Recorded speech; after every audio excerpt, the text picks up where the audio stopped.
Alrighty, guys. Good evening. Happy fucking Sunday. Hope you guys are having a wonderful evening so far. Tonight, guys, is probably going to be more of the OW2s. Good. So, since the launch of OW2, since launch of Overwatch 2, it looks as though the game has shed a decent amount of viewership. I don't know how much in terms of players it's shed, but yeah, the viewership has went down drastically, and that's not...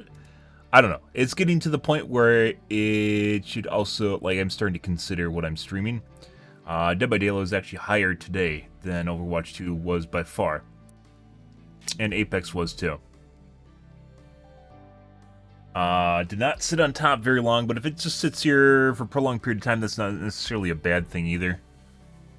Where's World of Warcraft? Oh, World of Warcraft's up here. Weird, Shroud's in there.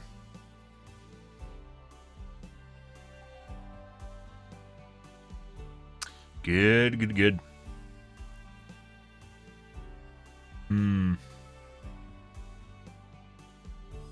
Looks like it's declined a decent amount, though. He's sleeping.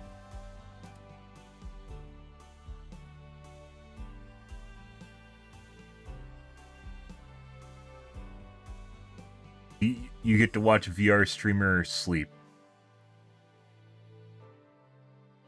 Wow.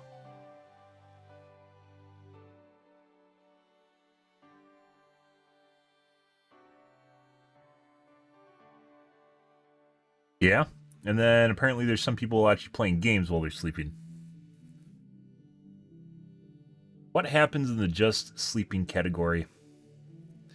VR streamers that are sleeping, which literally, they might not even be at the computer, by the way. You're just watching their avatar sit on the screen with maybe some sort of idle emote. Oh my god. I mean, I guess that's a way of maximizing your brand, right? It's just pretend you're actually sleeping there when you aren't. Holy shit.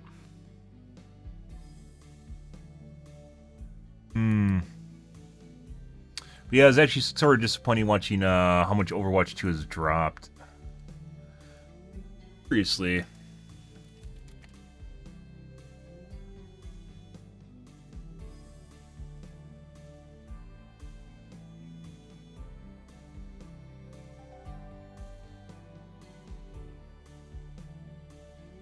Yay, Corona! Look at all the viewership that popped up because of Corona. Yay, Corona! And the number of streams has astronomically increased. I think average viewership per channel is actually lower than it was pre-Corona, by the way. But that's not the only thing that matters, because average viewership doesn't matter when the majority of viewers are in the top channels. The top 1 or 0.1% of the channels has the majority of the viewers in it. It's like 50% of the viewers or something. What happened here? Oh, it's Christmas. No? Last week, maybe it's just Sunday? That was months.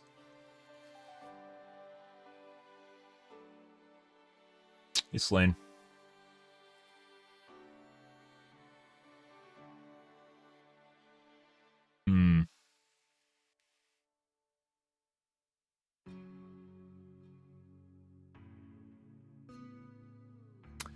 Games.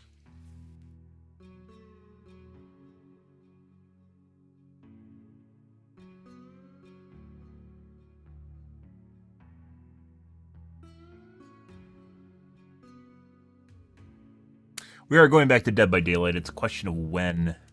When?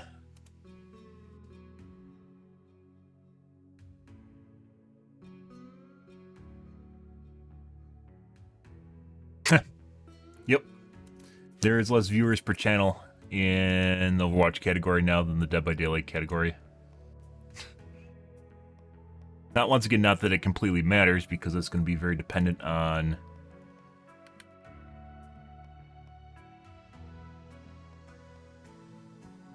Night, or that's Call of Duty.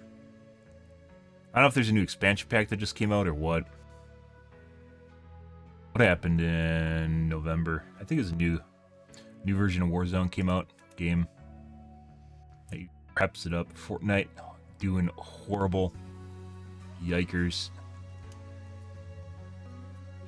Poor kids grinding out, cranking their 90s, thinking they're gonna peak somewhere. Oh, Rust. Rust's been around for a while. Rust is something that you'd never want to stream though. 55.8 per channel. That's pretty incredible, guys.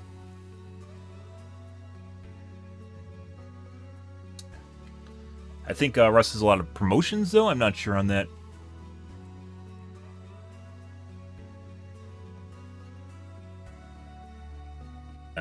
Not a game you want to stream. Very, very unfriendly. I think I'd rather stream EFT than Rust. Rust, you have to do so many different fucking things to try and protect yourself, and then if you're not in a group, you're just gonna get fucked on constantly. Over and over and over and over and over again. That's probably why the viewership's so high, to be perfectly honest. It's because of you just getting your ass punched in constantly. I'm gonna go get my coffee, guys, 1 second.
That is a bit of an understatement. That is absolutely a bit of an understatement. Yeah. There's all different sorts of ways to try and help with it, but you still are going to get fucked on if you're not in a group.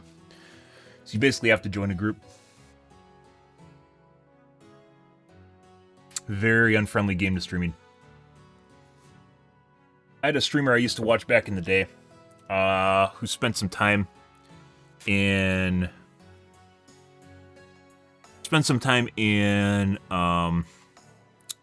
Rust, and just literally he'd be fine for like 2 days, and then people would find him and then literally just dick over his base or headhunt him, basically, essentially is what it come down to.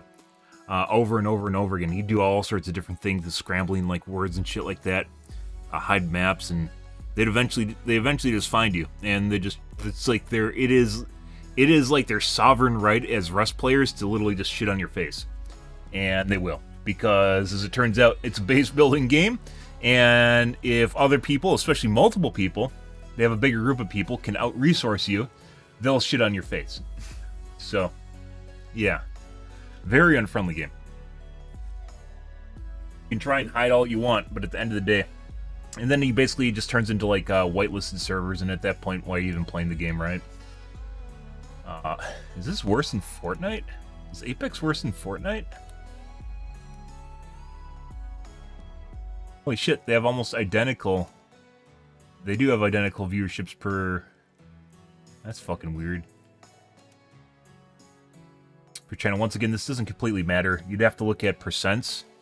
Like tops... Viewership per top 75% channel. So you exclude like the top 25%, or maybe even the top 15 or 10% of channels. I'd say maybe top 10% of channels, and see what your viewership is then. Because the majority, when you get a giant chunker of viewership in a couple channels, it's not helpful to the game and the community as a whole. So this number doesn't tell you everything. We occasionally talk about this when I come back here, but yeah, even Warzone's not doing horrible.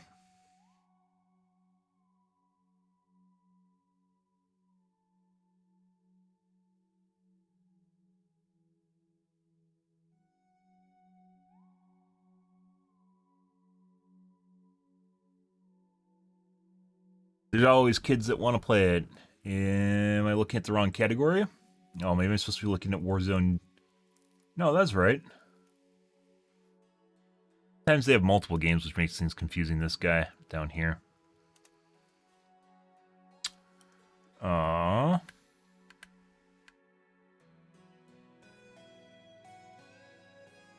Dota 2 actually has a significant amount of people watching it. This is probably because there's a couple really big streamers that people watch.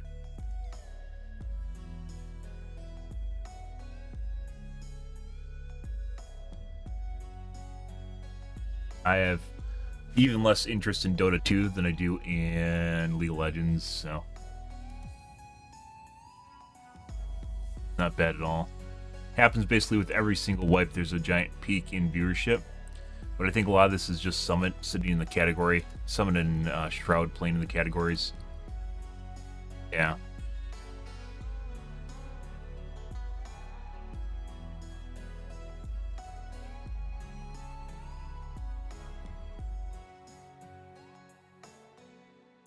Doesn't give you a lot of basic information here to like weed down the stats here. You need to do things like, for instance, remove the non-English channels from the list here, channels that aren't English in general. That's a viewership you'll never get for the most part, unless you become a really big streamer, and even then, probably not. But every time there's a wipe, there's a huge influx of players on EFT, and even without looking at this, I knew it popped up on Twitch. I knew there's a wipe. Bad.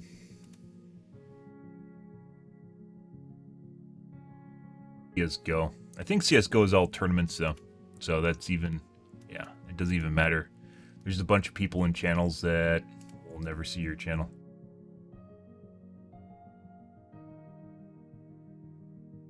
Minecraft! I actually tried to become a Minecraft streamer at one point. Minecraft! And it's literally a sovereign land in which you will get locked into the Minecraft ecosphere, and people will never want to watch you play anything other than Minecraft. Like World of Warcraft was in the same boat.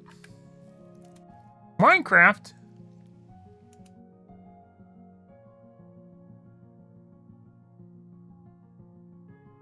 Yeah.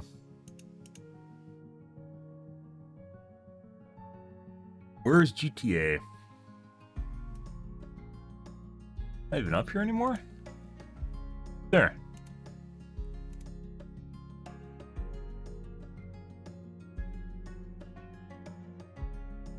Ah. GTA almost exclusively RPers. Yeah. That's the RP zone. Pretty good place to make a name for yourself if you don't actually want to play games. Which is one of the reasons I've never actually... I thought about being a GTA RPer, and even came up with a couple personas. That was back in 19, I think, or 20. 19. When you see the first peak back then. I decided against it because it honestly didn't seem like that much fun at the end of the day. It doesn't seem like you're actually playing a game, and people just want to watch you. Just like with the other grandfathered genres like Minecraft, people just want to watch you GTRP, and that's it. Upside is you don't have to use a cam, so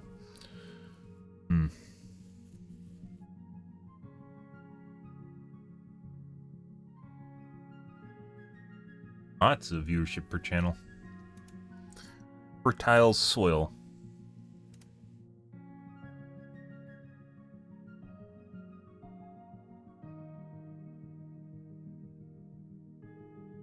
Funny because they're literally Minecraft or League of Legends, guys. MOBAs in general are so fucking boring.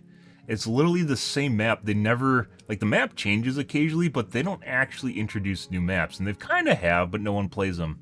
Everyone just always plays Summoner's Rift, and that's it.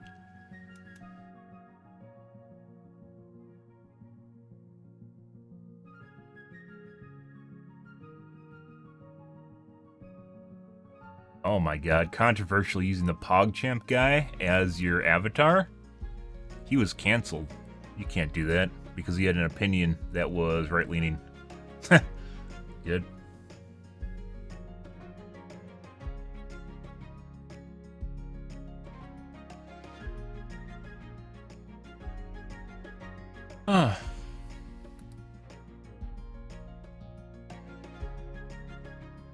GTA 6 RP. Well, I'll play GTA 6 when it comes out. I'm not going to RP it.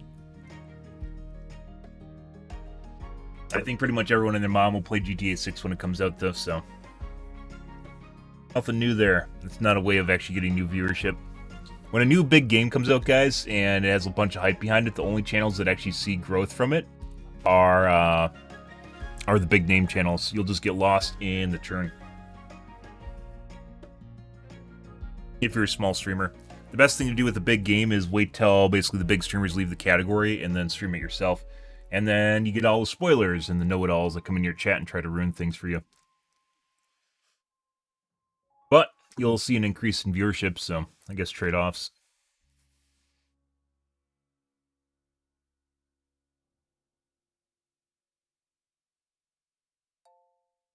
Nothing really new here.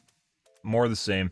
Kind of curious to see Dead by Daylight's basically outperforming Overwatch 2. And I could feel this. As I mentioned, even before we came to this website, I was talking about this earlier. Before coming to the website, you could see this happening. Overwatch 2 viewership has died down quite a bit.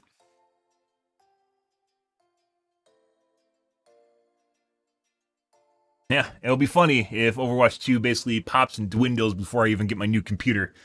Maybe it'll save me money. I'll just go back to Dead by Daylight. I won't even buy new PC parts. I'll just go back to Dead by Daylight and play a game that doesn't need a good PC at all. Alright, what do we got going on tonight, guys?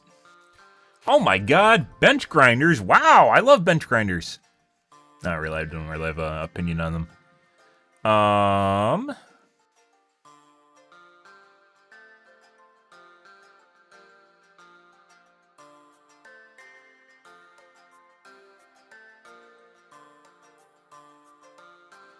Kind of curiously, streaming stats. I think occasionally streaming some games. Let's just take a peek here. RimWorld at stats.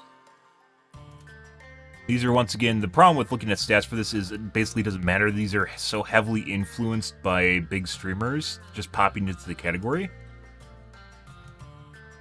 Any day. And I click on it.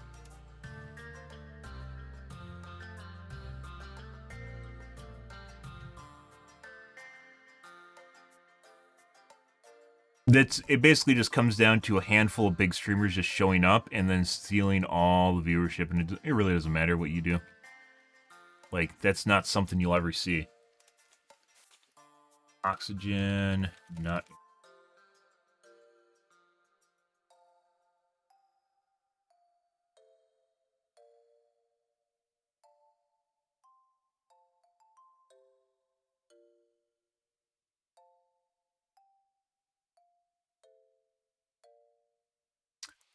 That is the way. That's once again why it's kind of my unhealthy addiction.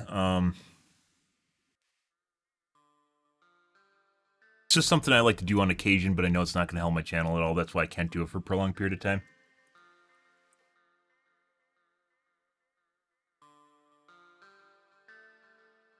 Windows tricks. I don't think I want to look at a Linus video. Thank you very much. Oh my god, The Mandalorian Season 3 final trailer 4K. Okay.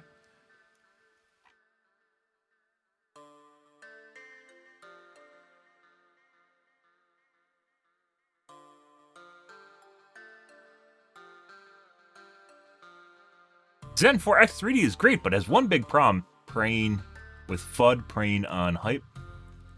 Good. I can't do like clickbait shit, guys. It doesn't work for me. It feels so wrong doing shit like that and trying to A bench manipulate grinder people. is a must-have tool, so the question is that $90 bench grinder just as good as the one that cost over $500? Maybe. Well, let's find out. In the first test, we'll see which electric motors fail the electric motor lie detector test. Then we'll see which grinder makes the most torque. Finally, we'll see which one offers the best eye protection. At a budget price at only $88, the least expensive brand we'll be testing is made by Win. All the bench grinders we'll be testing are designed for 8-inch wheels. It claims to have a quiet 4.8 amp motor. The Win has two LED lights that use AAA batteries. The LED light doesn't offer too much brightness. Onboard coolant tray serves as a quenching pot for work pieces. Installing the tool rest and shields only takes a few minutes. The tool rest and debris shields are adjustable. The Win is made in China. Later on in the video, we'll compare the quality of the tool rest, the spark, and the debris shields. And the Win weighs 29.45 pounds. They claim their motor offers quick startups. The Win claims to offer quick startups, and it takes 8.4 seconds to reach full operating RPM. And the Win is at 3,583 RPM. And the Win doesn't make too much noise at only 65.6 decibels. And it takes 2 minutes and 20 seconds for the wheel to come to a stop. At a price of $90 or just $2 more than the Win is this Performance Tool brand. And a Performance Tool bench grinding wheel is pretty loose. Unfortunately, the packaging just didn't do a very good job of protecting the grinder. The Performance Tool does not include a light. It includes a 36 and a 60 grit wheel. The Performance Tool is made in China. It includes a 3/4 horsepower motor, 3,450 RPM. The build quality and the way the debris shield is mounted on the Performance Tool just isn't nearly as durable as the Win. And the tool holder can be moved in or out as the wheel wears away, but it's just not as well built as the Win. It does come with dual shields, but I'm going to leave one off since it's missing a screw. The Performance Tool is very light at only 23.75 pounds. A bench grinder that takes a long time to get to speed can really delay progress. And the Win takes 8.4 seconds to reach full operating RPM, but the Performance Tool takes about 2.5 times as long, 19.8 seconds. 3,559 RPM is almost fast as the Win. 83.7 decibels is a lot louder than the Win. And it takes 2 minutes and 23 seconds for the grinding wheel to come to a stop. At a price of $100 is this Bauer brand, which is sold at Harbor Freight. And the Bauer bench grinder is very well padded to avoid damage during transport. 4.8 amp, 3/4 horsepower motor, 3,600 no-load RPM. Performance Tool is they claim that Nards. their motor won't bog down. Includes dual spark shields to protect against flying debris. Compared to the Performance Tool, spending the extra $10 on the Bauer does buy a much higher quality tool rest and eye guard, made in China. And the Bauer is the heaviest yet at almost 35 pounds. And the Bauer gets up to speed and it's ready to go to work the fastest yet in only 7.8 seconds. 3,577 RPM is about the same as the Win. 74.9 decibels is relatively quiet. The grinding wheels come to a stop the fastest yet in 1 minute and 48 seconds. At a price of $140 is this Hercules brand, which is also sold at Harbor Freight. That's their high-end. 3/4 horse electric motor, and the Hercules has a 0.9 variable speed range. That's their high-end brand, or one of their high-end brands. Heavy-duty cast iron. Sometimes they're good, sometimes they aren't. Sometimes their low-end brand is better than their high-end brand, which is fucking hilarious. It's literally a shit show when you go to Harbor Freight. And it's not always that it's going to be bad, but just expect to buy a tool that'll work, like maybe work a couple times, and then that's all you should expect out of it. Hercules sometimes. Costs about $40 more than the Bauer, and it also takes 3 seconds longer than the Bauer to get up to speed. The variable speed is from around 2,100 RPM to just over 3,500. 74.3 decibels is very close to the same as the Bauer. And Hercules needs 1 minute and 22 seconds for the wheel to come to a stop, which is the fastest yet. At a price of $150 is this Skill brand. Includes a 3 amp hour motor, built-in water cooling tray, and LED work light. One of the two shields is magnified, and the Skill is made in China. Adjustable V-groove tool rest. The tool rests are adjustable. While the tool rest on the Skill moves in and out, the angle cannot be adjusted like the Bauer and the Hercules. And the Skill is pretty light at 26.25 pounds. And the Skill gets up to full operating speed in right at 10 seconds to move into third place behind the Bauer.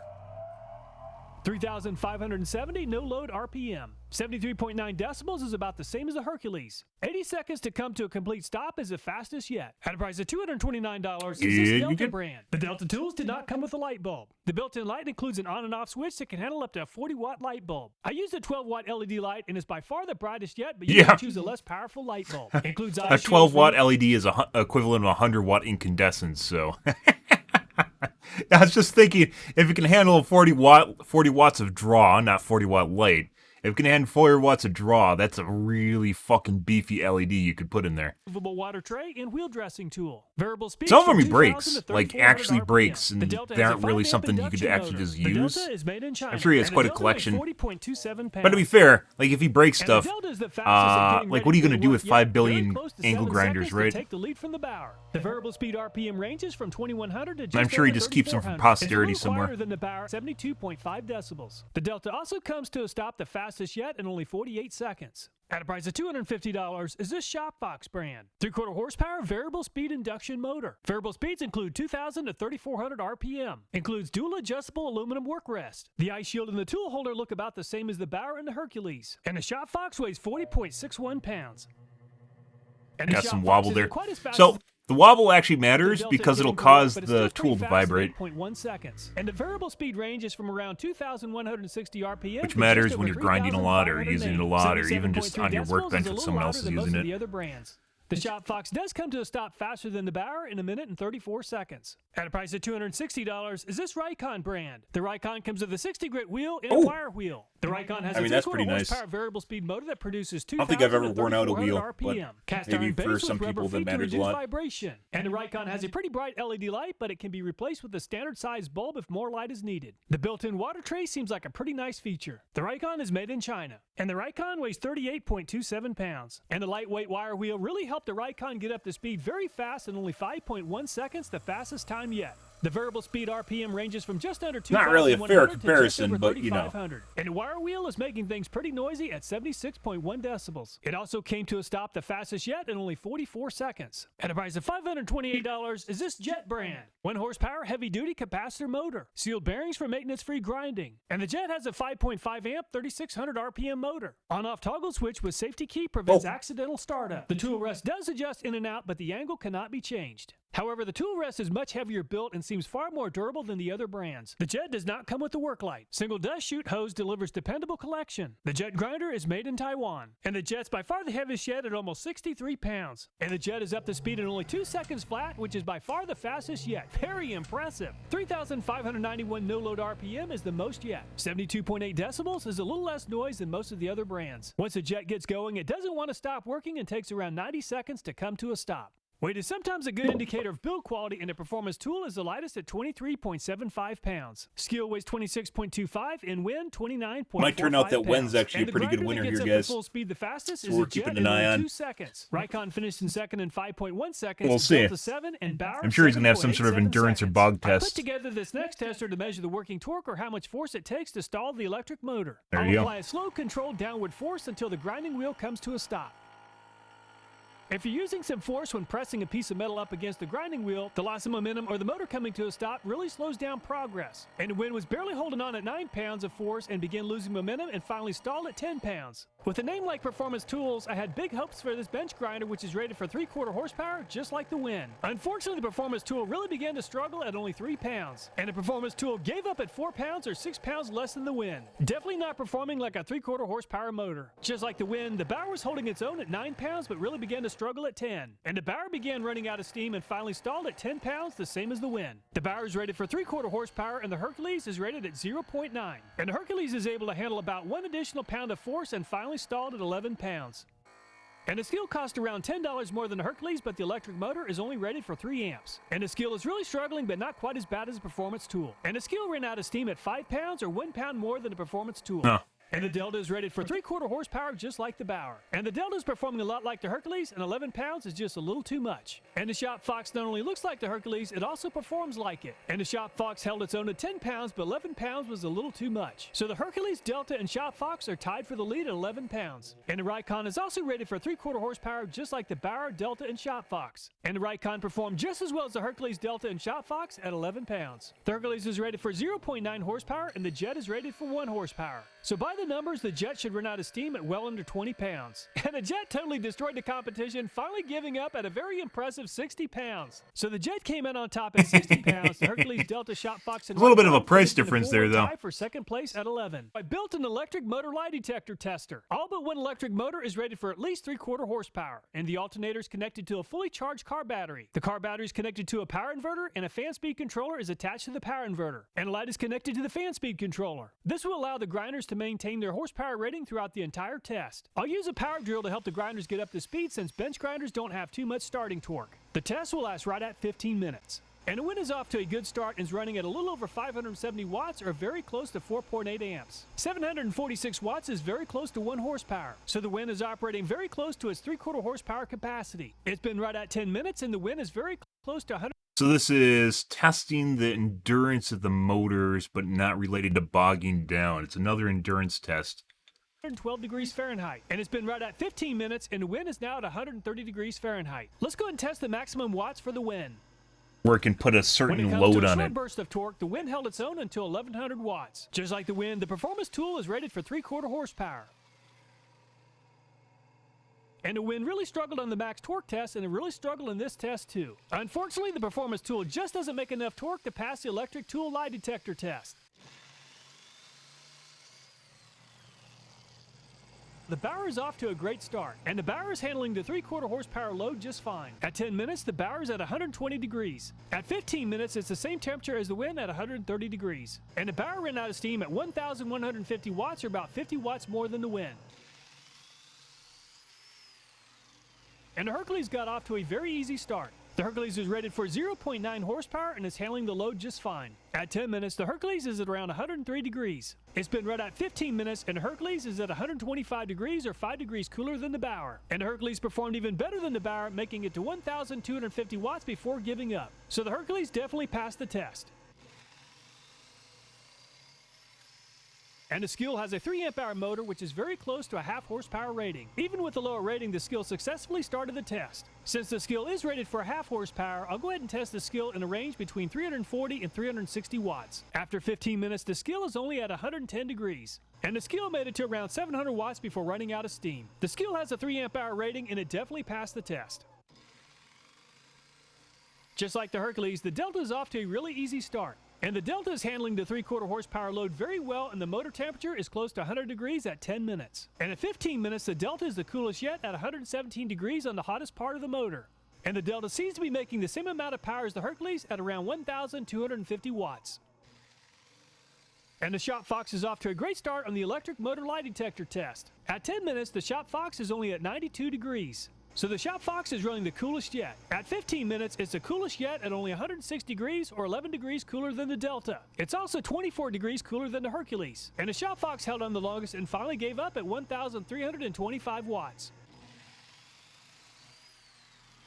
And the Raycon is off to a great start just like the Shop Fox. At 10 minutes into the test, the Raycon is at 105 degrees Fahrenheit or very close to the same as the Shop Fox. At 15 minutes, the Raycon is about the same as the Delta. So I think he's running them until they degrees. thermally shut off. I'm not exactly sure what he's doing here. Delta at 1,250 watts before it stalled.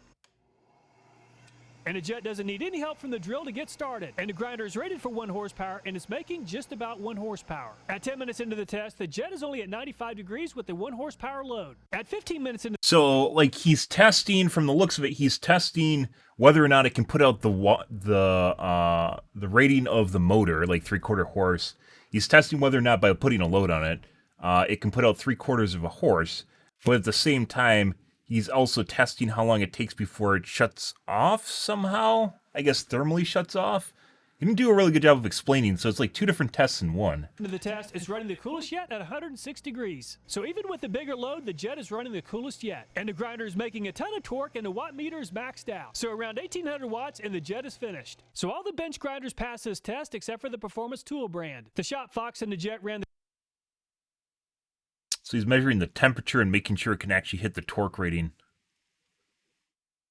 coolest at 106 degrees. However, the Jet ran at 1 horsepower compared to 3/4 horsepower for the Shop Fox. The Raycon and Delta also performed very well at 116 and 117 So, degrees like a prolonged respectively. session where The you're bench grinding? grinder that delivers the most power is the Jet at around 1,800 watts. The Shop Fox finished in second at around 1,325. Hercules, Delta, and Raycon, 1,250 watts. Most protective eyewear is made of polycarbonate, which is designed to prevent shattering. So it seems appropriate that eye shields on bench grinders would be able to withstand an impact. All the eye shields are impacted with a steel ball. And most of the brands ace this test, however, the Performance Tool eye shield broke, as did the Jet. A quick subjective comparison on the build quality of each of the grinders, going from the poorest quality to the best. In my opinion, the performance tool makes the poorest quality tool rest and eye shield setup. While the tool rest is held in position by 2 bolts, the tool rest is very flimsy and the angle is fixed. Unfortunately, the eye shield is only held in by 1 bolt and is very prone to coming loose. Also, the eye shield is very fragile. The Wind seems to have a better build quality than the performance tool. However, the tool rest is fastened to the grinder by a single 3/16 inch screw and a hand knob. There's also a metal dowel to hold it in position, but this is a very light duty setup.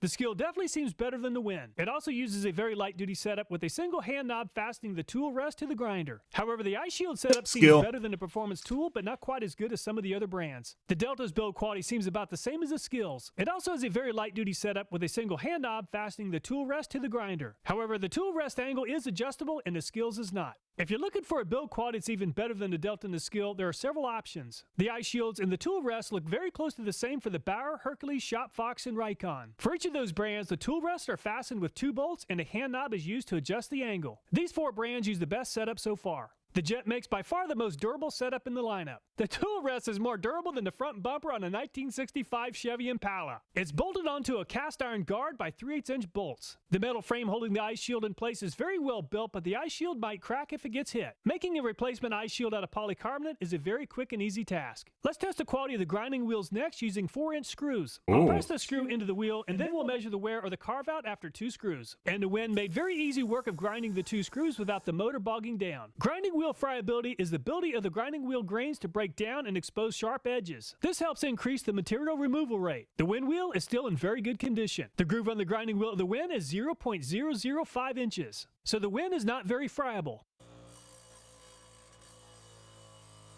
The performance tool brand needed quite a bit longer to finish the job and the motor stalled a couple of times under light pressure. And the screw cut a very deep groove into the wheel. 0.09 inches is pretty deep and the performance tool wheel seems far too friable. And the Bauer is doing a much better job than the previous 2 brands at protecting me from filings and abrasive wheel dust. 0.061 inches is pretty deep but much better than the performance tool. Just like the Bauer, the Hercules is doing a great job of protecting me from the metal filings. And the Hercules abrasive wheel held up much better than the Bauer's at 0.004 Very good.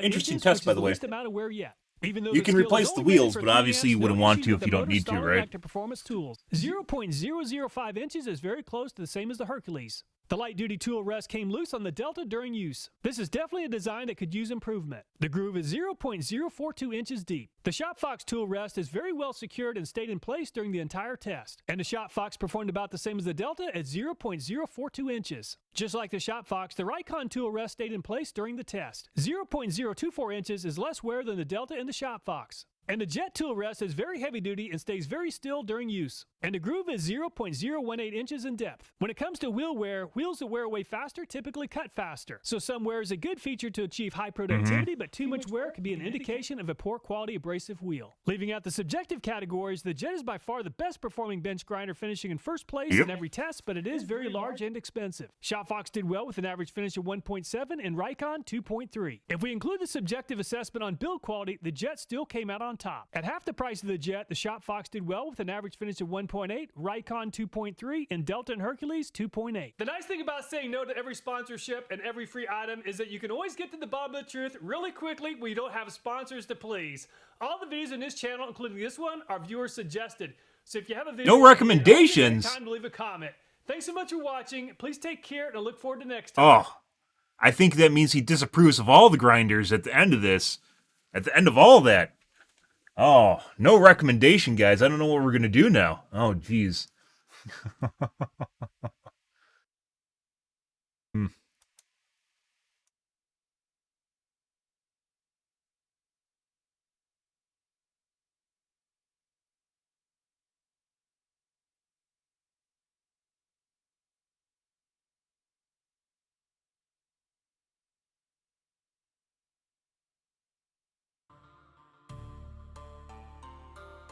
Keep up the great work.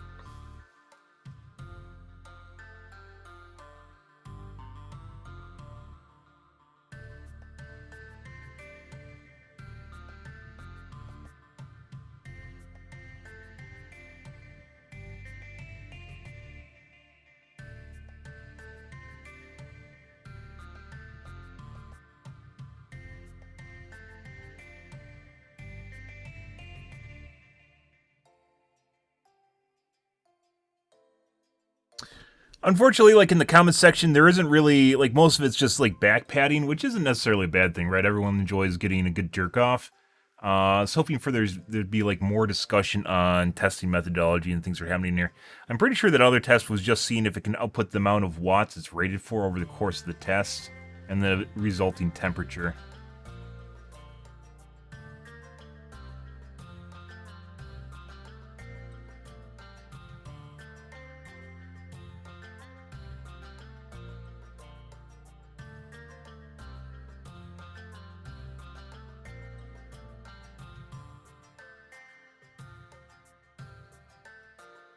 Good. Interesting. Alrighty. What else we got going on here, guys?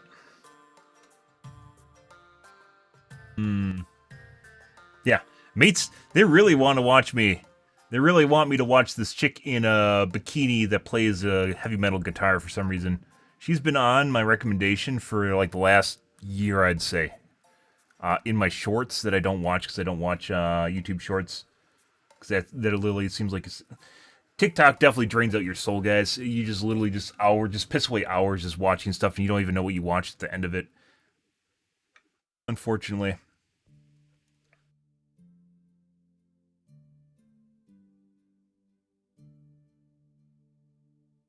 The Mandalorian. The unlightsaber.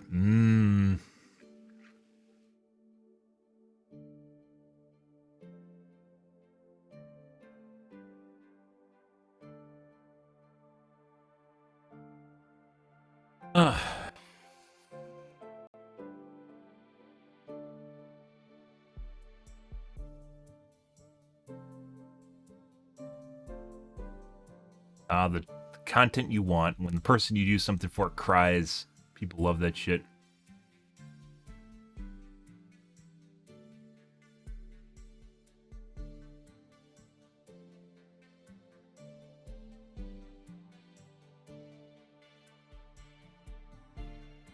They CGI'd on her leg in Alice in Borderlands. Interesting. Alice in Borderlands I wouldn't really recommend anyone watch, by the way, guys. It's kind of like a shitty version of Squid Game. They don't do a really good job of the games in it at all. It's more just like what is causing stuff to happen sort of ordeal.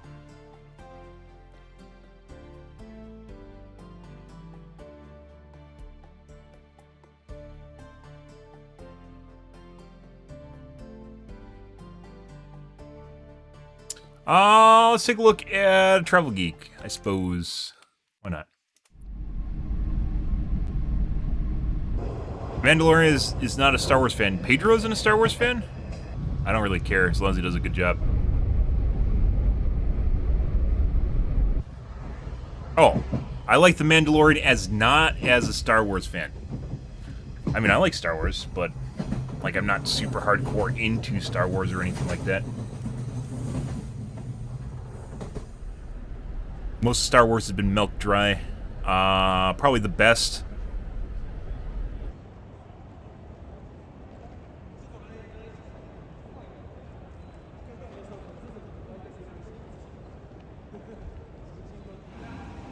Oh, I didn't stream yesterday.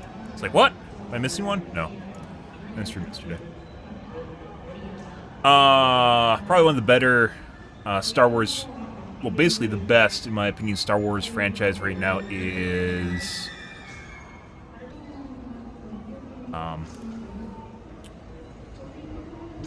Shit, what's the name of it?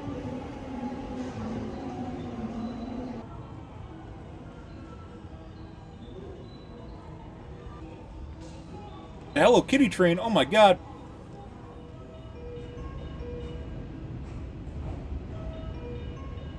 Not Boba Fett. It's the one that just came out. Fucker.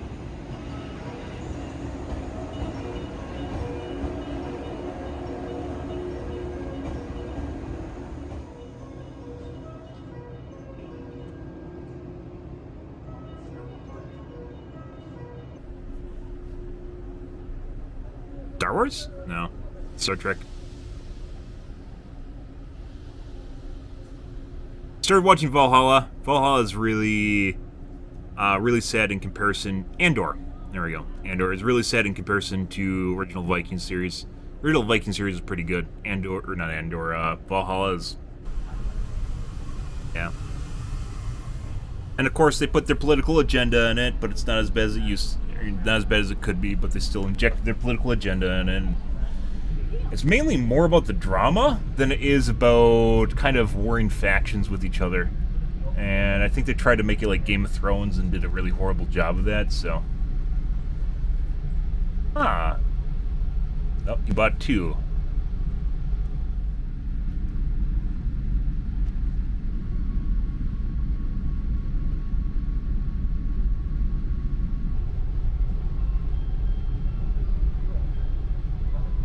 Oh, it's because they saw your backpack and thought someone was there.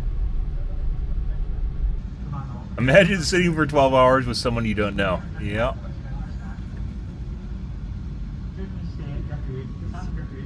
Surprise.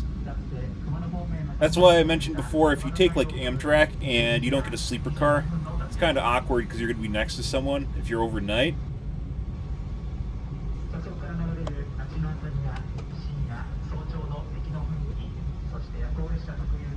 My guess is he actually booked the seat next to him, so no one is going to sit next to him. But on Amtrak, for instance, if you're going to stay overnight on it, if you don't get a sleeper car because it's much more expensive, you can probably just buy 2 seats and just reserve the seat next to yourself. Basically, what it comes down to. More expensive, but sleeping when you can like lay over on 2 seats is much more enjoyable than trying to lay back in the seats.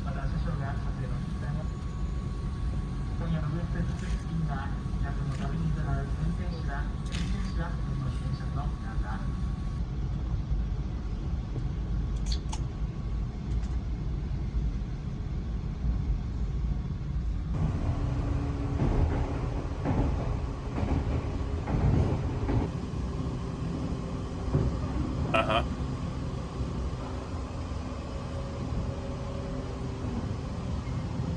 It's kind of weird, they just have like space reserved for nothing.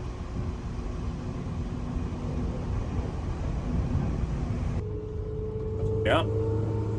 I mean, then you get a sleeper car. What do they call them? A sleeperette or something?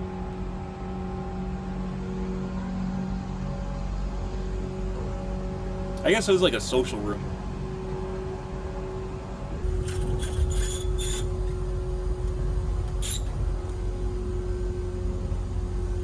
On Amtrak, in the bathrooms, they have the shitter, and then they also have the sink in it, like an airplane bathroom. Whereas it looks like in Japan, instead of doing that, they have them separated.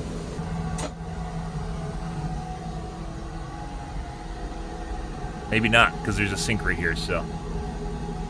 On some of the other ones, they don't even have the wash basin there, and you have to use the middle one, which I think honestly works better.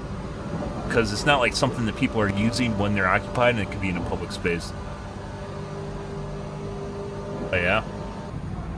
I mean, I guess it is in Japan.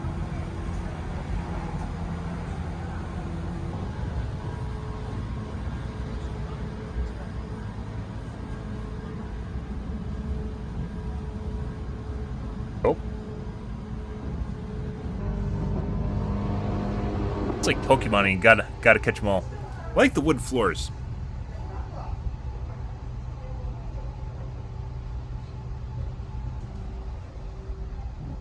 Difficult to book.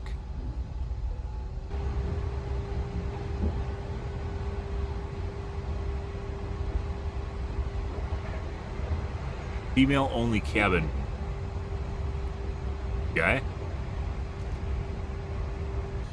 Wait, what is he gonna become, a chick?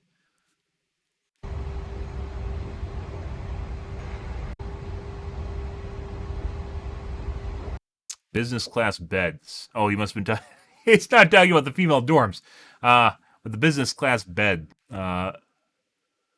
Business class beds? So that's these guys, the green car? They do this in the US too, where they want to keep like the business and the sleeper cars separate from everyone else, so the rambunctious kids don't like just constantly just like freak everyone out if you spend more money. So they put them up in front, and then there's a diner car, and then the observation car between you and basically the plebs, which is kind of what they did here. I mean, women can. They can go through the cars, right? ご案内いたします。通称ただいま高槻駅を通過し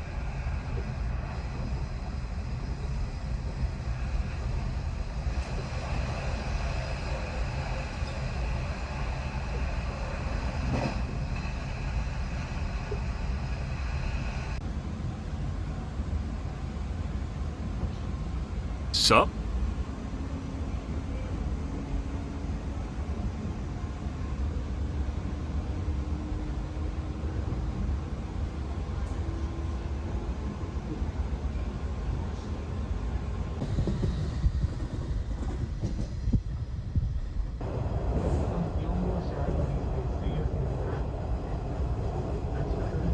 Got the camera like me on board, so we chat a lot, which maybe Ryan entertain you. Another tuber? Oh my god.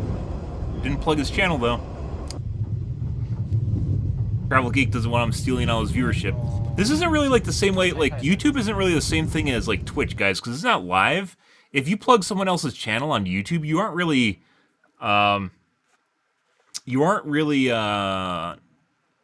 competing with yourself. Where if you on Twitch, for instance, if there's another streamer that streams at the same time as me, it's much more difficult for people to watch two live channels at the same time, right? So you're technically kind of competing with yourself if you recommend someone else's channel. But on YouTube, people can watch as much content as they want for the most part, up until the point where they just don't want to watch it anymore. So if someone's not watching your content,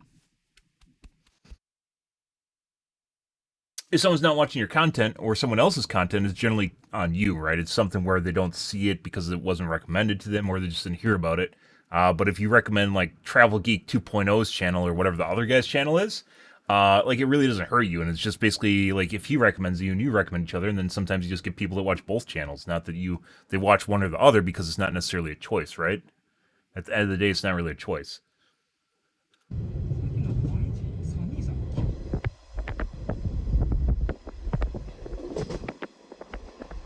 Ah! Yeah, because their tracks are so narrow, if anyone stuck their hand out the window, it'd just get chopped off. Ah!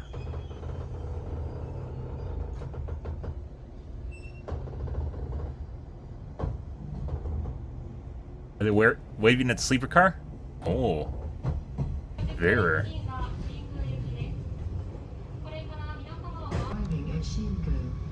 Huh? Actually, I see. Pistachio. That sounds good. They have. I don't fucking understand this, guys. We get these brands are from the U.S. and they feed us literally the worst shit in the U.S., including McDonald's. They feed us the worst shit in McDonald's or worst shit in the U.S. instead of giving us the good stuff like pistachio Kit Kats. Actually sounds really good. Maybe they're somewhere I've never seen them before.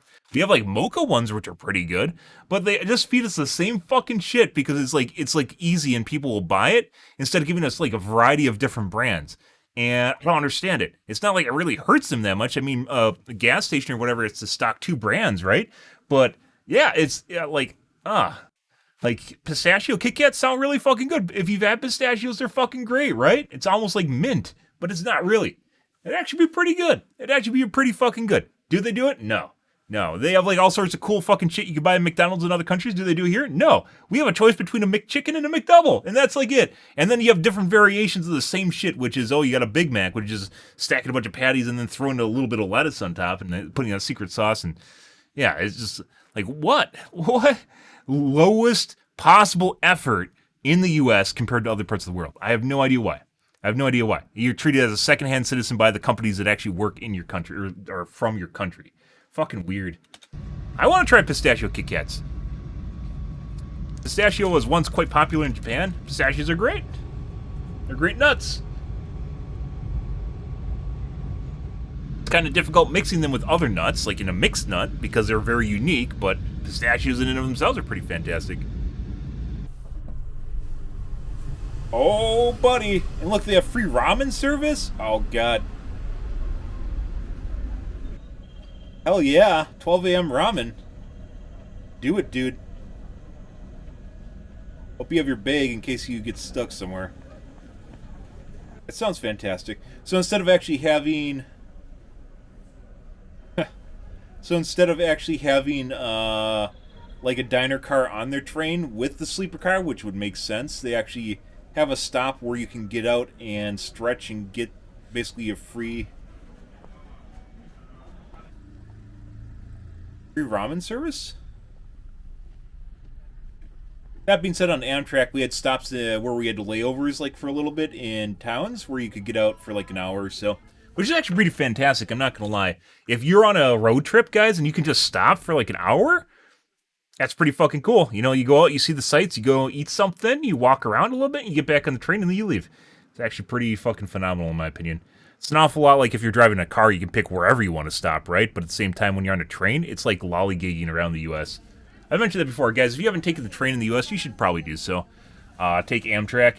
Just be aware that you should include it as part of your vacation time because Amtrak is notoriously,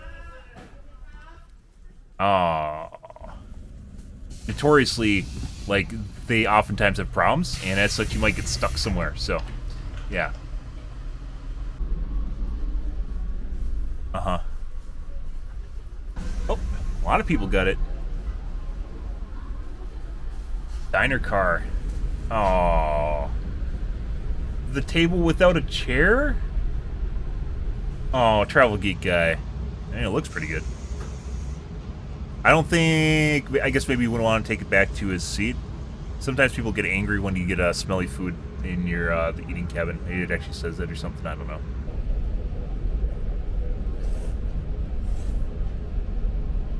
This car totally looks like it should be repurposed as another observation car. Whatever this is, this looks like kind of like a semi-social area where they also have the tourism information in it. Like in the U.S., for instance, we have Amtrak is almost all double-decker cars, too. So I guess maybe they can't do it depending on the height of the tracks over there. But that adds a lot more space. Basically, all the cars have an upper and lower level to them. Whether it's baggage or carrying, basically the passenger trains all have baggage underneath them in addition to like some quiet cabins, I guess you could say, where you can, basically they're reserved for like older people and people with special needs for the most part. Not as scenic too on the bottom row, but yeah.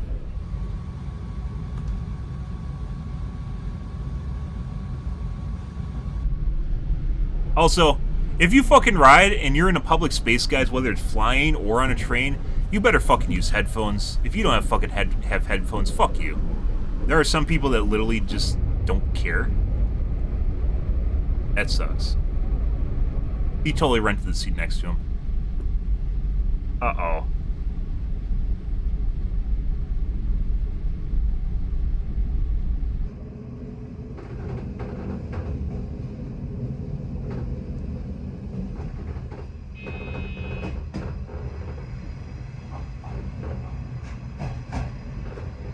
I mean, that's pretty cool. That'd actually be a pretty fantastic seat, I'm not gonna lie. If you can literally... I don't know if there's seats behind the conductor, but that'd be a pretty unique way of riding the train. They don't have that in the U.S., by the way. You can't go up to the engine car.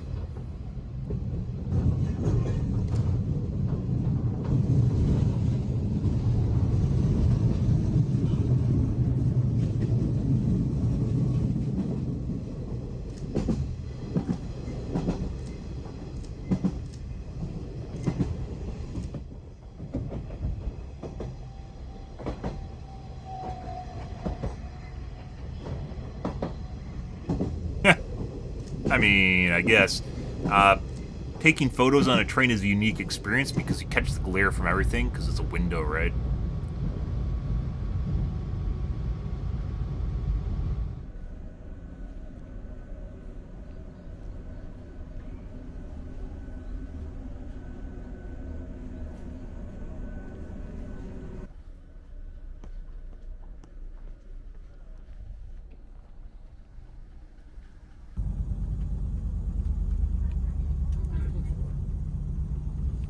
Oh.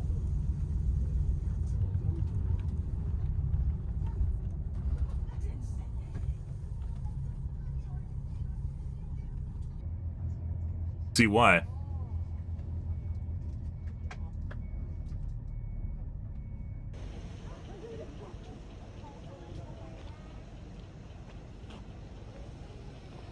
I mean, that's a pretty fantastic photo. Good for you.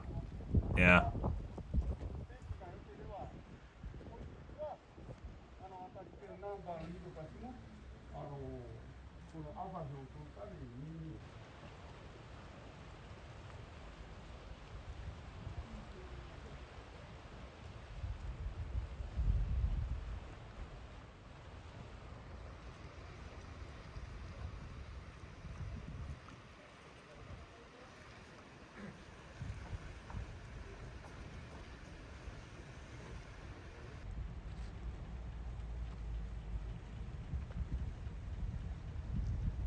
Like I said, train rides are like a vacation. Can be like a vacation. Shit.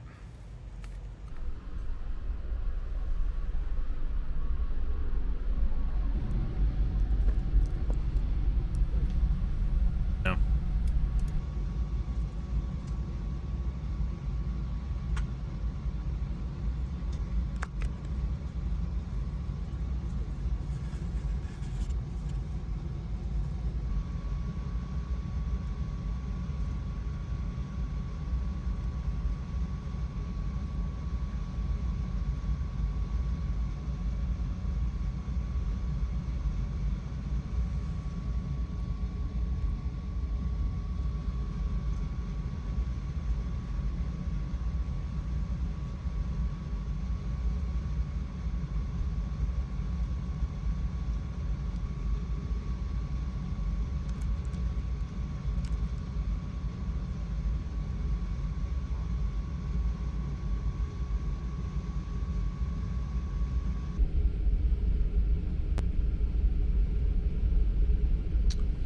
Doing my upload in the background here, guys.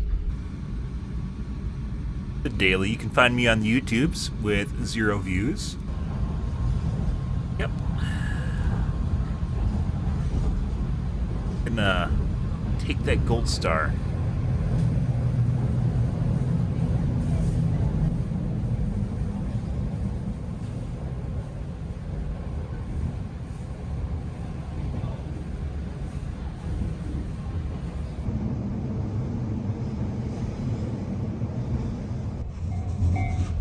Well, Japan is pretty cool.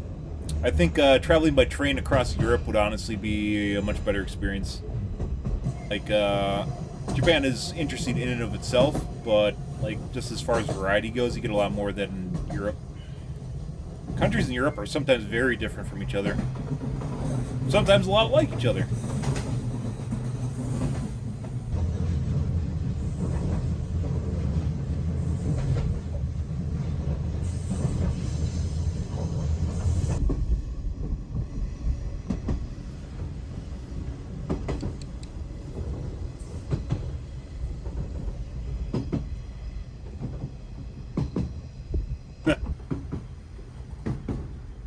What are you going to do today, guys? I'm going to go out to the beach and wave at the train. Ha! I mean, it's a to-do, so... That's pretty cool.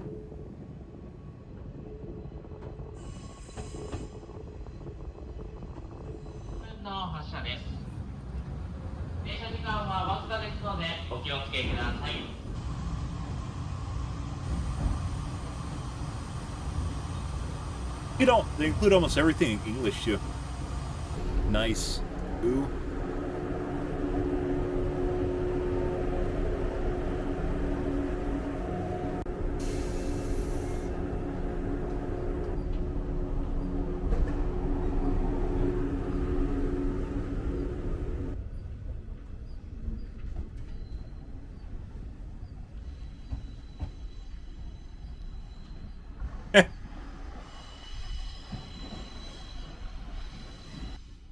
They have to be paid. There's no way. There's no way. There's just random people just sitting there waving just for no reason. What's in this town? Where did I go?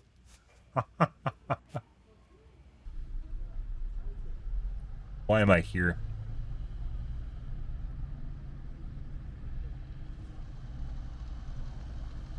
I'm actually, unless maybe he has a different channel, I'm surprised he doesn't actually have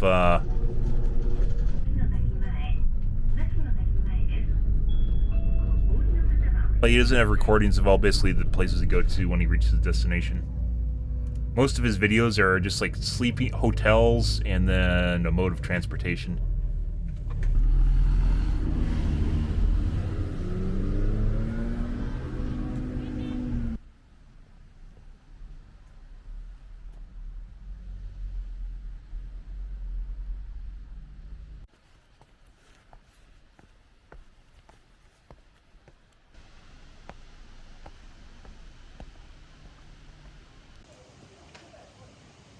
Not really something you see in the U.S. Most of our history is like, what, started 300 years ago? Not counting Native Americans.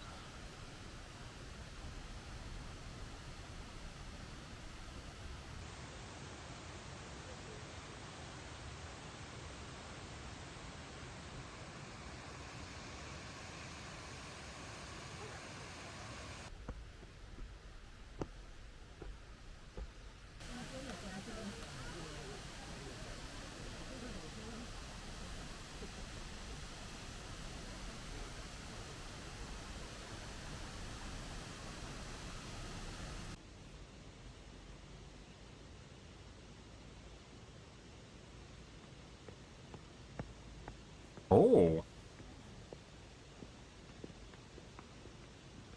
Better grow up there, you son of a bitch. There we go. Can't just tell everyone about that and not do it.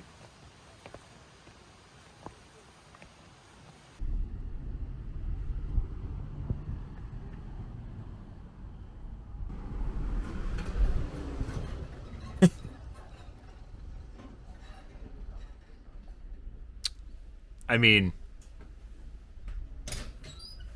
Yeah, I mean... Maybe it's Japan, so maybe they have asphalt-flavored ice cream. Yeah. I mean, it doesn't look like shit. Shit would be brown, so... Yeah. You think it's funny until you realize it's Japan and they may actually just have asphalt-flavored ice cream because it's Japan. Because why not? It's Japan.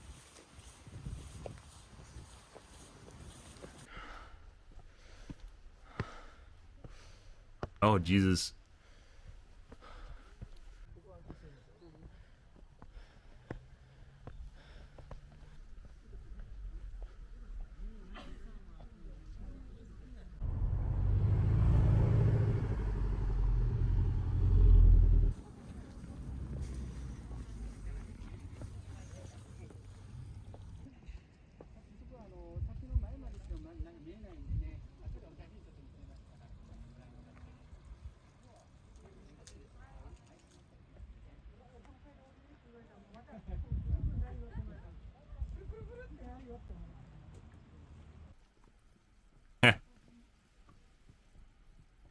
Taking pictures of the people taking pictures.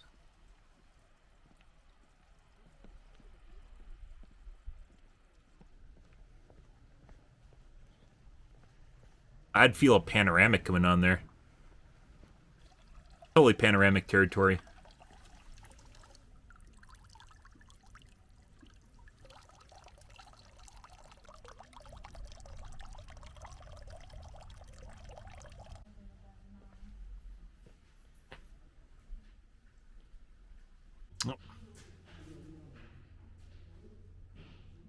Not bad.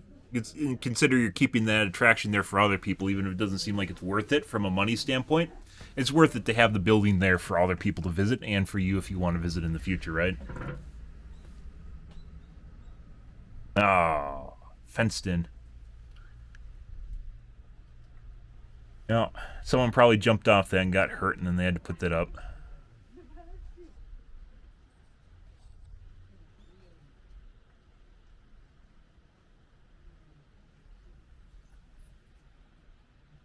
Totally should have done the panoramic outside.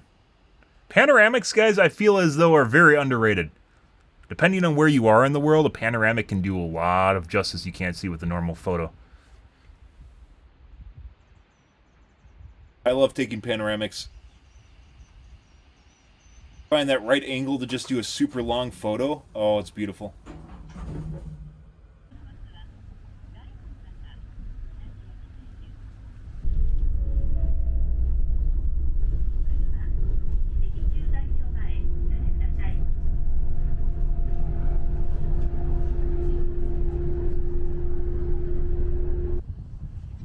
do they just use like Nintendo sues the fuck out of people for like misusing their songs or video games on Twitch, right? Like, I wonder if they just used Pikachu like whatever over there. Like, it's kind of like a cultural thing at this point, or if they actually pay royalties to use them. Oh yeah, the tuna Don. Bring it. That's not like tuna fish out of the can. Look at that. It looks like actual tuna from a fish. Crazy.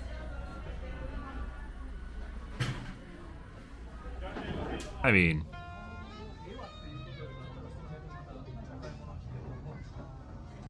that's like walking into a butcher shop and going, "Oh no, animals die here."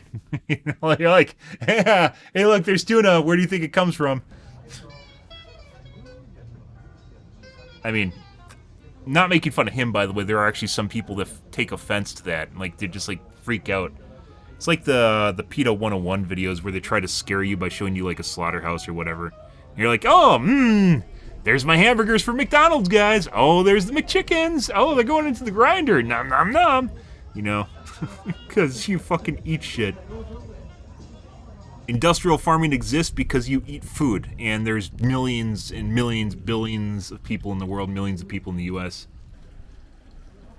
and they get fed. It is important.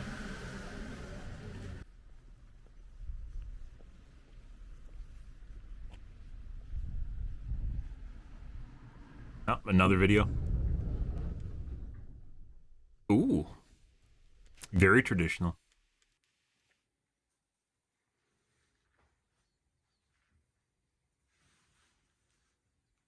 Their hotels over there are pretty fucking cheap. Yeah. It's actually kind of impressive.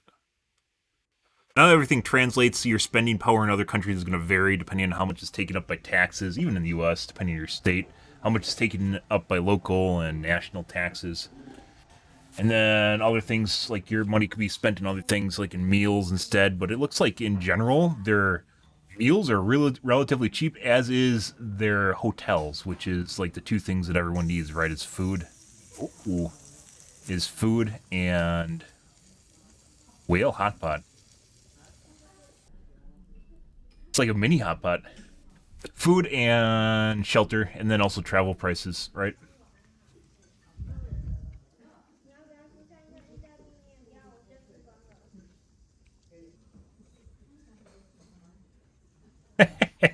He doesn't even know what they are. Good for him. Radish of some kind?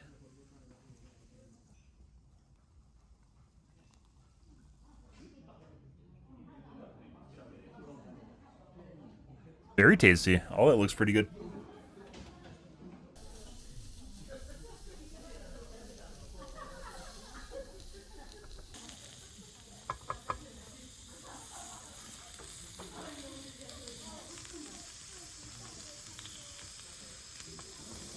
Oh.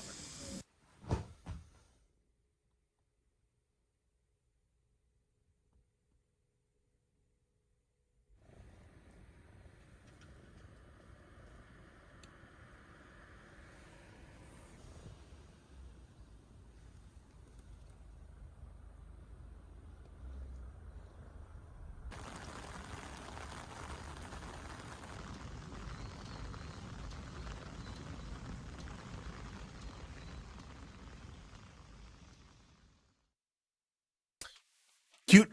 Love his videos, guys. Kind of relaxing. A little bit too much, like, puts you to sleep sort of ordeal, and that's obviously not on my channel, is because we're going to go play Overwatch here in a little bit. But pretty cool to get a slice of life of Japan and what they're doing over there. Pretty interesting stuff.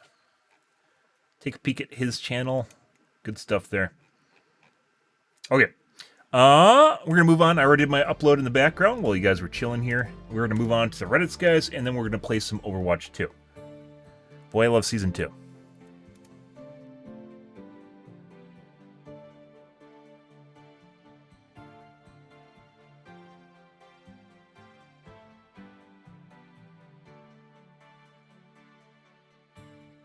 This is some late night bronze gameplay right here where they just don't even try to do anything. And they rather just stop. I hate when games turn into this shit, by the way. Because anyone that actually tries, then like you you are socially unacceptable if you actually try to participate because everyone's watching now. And it's turned into one of these weird things where it's not really a game anymore. Mercy are the trainers. This is a Pokemon battle.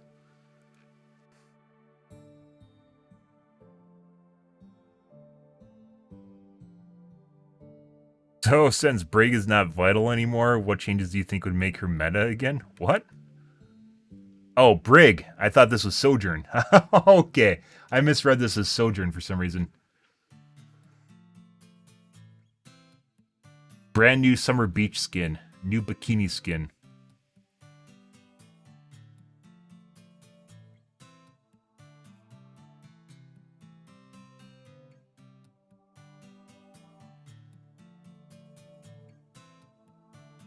Nuclear bombs on her rocket flail.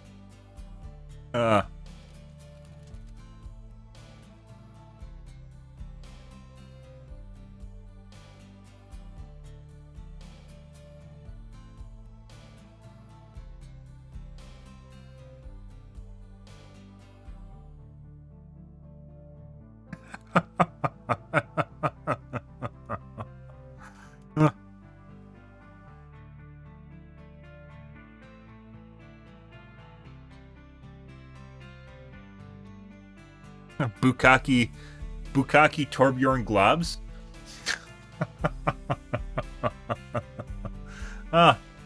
Her healing is actually pretty subpar. They can make it so if she hits her teammates with her mace, they get healed too.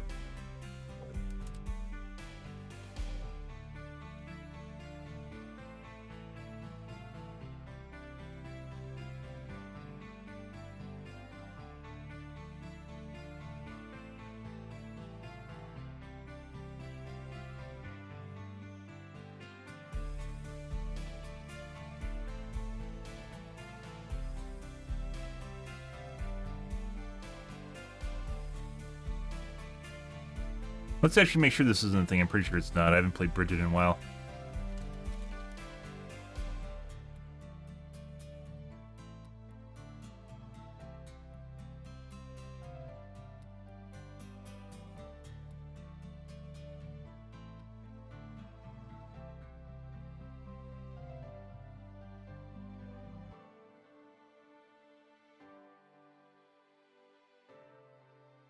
Yeah, they should just make this another rocket flail. We don't want that.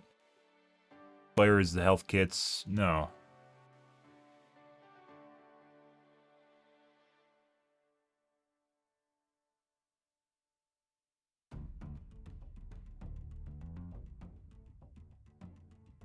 Applies a heal over time effect to allies. Inspire is her Q then? Passive ability.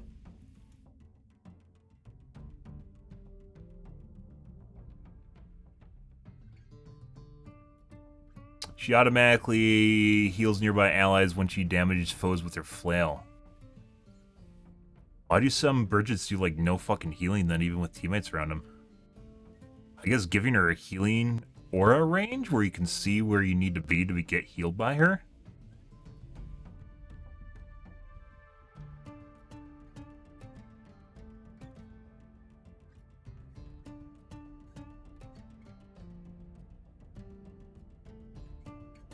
So when you hit someone with Rocket Flail, Whip Shot, or Shield Bash, it causes you to heal everyone around you for 15 per second.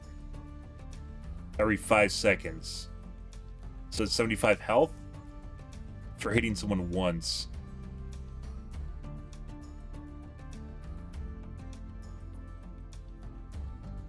That's exactly what I was talking about, by the way. Not exactly. I was thinking like a direct hit on someone would actually heal them. So she can stick her flail up someone's ass and heal them.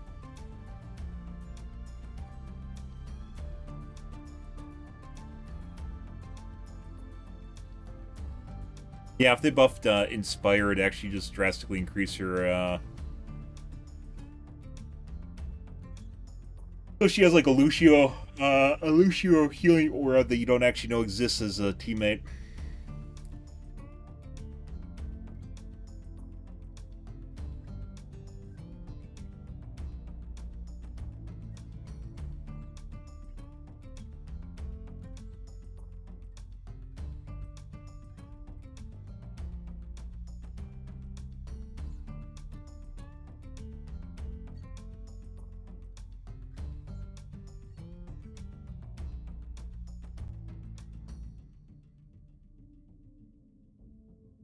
Luckily, we checked, guys.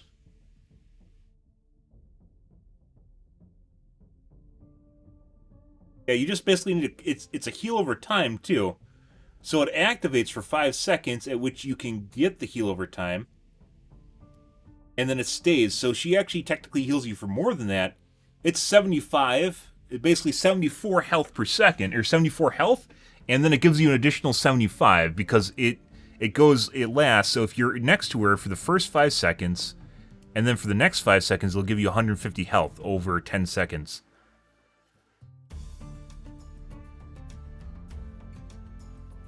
No, actually, it would be lower than that because there's a 1 second trigger. So it'd be 4 seconds, which would be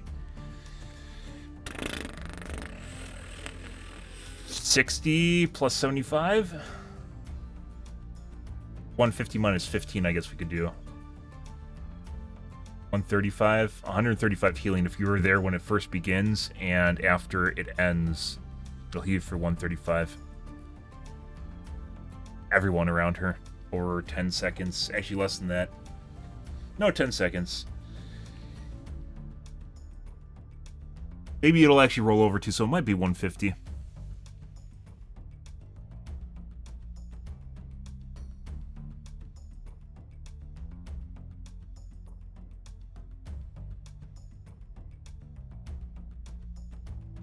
Under 10 over 2 seconds.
Yep.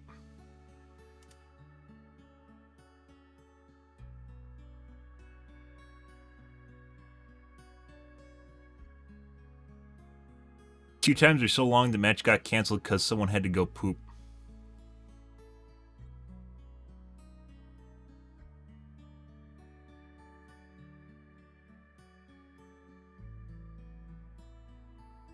Match begins 4 stack 4 times in a row.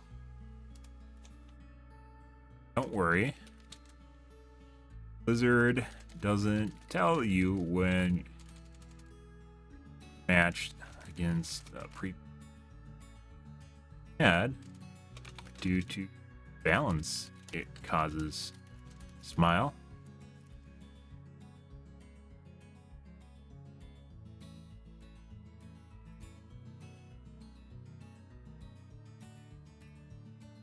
Wouldn't want people to know at a disadvantage.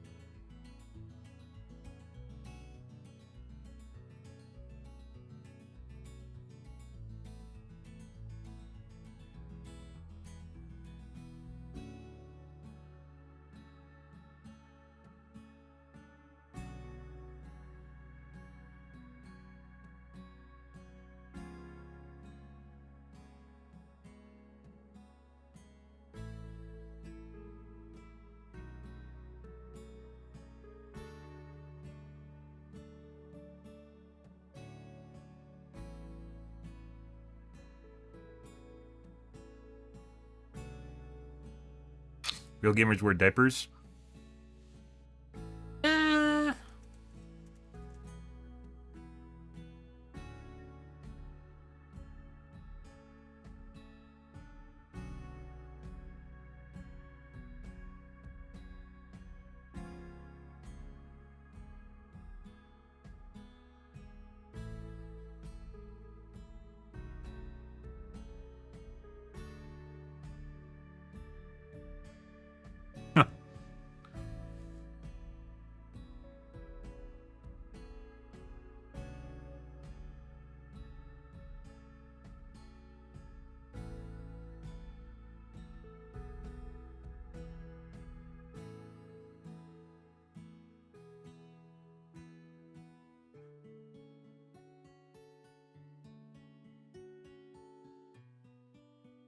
Brig fan art for some reason is popping. AMD Reddits.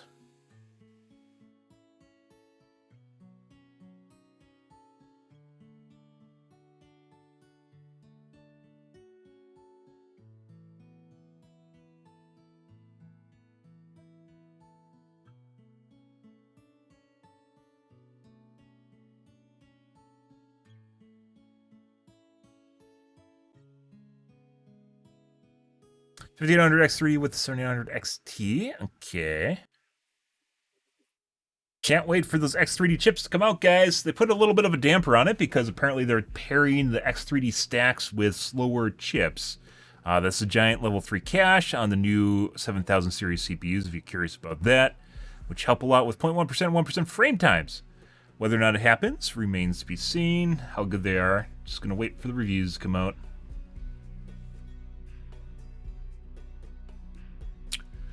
And they should be coming out this coming month. Less than a month away, guys. Gibbity Reddits. Gibbity Roadmap, we covered that already.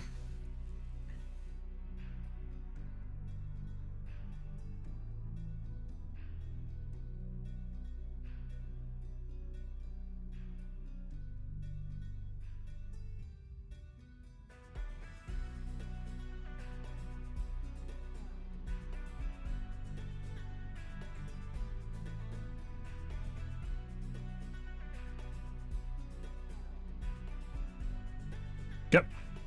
Alrighty. Play some Overwatch, guys.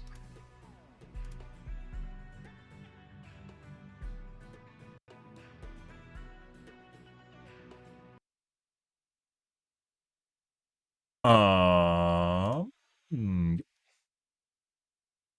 Good, good, good. Hmm.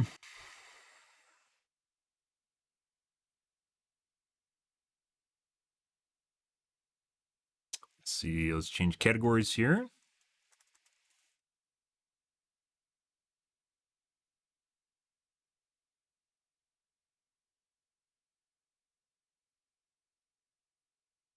Alrighty.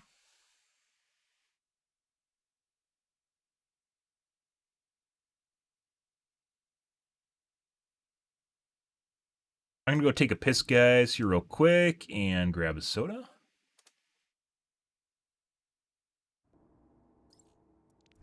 Back in one moment. Un momento.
Good, good, good. Let's see what kind of games we get tonight, guys.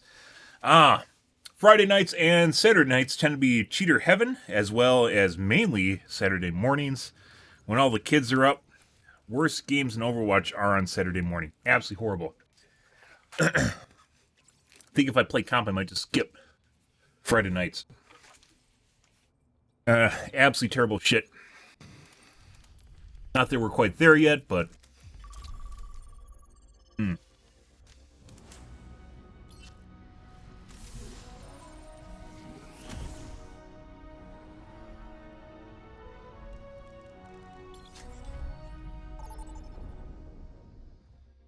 Uh-huh. Now arriving at Ilios? Ilios. Oh. Ah.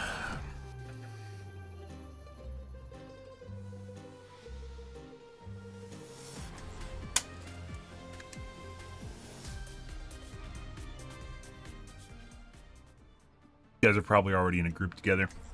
Which probably means they're going to try and dick on us. Because they're a pre-made. The kids love being toxic when they're in pre-mades, so... If you ever need help, just fly to me, Angela. Ah, my hero. You're like a knight in flying armor. That's what I'm going for. Mm-hmm.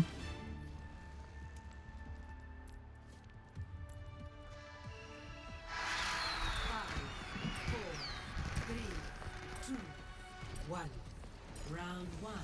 Capture the objective. You call? I am empowered. See a widow? Enemy over here.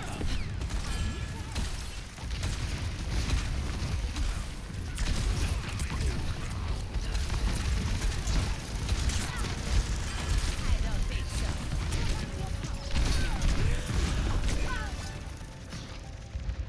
The objective is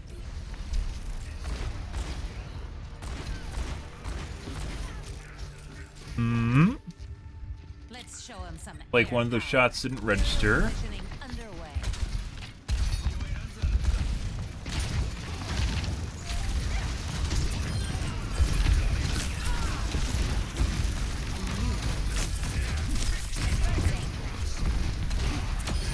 Messy, but we got it done.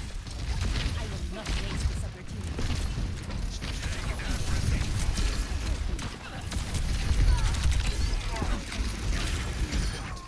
System repair. Up there, Anna go. Establishing aerial position. On the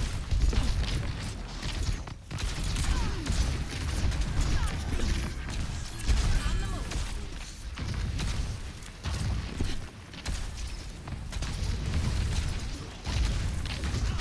Thanks for the assist.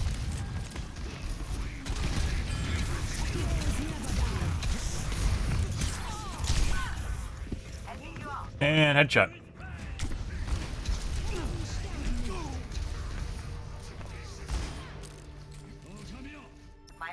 We have a sus McCree going on here, guys. We'll see what happens. Altitude. I'm like his two limbs.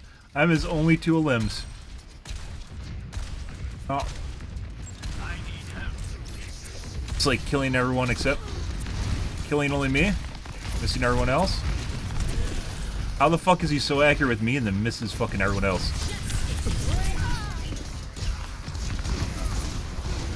Don't fucking know.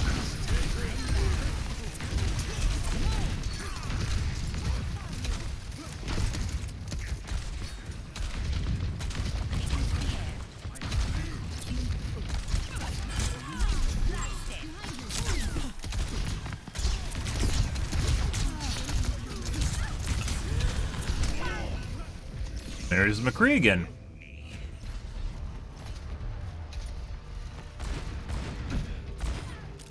It can only hit me. Always What? more to learn. The fuck? Keep it tight.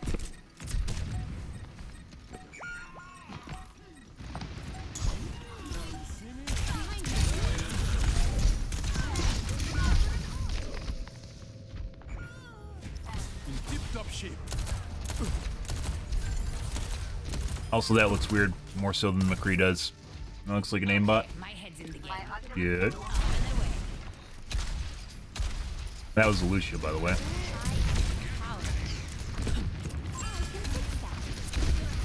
Kill him at Mercy? Looks like he is.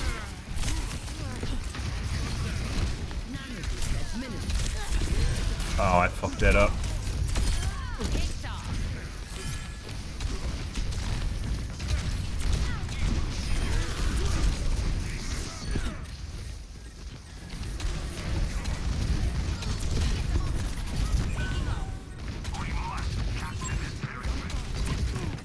Hey, buddy. Great when I ran out.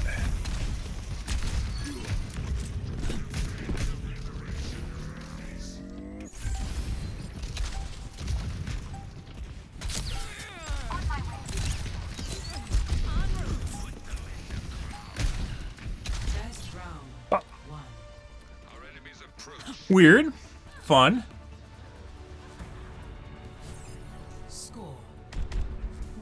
Once again, McCree that can only kill me.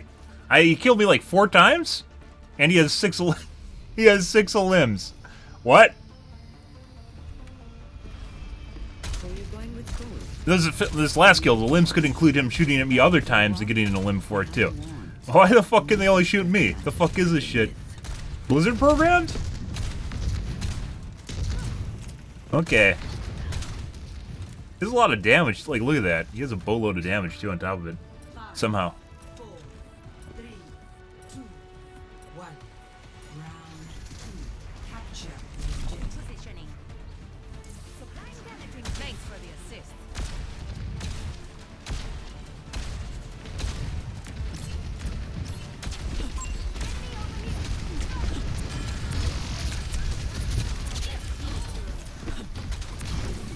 Yeah. Dispersing. Holy shit.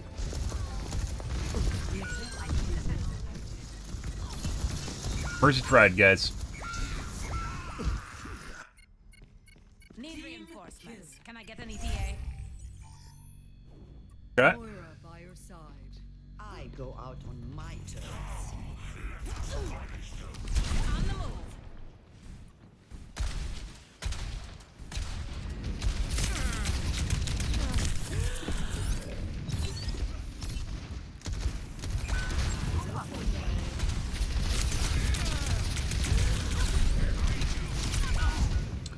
Yeah. And we lost our Mercy. And there's a boatload of people trying to kill me now. This guy I'm very certain is cheating. Yeah. Very certain that guy's cheating. Let's show him some air. As I mentioned earlier. Positioning underway. Occasionally you get that shit, guys, even though he is support. They can do a significant amount of damage. Because Blizzard made him that way now. I don't think so. And we still have the fucking McCree trying to kill me. Playing bouncy castle now. Ah. Increasing altitude.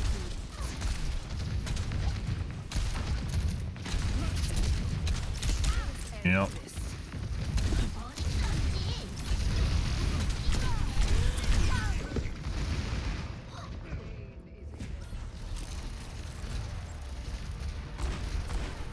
Like, it looks like his aim's on it, it just doesn't register, which is what I mentioned earlier. Don't stay down.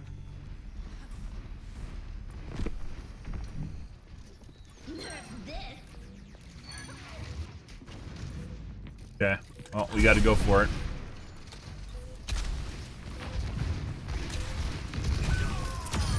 Was this sun in taking the point? Move it. I don't think so.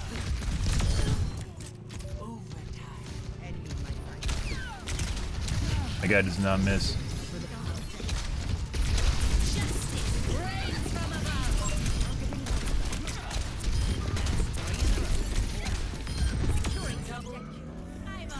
Good.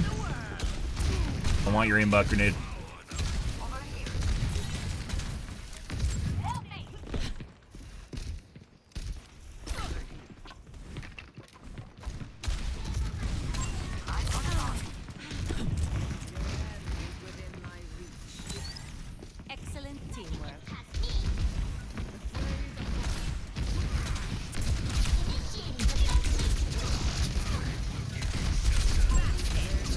Okay. Positioning. Surrender to my will.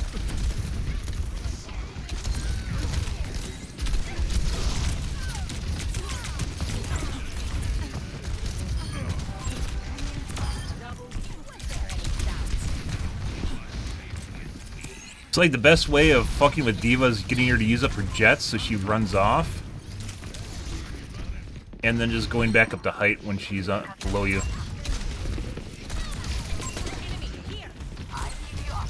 Holy fuck, D.Va.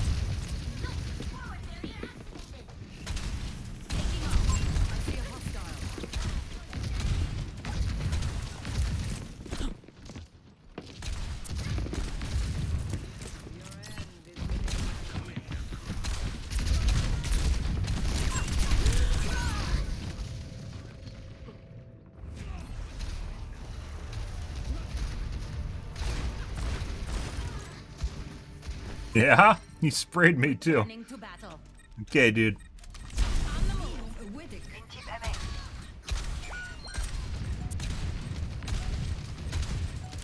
Nano boost at minute.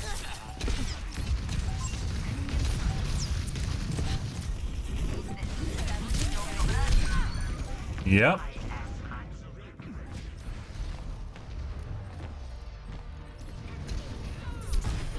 Pretty sure this guy's cheating too, as well as the Baptiste. Skies await.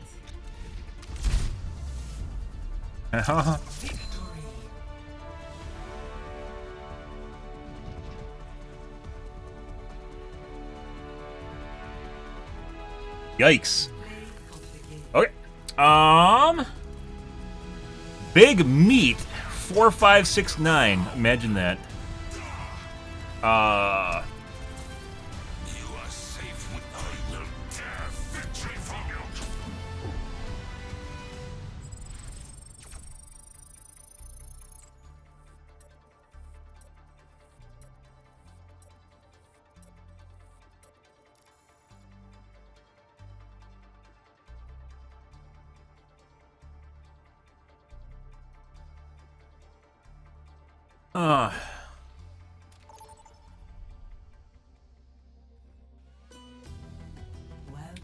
Okay.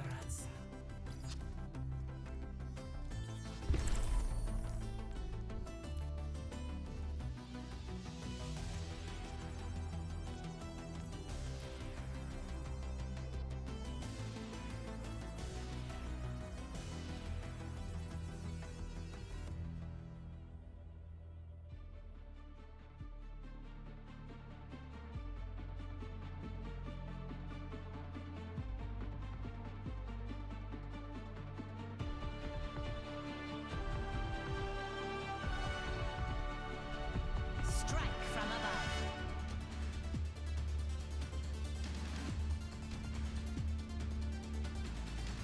Okay. Good. Good, good, good. Next game. 5, 4, 3, Okay. 2, 1. Yeah, well, Objective under welcome to Overwatch. On the move.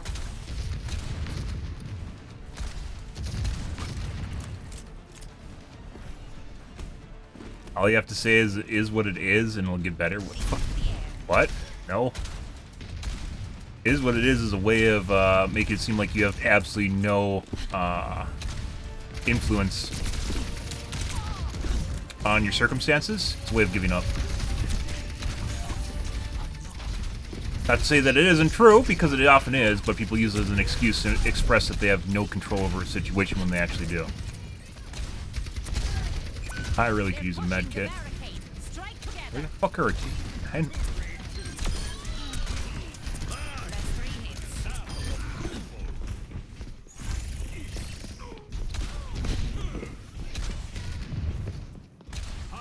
That's 3 hits.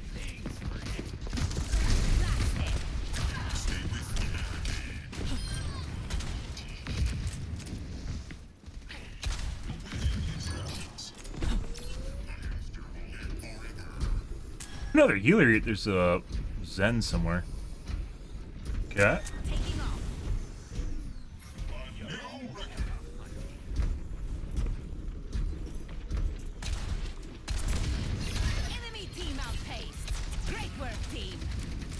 Your great work.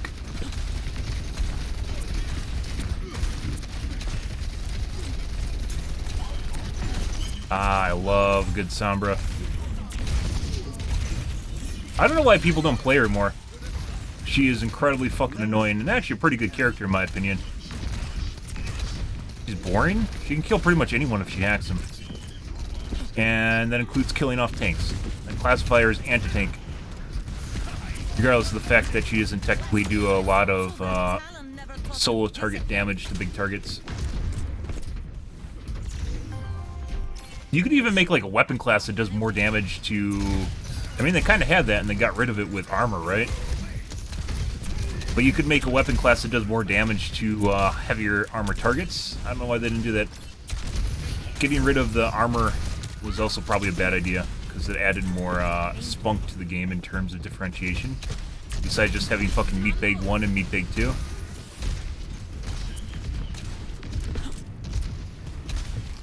Simplifying isn't always the answer. Nope. Jesus Christ.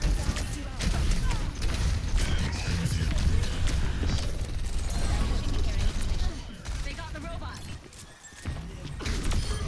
Uh, The robot has been secured. ooh, those hurt him.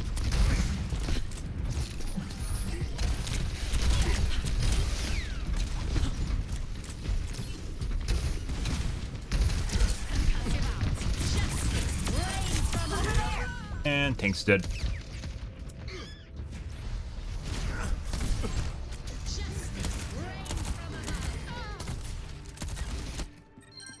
What? Show him some air power.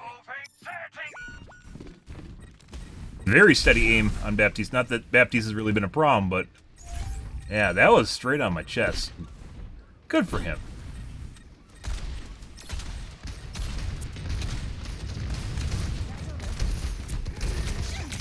There is the soldier. Excellent teamwork. All right. Want your hook?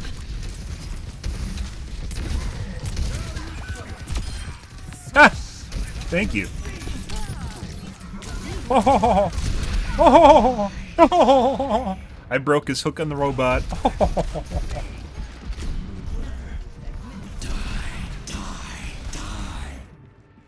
The skies await. Up and away.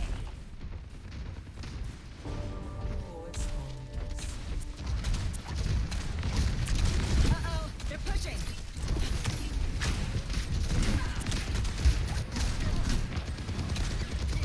You at the counter. But I mean, they already basically have classes that do more damage than other classes against certain targets, like Reaper, for instance.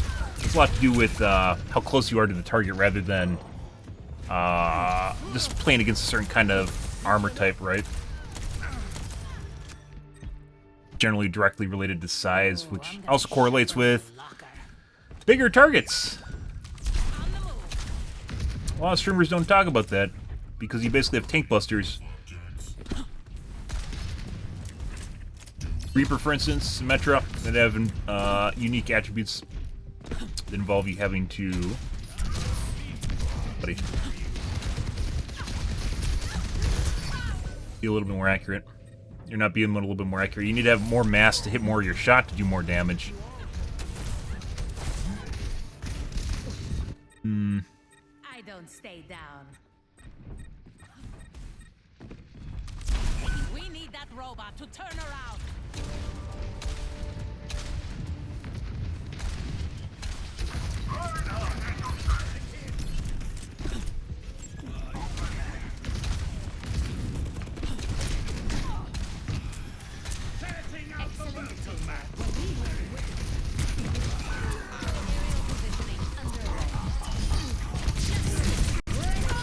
Got him.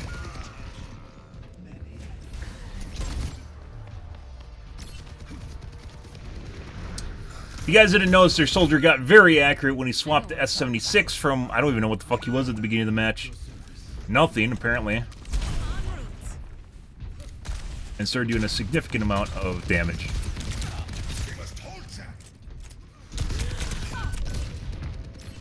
He's a knower. That's not who we want the kill cam on. I think we got a toggler, guys. All systems not. Good for him. Good for him. I'm not thinking with the Baptiste either.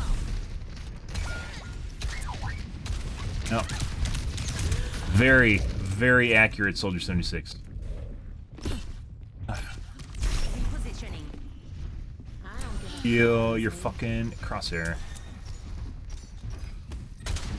No. Messy, but we got it done.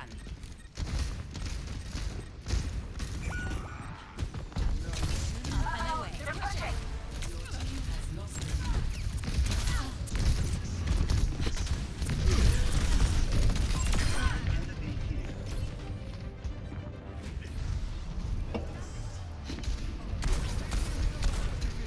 Whole team came back for me, guys. Good. Skies away. God. Dispersing. Repositioning underway.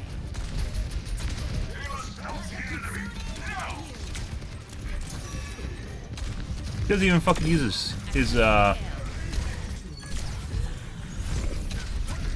not worth me using my Q. He doesn't even fucking use his healing aura. Pretty sure this soldier's cheating. Not very good either. Normally what happens with good soldiers that do that sort of shit is they'll just put down their healing aura and they'll basically bounce around in it. Got some nice stayers. Bro, we need to keep pushing. Oh my god, dude. Brian's dead. Good job, Brian.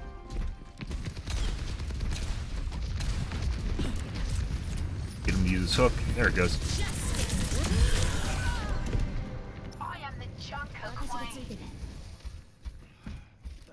Now they have to wait for their tank reset. Ours is already back. Or should be. Stay down. Possession of him. Repositioning. Remaining.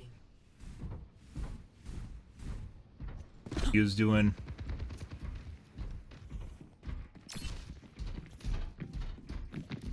That.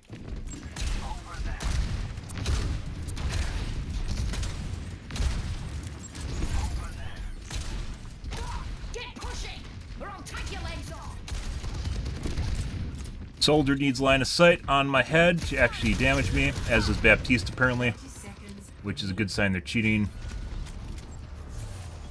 See, they don't fire at my feet at all. Yeah. Because they can't aim. But whatever is working on their computer can aim at my chest or head. It's a good litmus test. I didn't even think Baptiste was cheating up until we just saw that, but Baptiste was up there too. So. Good. Well, it's time to start our overtime. So.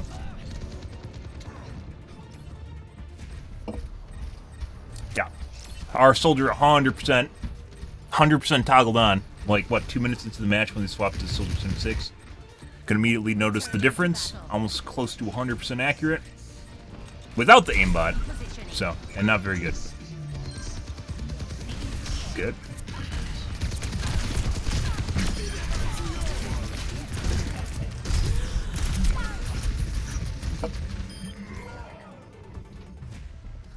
Would have liked to see that kill cam. Good. Fun. Alrighty. And we've got our reports.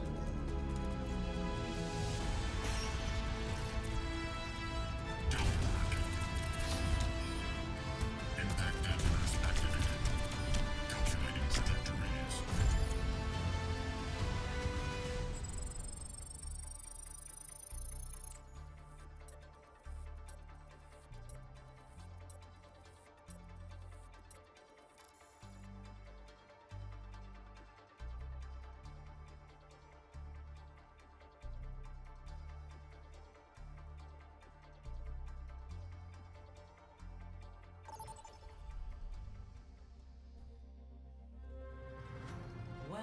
to reality.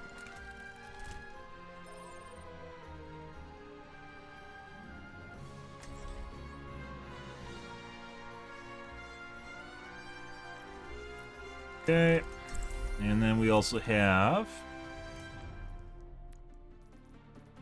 Baptiste.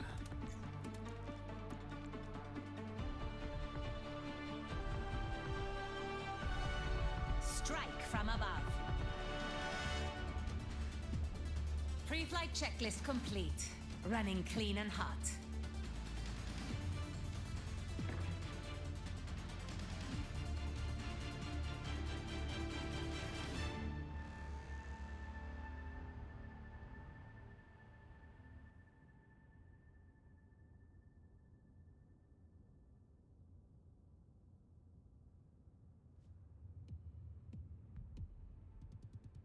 No one's a natural. Good. We all have to put in the work. Alrighty, next game. Fun. Yeah, telling sign. It was. I wasn't even.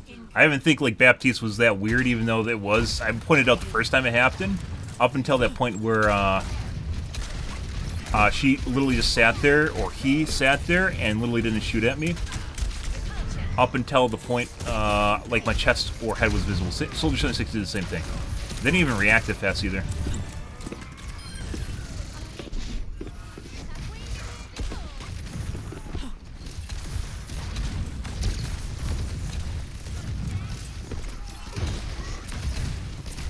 I love annoying tracers.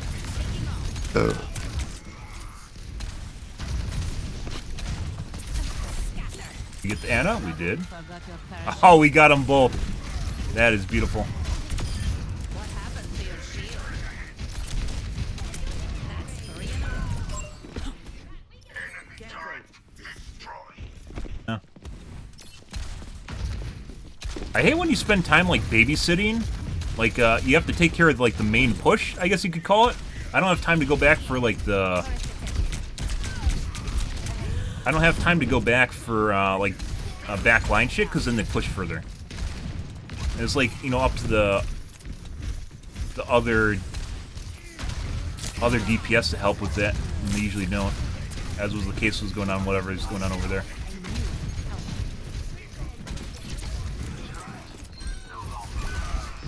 That sucks.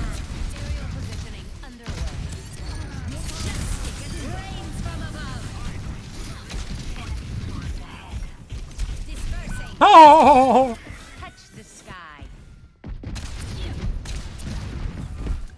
Yeah. Now he wants to do that. Motherfucker.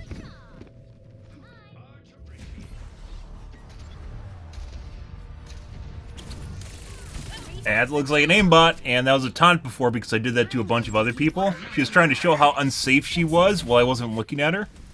But she probably already knew what was going on there. It's cheater BM bullshit.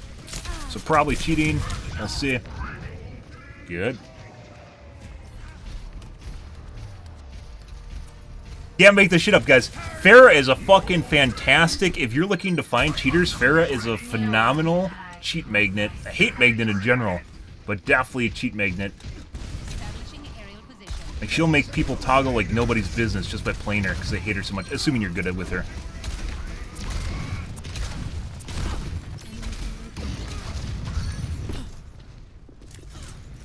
Yeah. Accept one. Enemy over here. Repulsion. Pay attention. Yeah. Increasing altitude. Brian's looking for, Stana's very accurate now. Over there.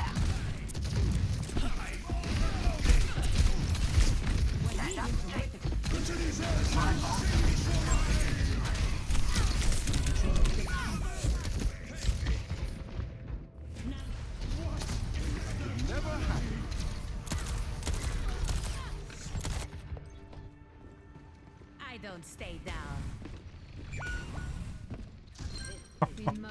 Not why I play Pharah. Positioning Not why I fucking playing Pharah, but 100% cheat magnet. Hey, buddy.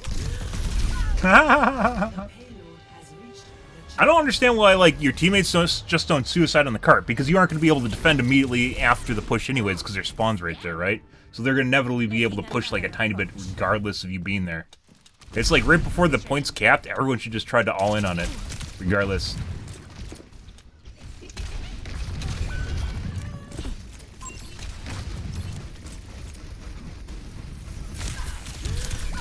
Weird spot.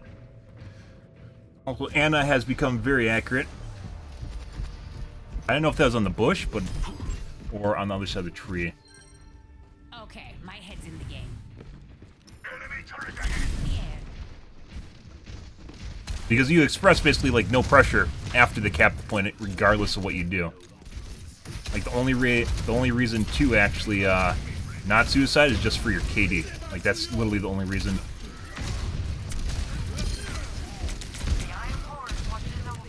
Dispersing.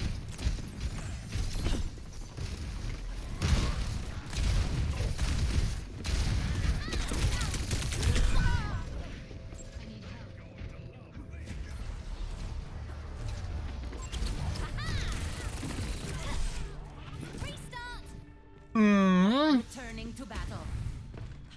Out and away. See the infinite universe. Nano boost administered. Watch out. I'm powered up.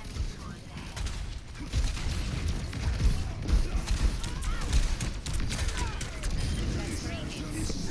Enemy turret down. Yeah.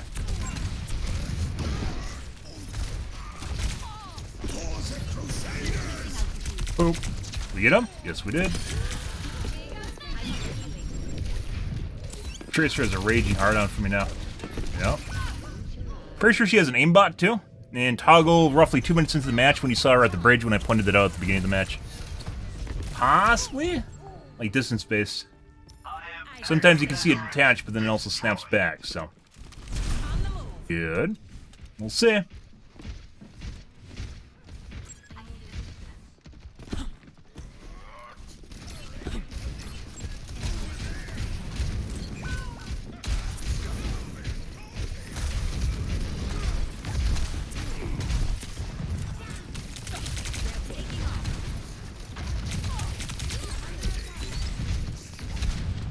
Up.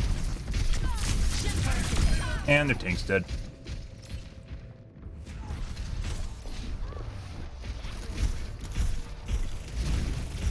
Good. Making another approach. Watch here. En route. I see an enemy. I've got you covered. 60 seconds. A new enemy turret down. No, didn't get it.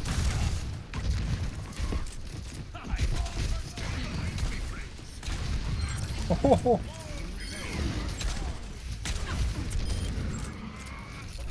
Enemy turret destroyed. I need help. Over here.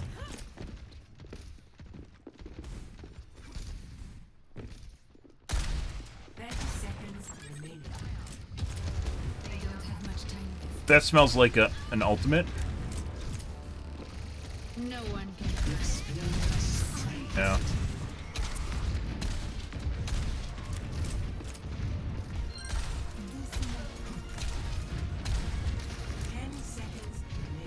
Yeah.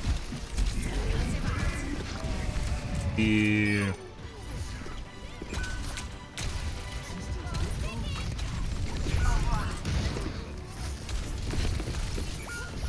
Yeah. Aerial positioning.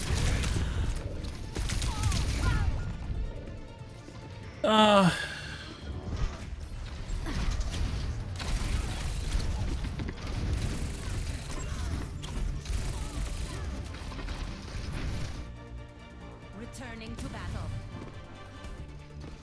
En route. The payload has reached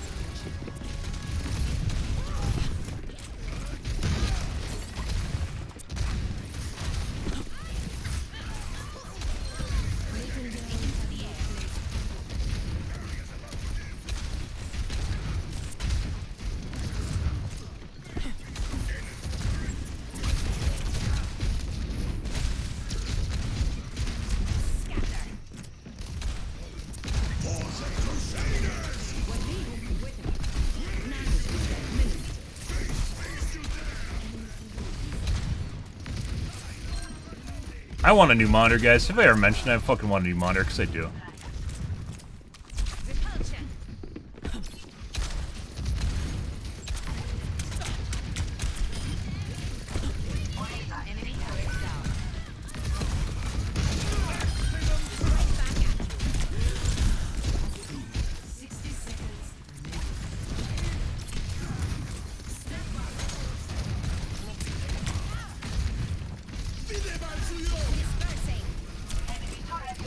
I wish I had a little more juice here.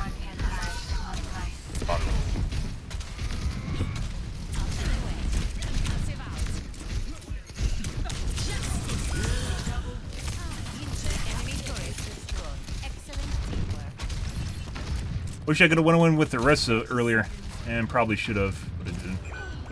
Ah.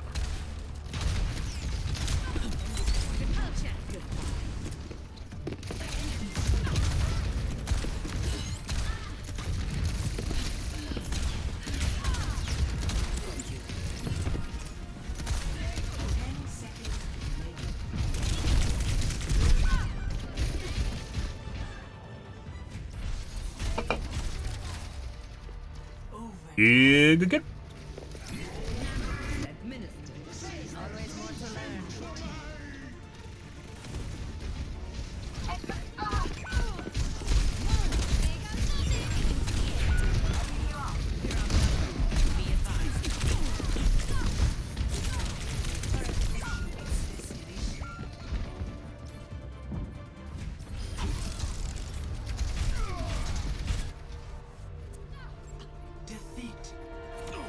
I don't know how to tank XDE.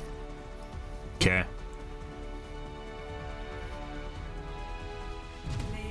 What? I put in random players' names and that means you're obnoxious! Forgot your parachute?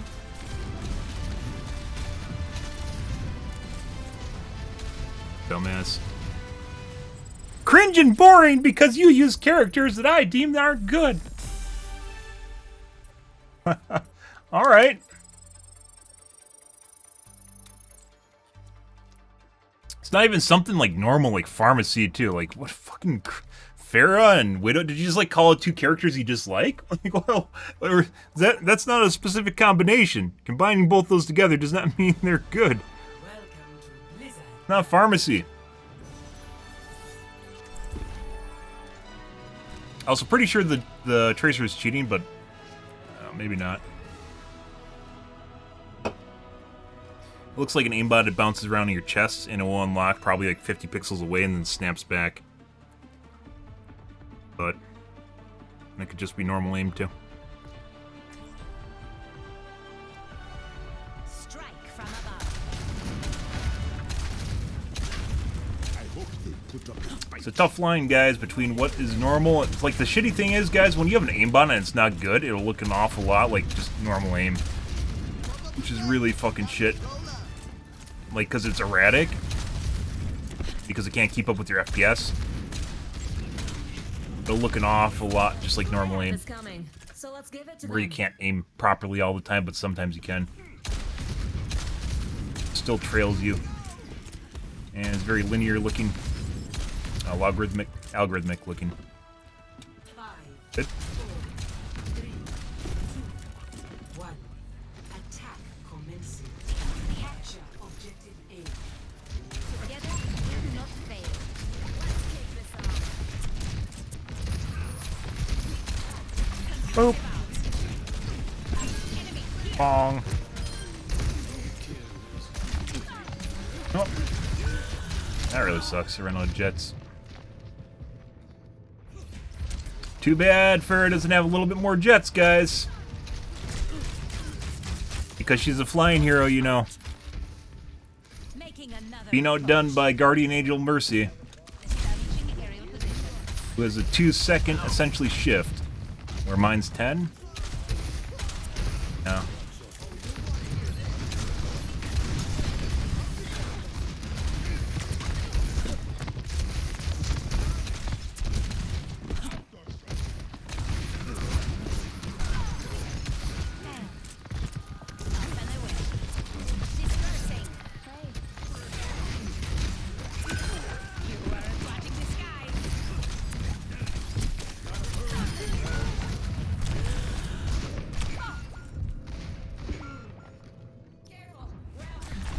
We get a toggler? We get a toggler? Oh, do we have a toggler? Oh, buddy. Looks like we have a toggler. Howie. What was that, like a minute and a half into the match? Oh. Just missed.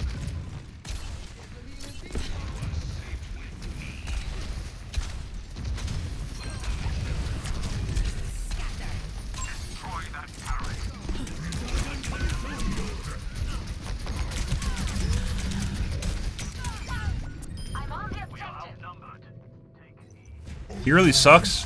Like, Pharah is definitely one of the best heroes to take care of turrets. But it really fucking sucks when...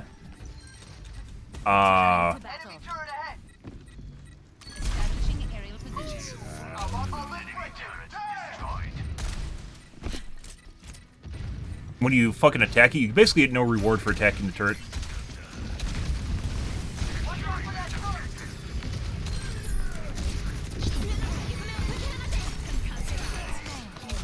I really don't want your flashbang grenade.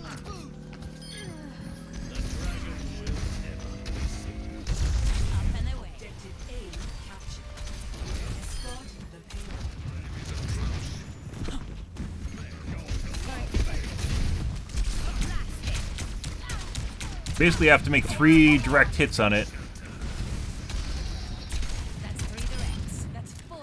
in order to kill it, and I'll end up at basically like a third of my health, a quarter of my health after I'm done with it, which is more than enough for people to kill me. Crew's missing a bunch of shots now. Oh, now he's hitting all of his shots. Okay, all right.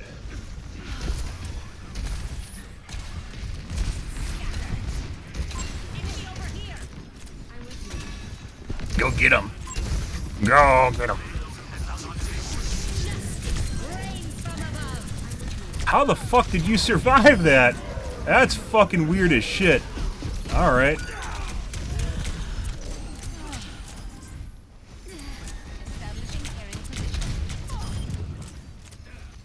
Enemy turret down. Come here. I can heal you.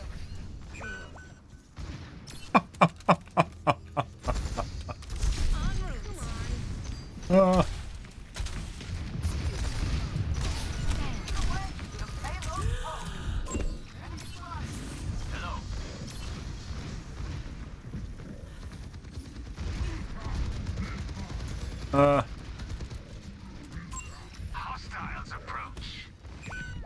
Aerial positioning underway. Fucking weird. Yeah, it should have been like maybe... should have taken maybe 2/3 of the rocket barrage and died. Yeah, no, it doesn't. I'm guessing there's some sort of fuckery with their Lancy. When you see people that don't take the correct amount of AoE damage, and people do, some people literally don't take the correct amount of AoE damage, it's usually because they're fucking with their Lancy. But I'm still not certain on that one. There's definitely, it's a consistency thing. That's an aimbot. There's consistency issues with some players and being able to land AoEs on them, including your concussive ability, and sometimes you'll even shoot through them. So the thing I think of is they're either fucking with their tick rate, or it is like they increase their land speed to do that. Not sure which.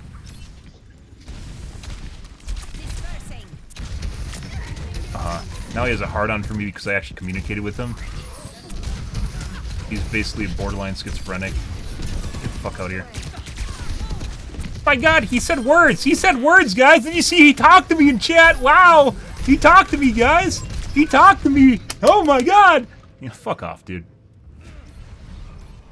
He's watching me through walls now. 100% cheating.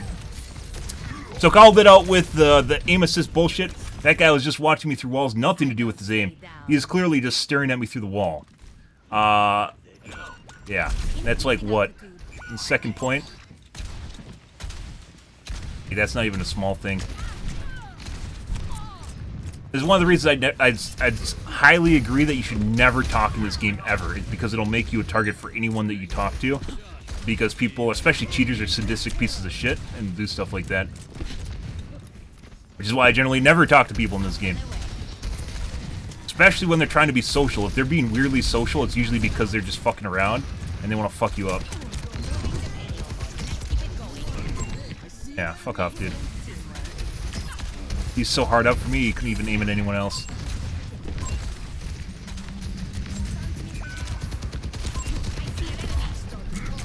Thank you. Very helpful. Bye.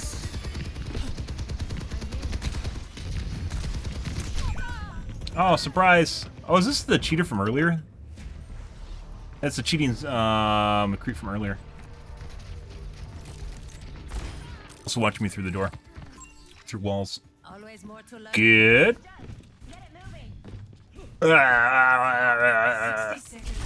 So we got the soldier to toggle. The Piggy is definitely also toggled, just based on him staring at people through walls, and he doesn't take the right amount of damage. And the McCree, probably also cheating. Maybe not. Sometimes people toggle on and off, and you want to give them information that's wrong, regardless of what you think in other matches.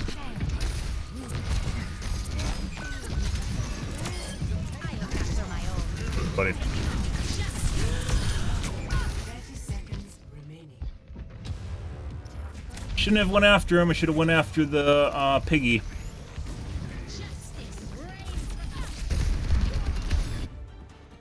Let's show him some air power.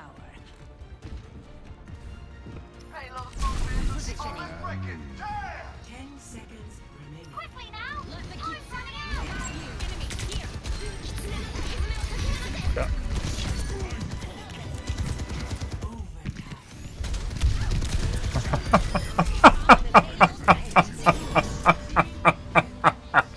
It was so fucking hard for that. That's hilarious. He just ran through the middle of my entire team. I just cut him through the middle. You can do that with cheaters, by the way, and they'll like hyper focus you. Crime doesn't pay. And then I just went for a medkit and then double backed on him. And then my teammates killed him. Did I point him out? I don't know if I did. There's the Me Too Farah. Is that the... That's the Hanzo, so probably actually has an aimbot for projectiles, which is unfortunate because he's probably gonna dick on me. That'll just happen. And then the cheating McCree. Yeah, eyeing me up through walls. So we got 3 cheaters in this game. We have both the DPS and then also the tank. Okay, my head's in the game. That's hilarious. Waste this opportunity. And Farah's not a counter to Farah, by the way, as we've talked about before. Echo is a counter to Farah, a very painful one. Soldier or hit scan are a counter. Must be really pissed off. Soldier's a counter to Farah. Yeah, he's 100% cheating. That really sucks. Mercy, I could actually use health. Thank you.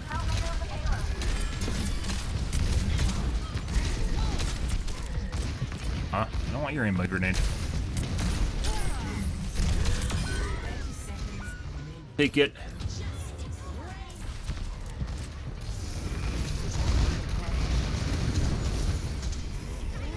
Must have been really pissed off if he had to go Farah, because Soldier was working pretty good, so.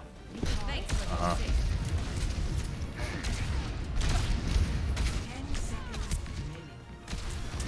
Excellent team. Okay, where the fuck's our tank?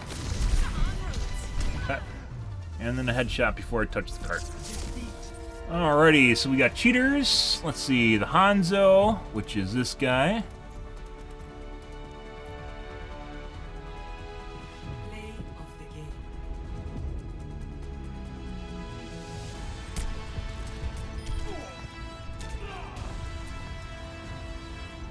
Got a burr in your side.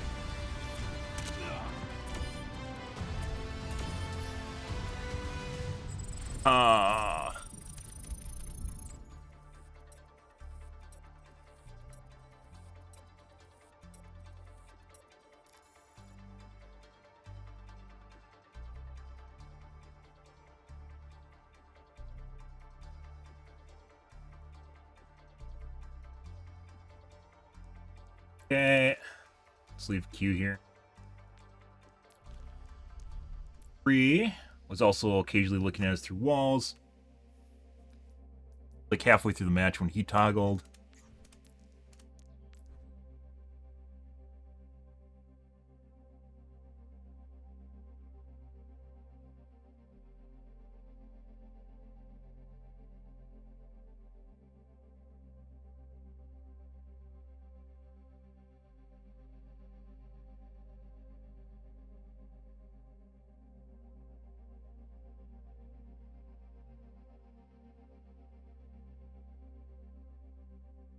The piggy definitely looks straight at me through walls.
I wouldn't even think the Road Dogg was cheating up until those two things happened.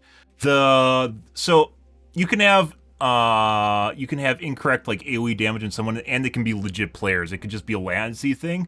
But when it aligns with someone cheating on top of it, like when they're doing weird shit, when you wall look through, like when you pre-aim at someone and you stare directly at them through a wall, you 100% are cheating. Pharah's a unique character because you can't just stare at the wall like you're coming around the corner, right? It's not one of these things. Pharah has height, so when you are staring at her up where she's flying exactly, there's no height audio in the game, by the way, up exactly at where she is, when you're coming around the monument halfway through that match, Brayton Teller aim lined up directly with me, his aim lined up directly with me, yeah, it's a pretty dead giveaway that the guy's cheating. And that matched with the input delay. Or not the input delay, the incorrect amount of AoE damage was 2 and 2 together.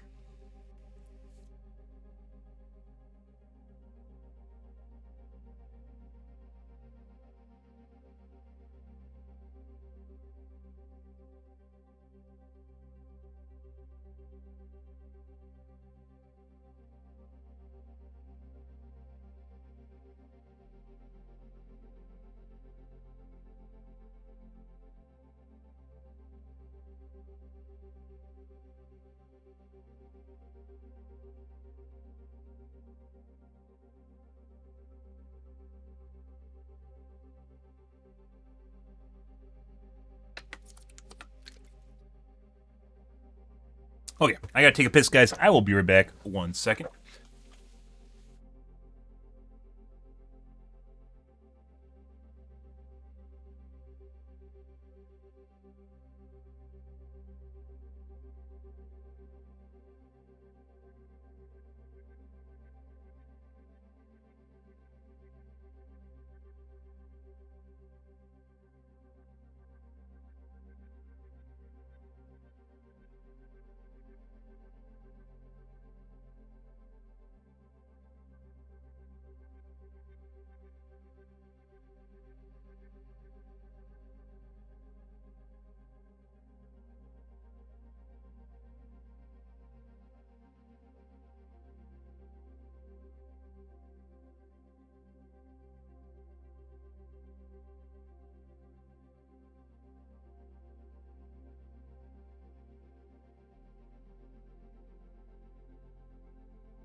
Good shit. Got 3 of them to toggle. Looking fantastic. Another guy raged so hard that he swapped to my exact character to show me good. I don't think he killed me once either. to show me how it's done.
People want my attention.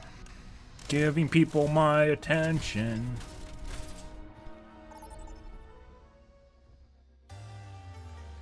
Arriving at Conseil. Prepare for battle. Select your hero. Mm-hmm. Ready.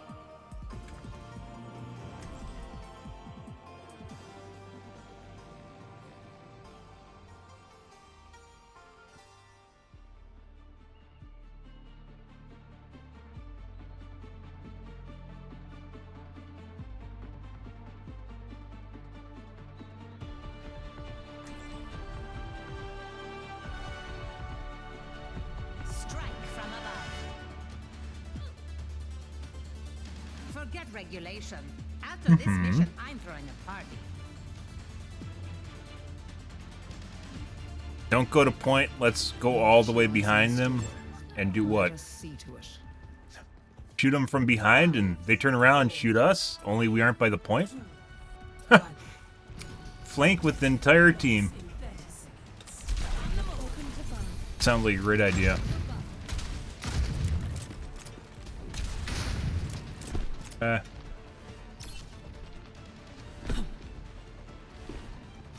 cannot escape me. Behold my creation. Nah, we're all behind them. Oh, the flank.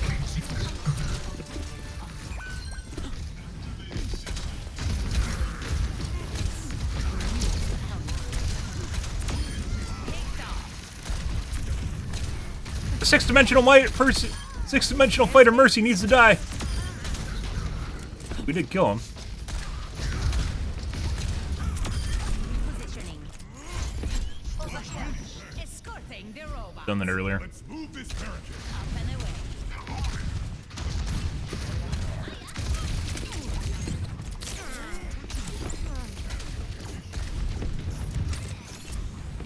Enemy over here. Took it. Excellent teamwork. I see an enemy.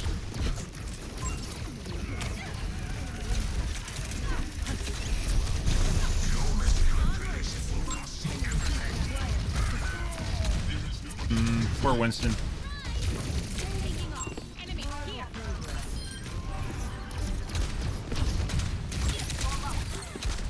Defend to my will. You don't have to thank me. I miss EAX, guys. It's kind of sad. The best audio in video games as far as positional audio occurred 20 years ago in Battlefield 2. Back before they killed off EAX.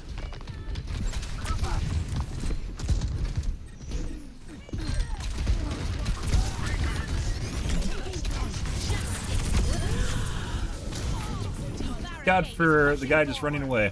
Very helpful. Could have killed me right there.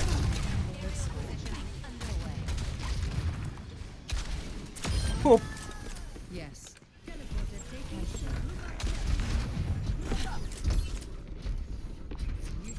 Escape me.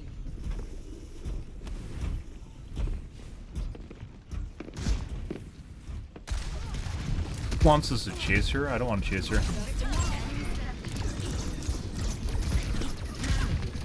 Let the push commence. Increasing altitude.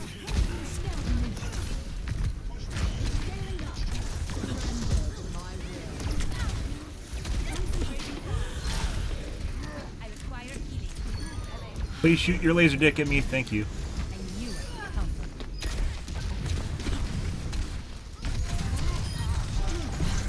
Six-dimensional fight, Mercy. Oh my god.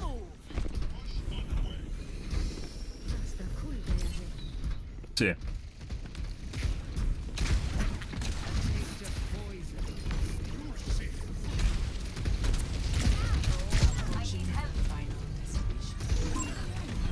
I need health way over here, please. Please give me health while I'm flanking the enemy team. I'm not attacking that.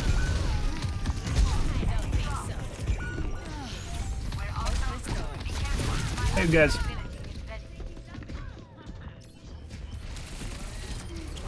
I fucking hate, like, when Echo transforms, guys, it is the most ungratifying thing in the world when you kill her because she just transforms back at full health.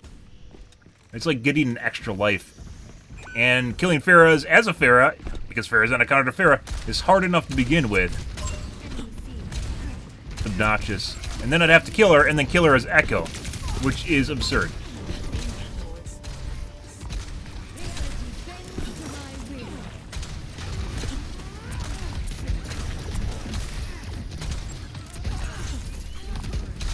Back in control.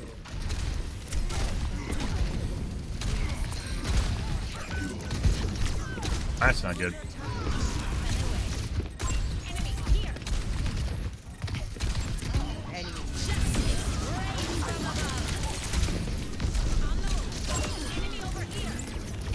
There we go.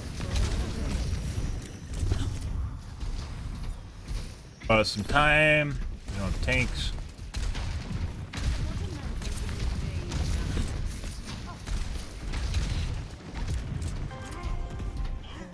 There, our tank's back.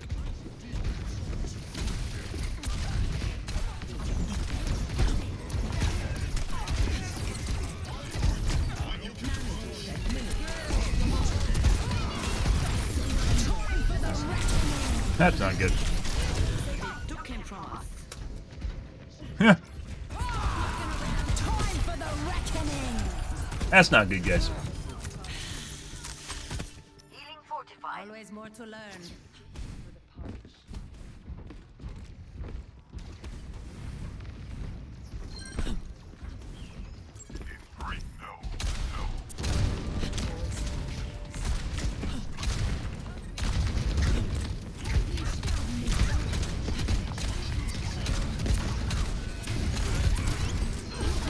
Please come with us.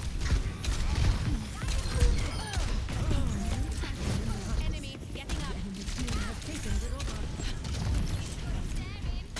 Enemy here.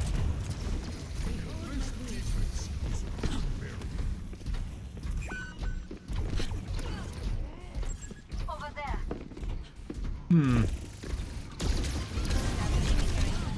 Look here. You don't say. Yeah. Not sure why our whole team was chasing someone, but you know. One of the shittiest things is when your whole team just chases after a flanker and just spends like an entire push cycle just chasing it. It's a good way of labeling it as a push cycle. Chasing them around and basically waste your push time.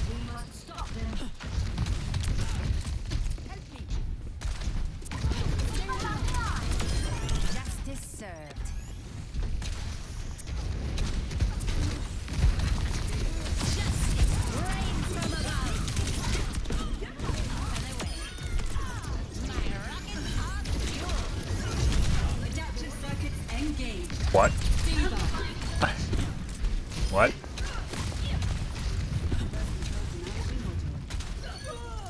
Okay. How you live every time. Talking to me? Because their teammates don't kill him because I pick and choose when I use my ult. That's why I sit on my ult for half the fucking match. Because it's not worth having an ult if you just died before you get a chance to do anything with it. You can do more as being alive, unless you get 1 or 2 picks.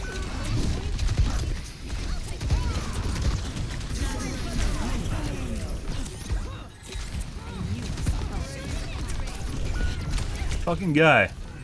Every time I turn my back.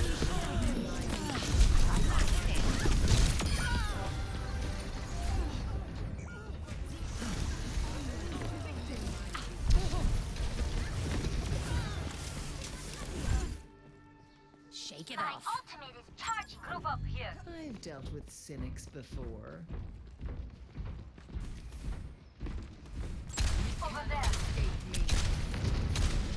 I really benefit from the frontal pushes too, because I can just like fucking shoot down the alley at them.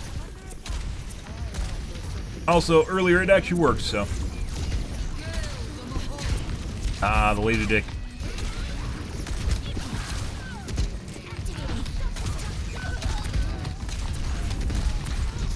If only I had my Q. I do have my Q now. I don't have my Q.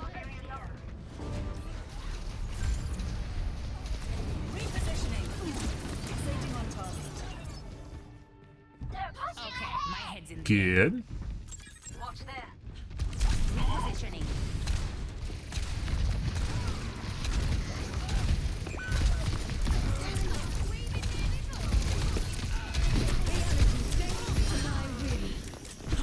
Establishing aerial position.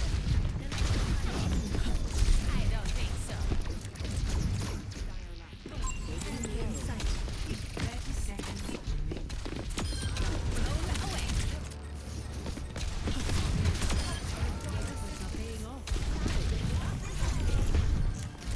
The robot has been secured. I look after my own. Let's go then. No. 10 Let's go seconds then.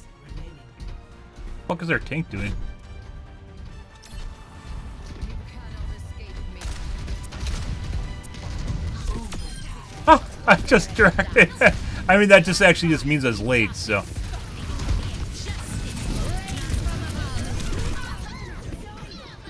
Adaptive circuits engaged.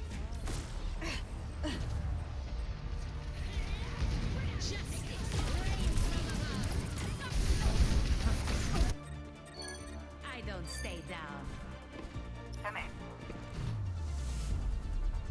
Fuck you. It's like having automatic doors that just accidentally close on you. Good. Good, good, good.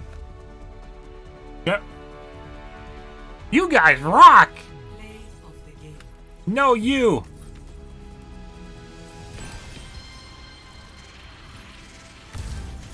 Efficient defenses. Nice guy.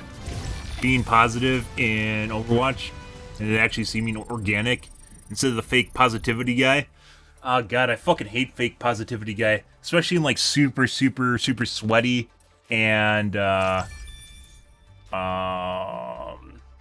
competitive environments, the fake positivity guy. You know? And he's just talking about it's like a fucking car dealer. Someone trying to sell you a car. Car salesman. Wow, what a great push we had there, guys. Oh my god, we got completely wiped, but don't worry about it too much. It was a great push anyways. You're so fucking fantastic, you know, and he's just like, he's like sharpening his scythe in the background in his brain.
Fake Positivity Gamer. Maybe I should change my username to Fake Positivity Gamer. On Twitch, I should just become the streamer known as Fake Positivity Gamer. And just be a cynic. I mean, that's almost no different than who I am right now, so. You weren't watching the skies. Cuss him out. You rock! And believe none of it. It feels better saying that when I know it's satire. Satire, because I can actually do it. Prepare to Oh. select your hero.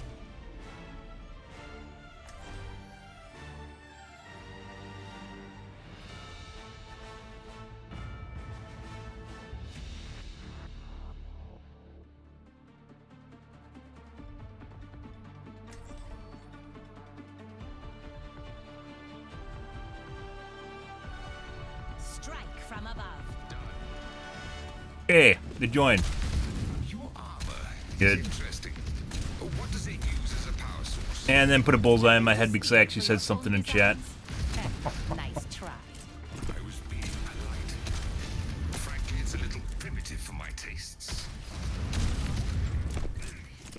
I do not fight for myself. Good leadership makes all the difference.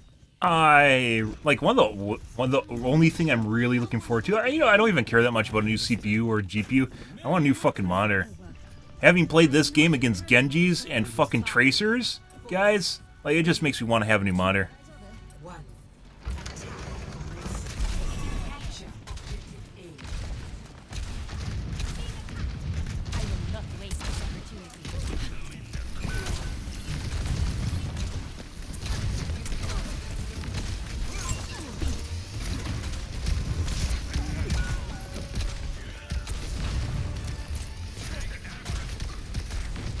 Conqueror just killed the Doomfist.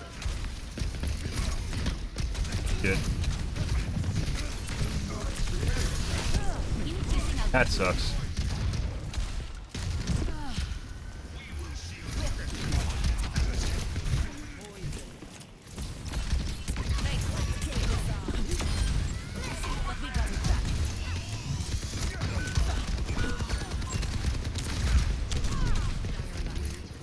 God. I don't think so. Ash here. Health restored. I don't know, our two teammates in there didn't actually, Wow.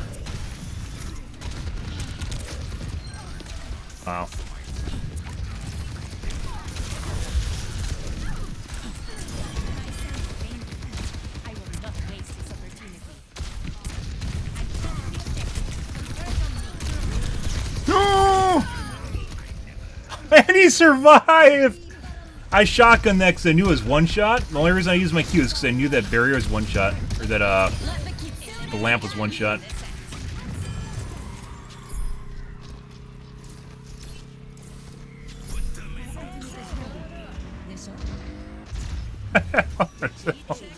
I had to get value out of the. Oh, did I get her? I did. Actually, I didn't. Over here.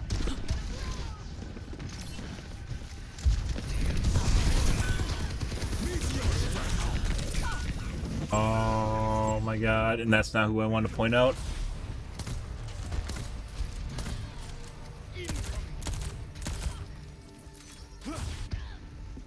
Always more to learn. Positioning.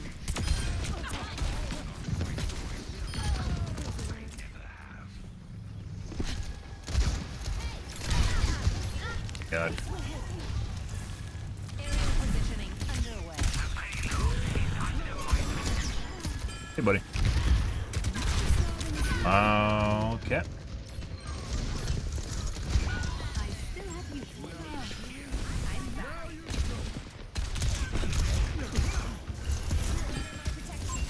They're literally just all fucking doing bouncy castle at me. Okay. Are you chasing? Is he not chasing now? What the fuck? Okay.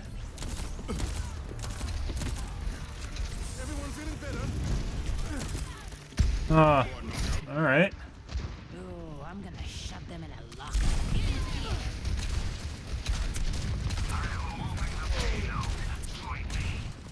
Aw.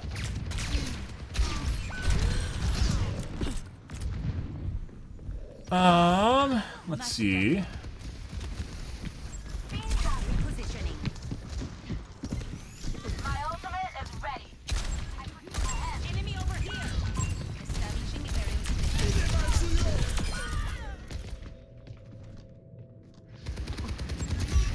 Had to do it. You don't have enough time to not hit a shot, and if you try, like, I'd have to flick to the side and hit her with the AoE damage when she's in my face, and hope it kills her. Like, it does enough damage to kill her. I'm precise enough to do enough damage to kill her, instead of aiming for a direct, which is easier to hit. Why isn't the payload en route? I will not waste this opportunity. Hello. Valkyrie is almost ready. Good.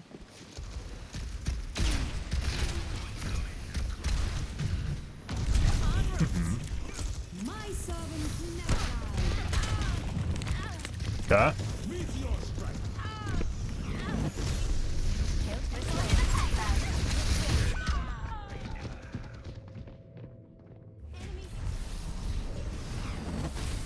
Pre-made. Yeah. Good. The skies So they announced to the rest of the team that I was inside there and they had to deal with me, instead of dealing with the team that's pushing outside. What's up? Because it's pre-made. So. Widowmaker here. Keep the payload moving forward. Good.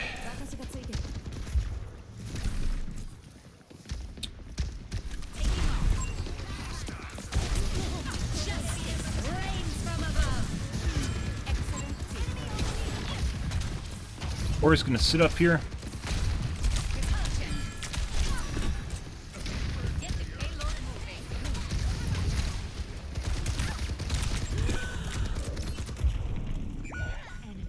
We're outnumbered. Be Ah. advised. Much better. And yep. Repositioning. Anna checking in. I wait for respawn again. I have empowered you.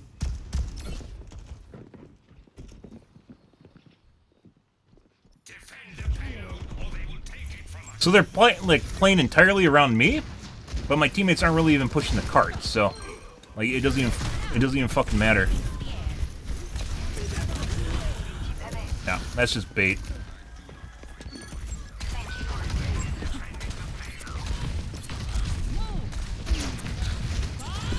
Do something. Crime doesn't pay. You are safe. Put them in the crowd.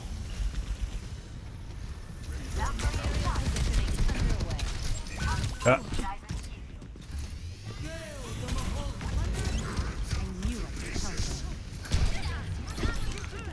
good.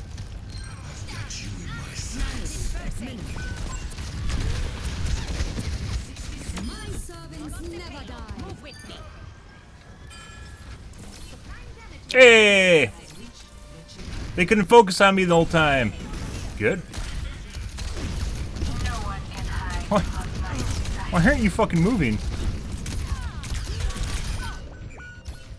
I need to, like, so when the lantern comes out, you have to basically bop it. I could also concussion him away. Bop it. Oh my god, Mercy, what are you doing? Bop it and then punch it. To battle. Into the air.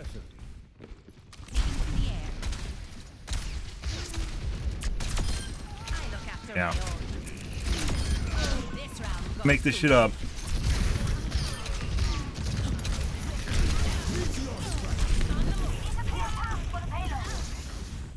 System repair. Moving the payload. Keep it going. Kill him? They did.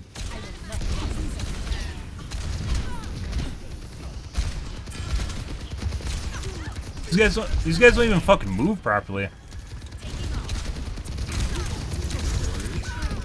Tried to get around the back of the wall. But you still have to deal with their entire team, so.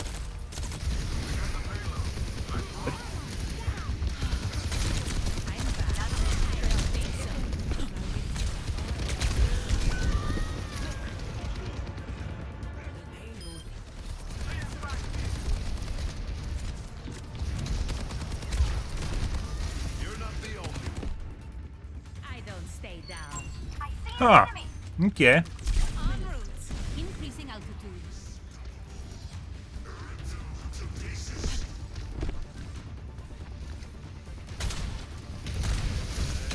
My servants never die.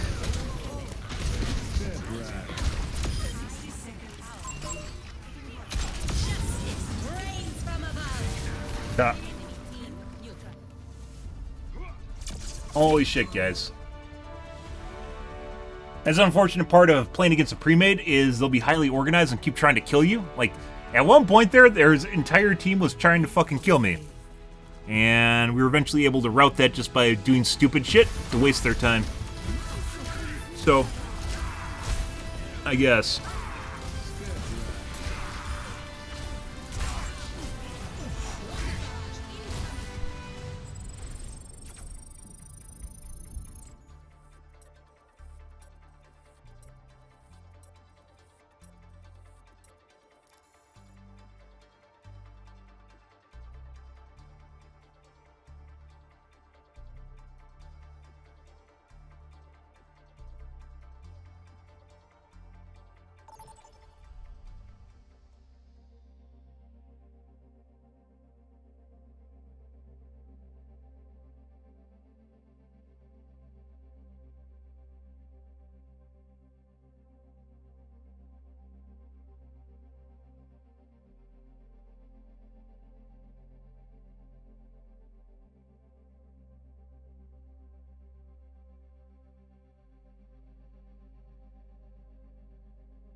Welcome to Repair your defenses. Select your hero.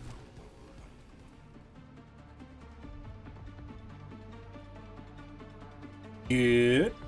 Good. Strike from above. Stay near the immortality field. Just to warn you, I don't have Ah, experience healing people. A good, lovely Hit me in midair. How hard could it be? Widow map. You think we're gonna get a cheating Widow here, guys? Can't wait to find out.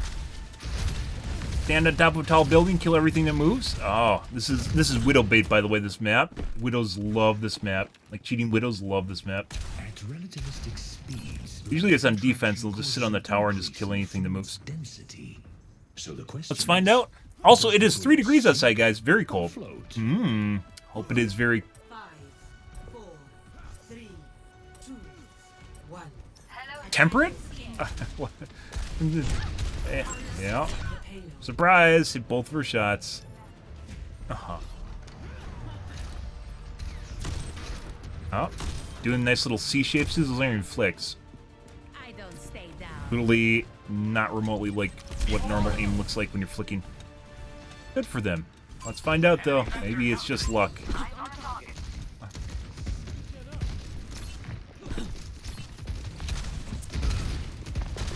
Yep, she's just shooting me. Want them, make it. Aerial positioning underway. There's the Widow again. So it could be targeted cheating. Sometimes you'll see that. It's one of the things I wish they had an anonymous mode in this game. So if they did, you could just hide your username. But even in quick play, because of my region, eventually you play against the same people over and over again. If they know you like playing Pharah, they'll start trying to fuck with you because Pharah's a hate magnet.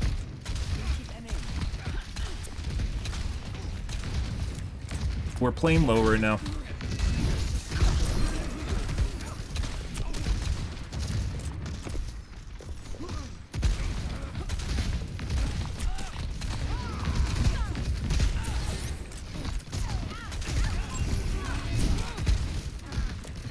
No one can hide Ah. from my sight.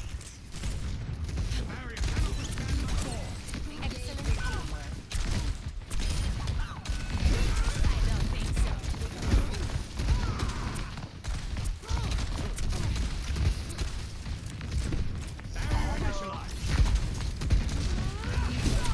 I don't want that. Hey, look, guys, she still managed to shoot me in the face. Good. That went like Always more to learn. Nano boost a smiley face. En route.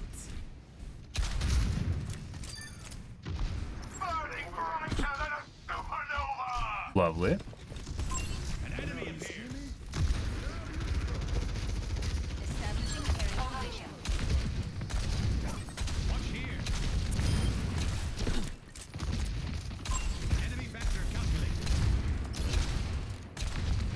And what, it should be back up again.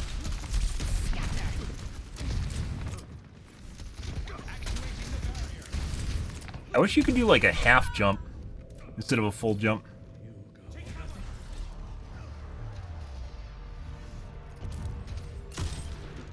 Uh-huh. Let's show him some air power. Fight. Positioning.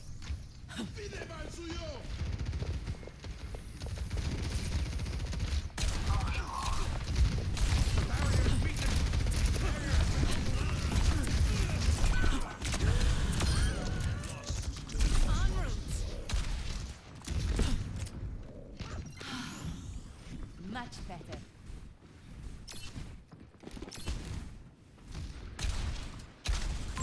Over there. Over there.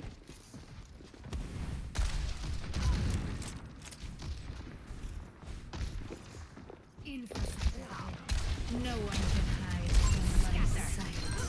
Healing fortified.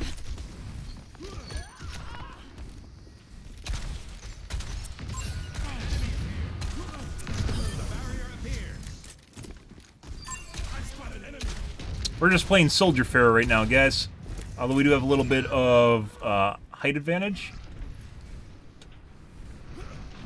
Oh, nope. Personne n'échappe Huh. à mon regard. A threat emerges. Come around this corner, Ryan. Right here. Right there. Yeah, oh yeah. Hi, Ryan.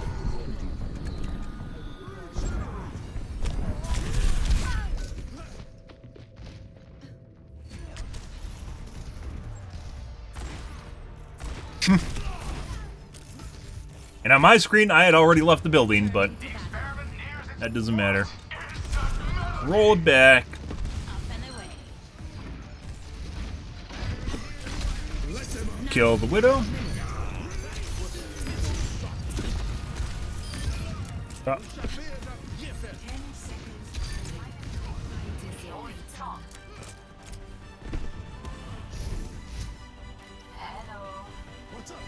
Reposition. I wonder how much of the match the Widow actually spent trying to kill me, trying to get like line of sight on me, but because we're playing close to the ground, they weren't able to. Kind of curious. Like, I think half their kills are me. More than that, I think they kill me 4 times with headshots. So, I don't think she's really doing anything except trying to find me to kill me. Okay. Yeah.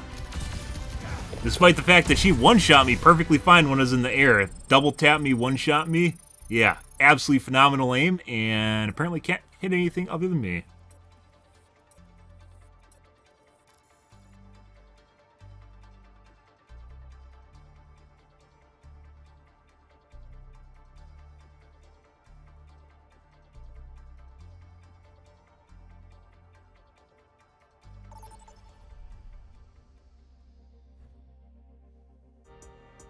Now entering mid-tower. Prepare your defenses.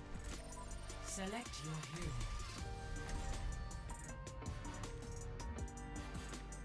Ah, good. Strike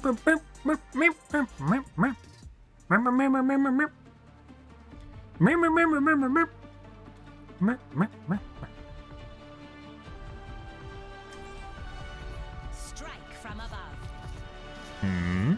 Happy Sunday, guys. Hope you guys are having a wonderful start to your work week or already into your work day. If you're from Europe. Good. Sorry, can't tell you. You might spread it. So you need to fix this dialogue bit here where you're supposed to have a monologue with someone.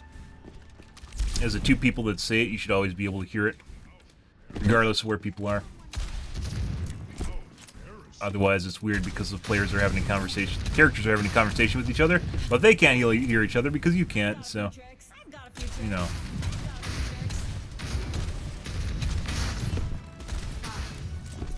Forward voice actor. Not waste this opportunity. One. Attack Goodbye. See ya. Goodbye. Oh. What? Wrong order. We had to do something though.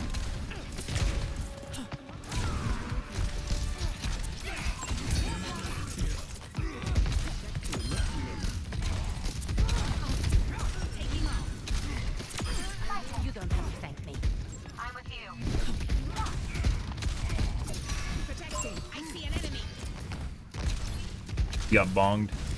Thanks for the assist. Good old bong. 15-second cooldown prevents that last shot.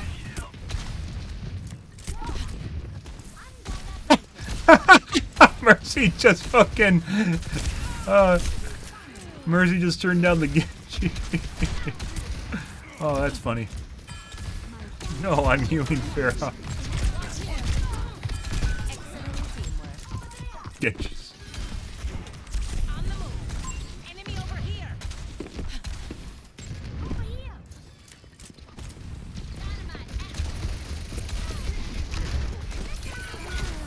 We're outnumbered. Be advised. Over here.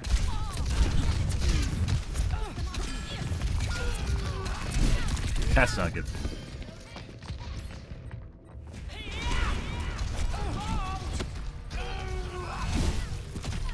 You got too close.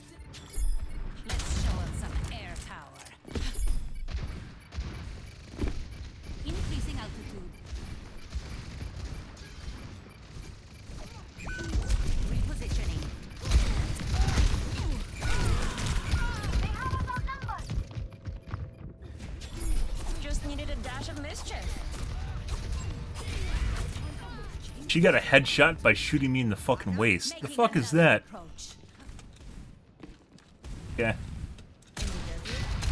She got a headshot hit marker on my waist. Establishing aerial position.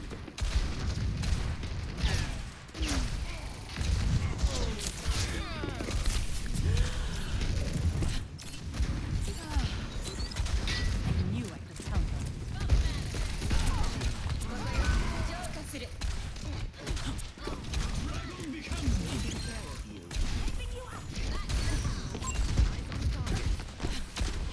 I will not waste this opportunity.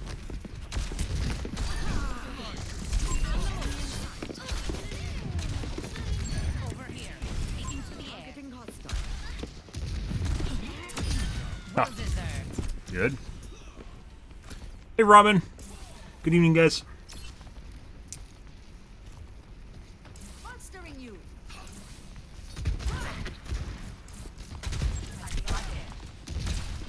Sorry.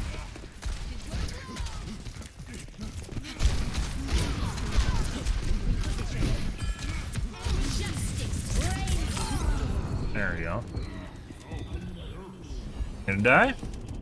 Aerial positioning underway. Okay. Okay. That's actually enough to kill her. That's a 120 with 30, Ed. You can one-shot her with that.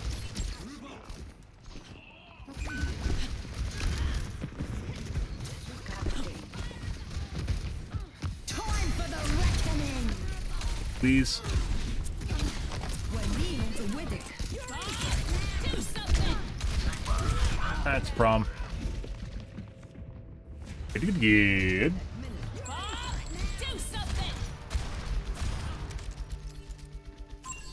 Helping you I out. don't stay down.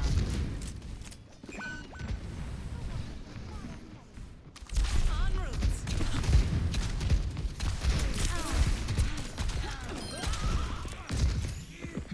Health restored. Outfoxed. Rendezvous at my position. Taking off. One of the most annoying things in the world to deal with, guys, is a fucking tracer with an aimbot. Holy fucking shit. Not that this one does, but just pointing out.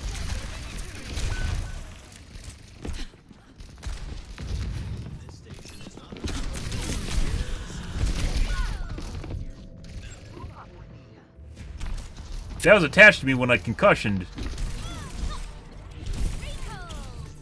I looked an awful lot like that was attached to me when I concussioned. Oh, we're playing on, Max, too.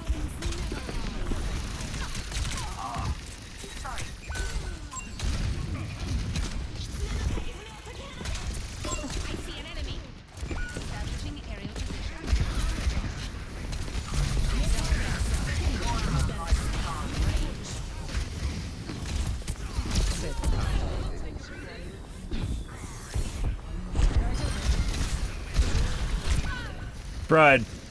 That was the option. You just got two-tapped. Yep. Ooh, I'm gonna shut them in a locker.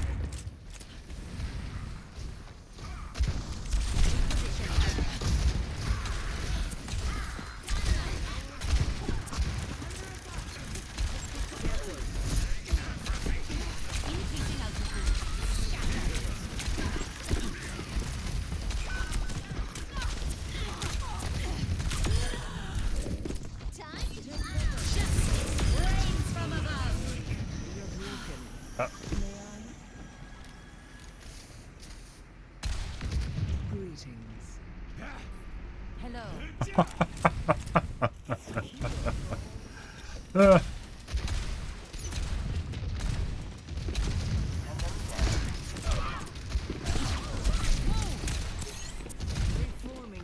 You can stand on this. Normally you can't stand on this stuff. You can stand on both of them.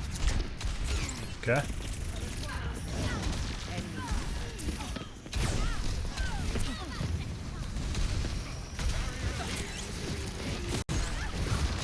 Oh, I don't want your suck. I don't want your suck, please. He has become very accurate, by the way. From second to last death. We'll see. Yes. Okay, my head's in the game. Coalescence is almost ready. Apparently they got it, too.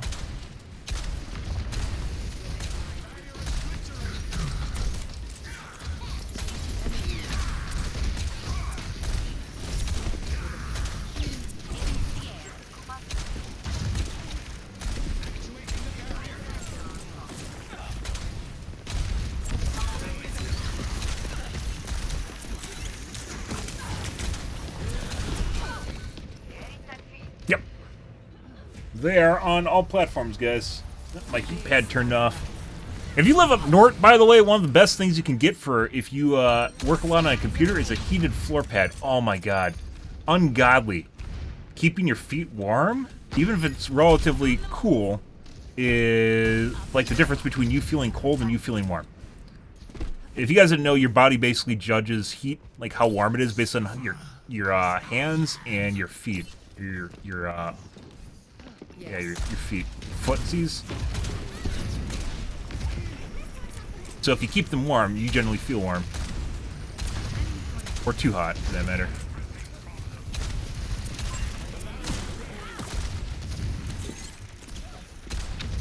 I'm gonna totally do it. Come up here again.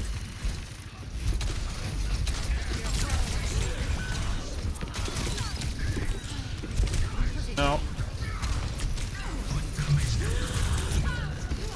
No, he's one shot. Too close, guys. He jumped into me, so I did damage to myself. It's too close.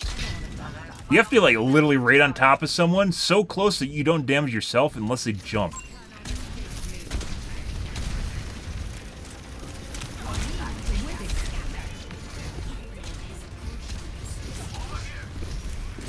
Holy fuck. Go in. No one's going in. The healer's even going in. The fuck is our tank doing? Let's show him some air power.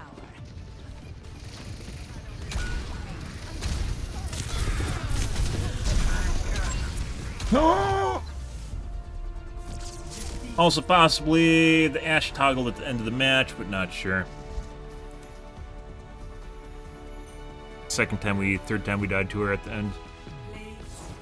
Mm-hmm.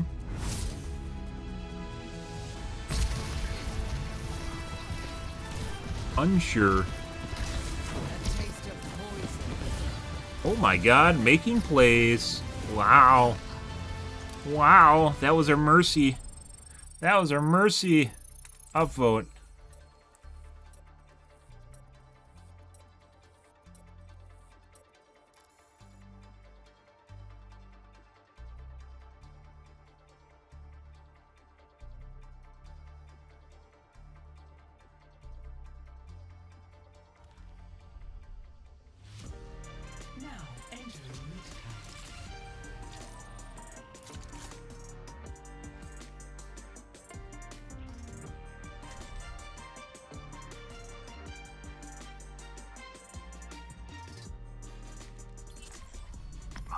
Strike from above. God. Ramatra, at your hello. Or is like a flamethrower? Not really. I wish May was more like a flamethrower. They took that away from her though.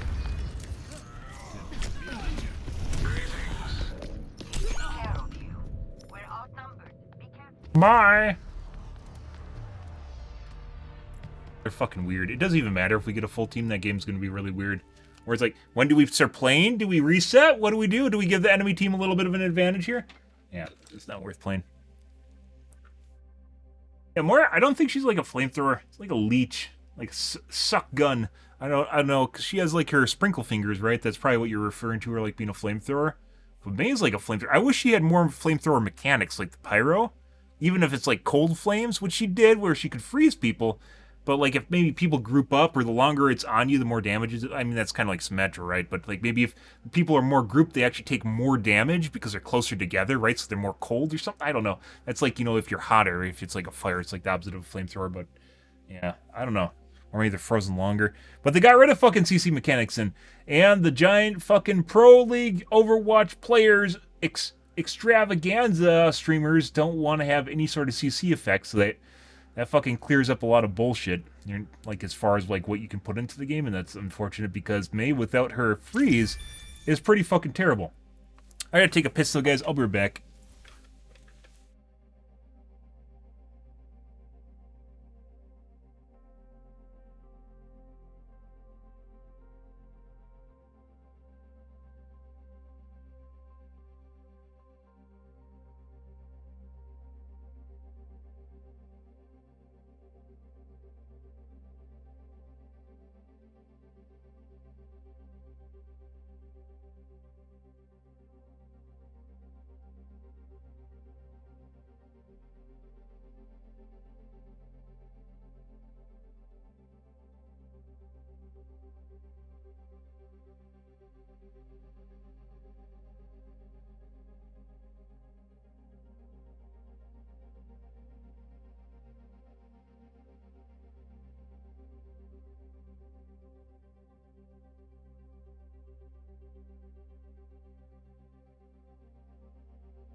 They should make her a tank. I mean, maybe you heard it here first, but I've said that literally since Overwatch 1. Like, even before they did the tank shit, she should have been a tank.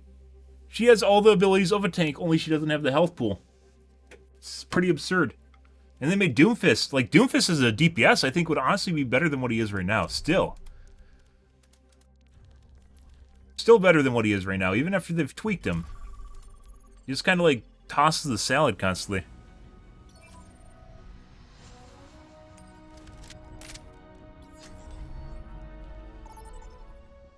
Which, I mean, isn't necessarily bad. Doesn't make him a bad tank. He was better as a dive one-punch man. That was his thing. And then they took it away. because idiots can't figure out when there's something angrily grunting around the corner, you don't walk in front of it. If you hear around the corner, maybe you shouldn't peek at it. You know, just saying. That's been a thing since if he first came out. Oh my god, he one-shots you. How are you supposed to deal with it? Don't walk in front of him. It's not like don't get clicked in the head. You can hear him when he's grunting down a hallway. Just don't walk in front of him. So you're going with That wasn't that hard. joining Overwatch. Isn't that Hey, on the other hand, has always been basically a tank. never should have mattered? Maybe they wanted to keep her as a... It seems like a no-brainer to put her as a tank, right? Maybe they wanted to keep her as a...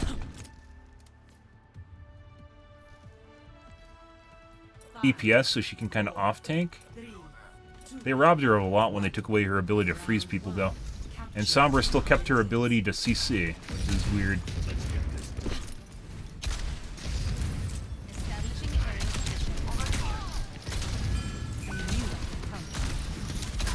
Fuck.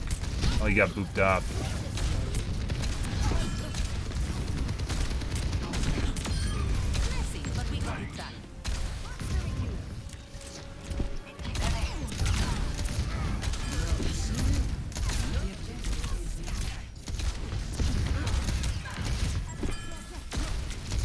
I don't like fucking trying to kill Ball, though. He's pretty terrible. What the fuck is that?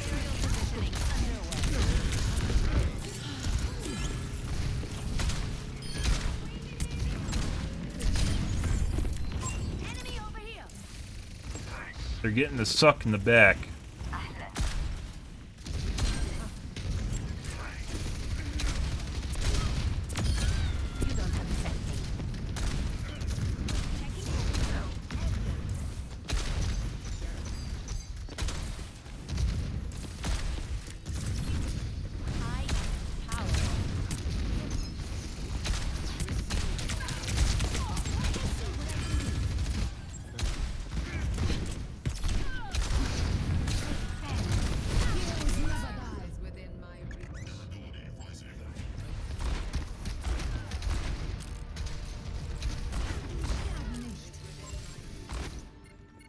The skies await. Positioning.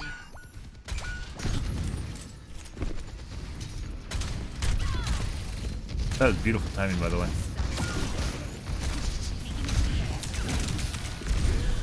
We're taking a lot of damage here. Aw.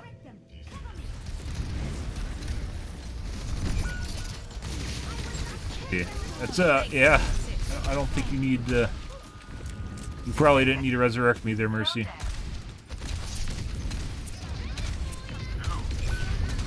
This comes to getting a lot of spam to get out of spawn.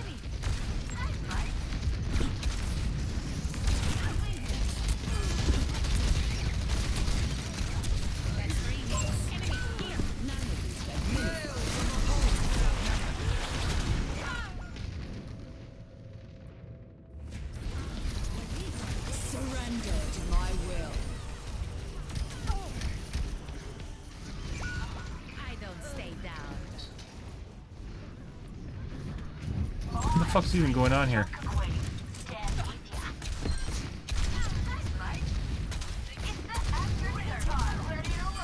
knew I could help.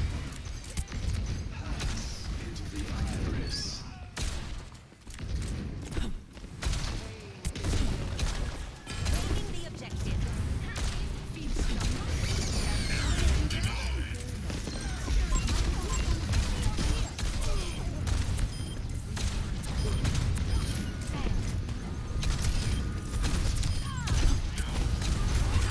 Pick up your feet, you drunk.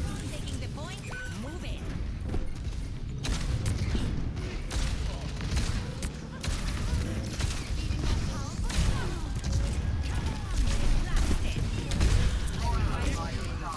Oh! I've been sitting on my Q this entire time because you can't just bomb Q on the ball. Always more to learn. Nyah. Nyah. Nyah. You need to touch the point, Moira. You shouldn't touch the point. Pretty sure the McCree toggle, as can be seen based on him basically doing nothing and then all of a sudden hitting shots where I looked at the camera and but I didn't say anything? Yeah. We'll see. All of a sudden he has 10 limbs and most damage on their team by a far margin. Good for them. Oh, you couldn't handle one of these.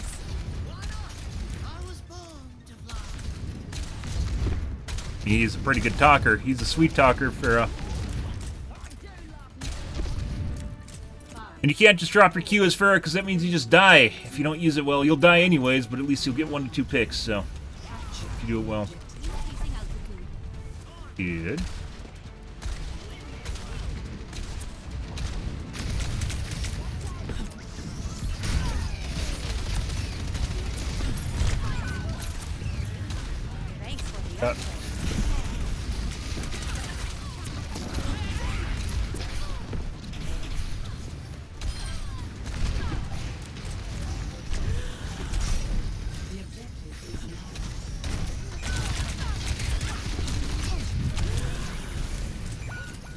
Fucking Christ.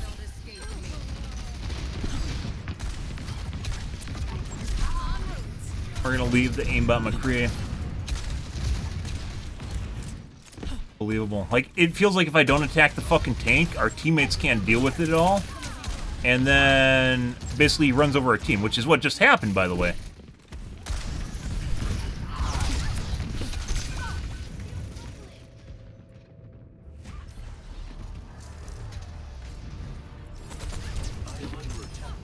That also looked weird. We'll see. It's kind of weird how this just went from completely lopsided to completely lopsided on the other side, but, you know. Sure that has nothing to do with players' performances.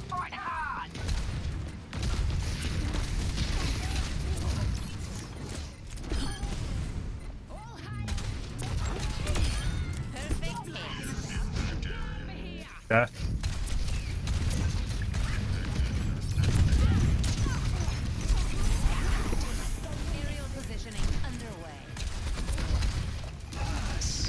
No.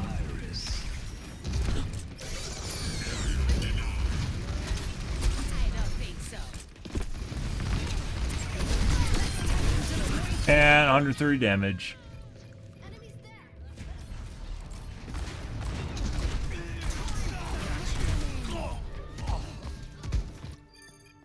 Making another approach. I'm at the objective! Rally up! Other way. My ultimate is charging. I am ready to unleash coalescence.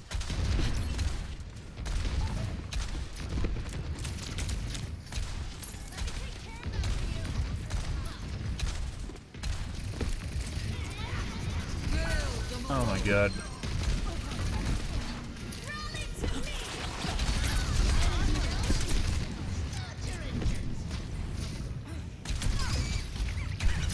He knows I have a Q. Bye. That's all it fucking takes to keep him out of the point. It's not a bad thing.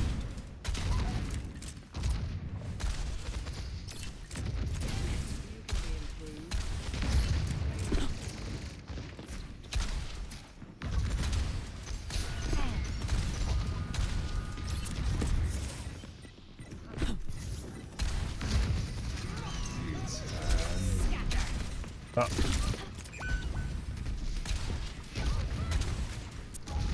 And McCree's over there.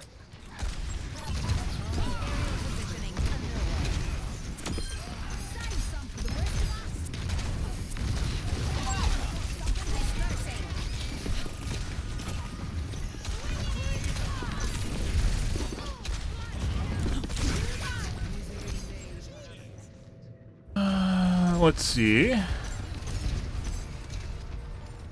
McCree has started underperforming again for whatever reason this entire round. Compared to...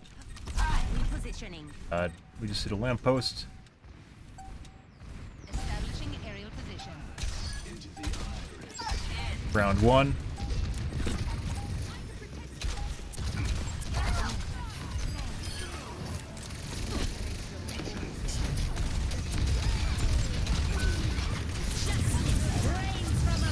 There we go.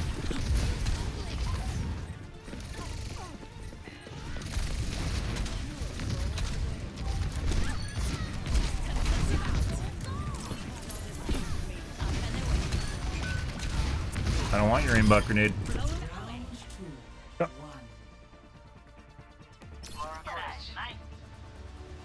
Weird how he can just turn it off like that, turn it on. You think he's gonna be fucking phenomenal in round 3 now? My guess is a third of the way in round 3 he's gonna become really good. Let's see if that holds true. Don't be afraid to ask for help out there.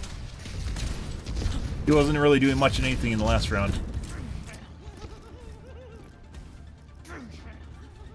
Push your limits. Nothing breaks that I cannot manage. What about my emotions? What about my feelings, Moira? What about my feelings? 4, 3, 2, 1. Round 3. Capture the objective.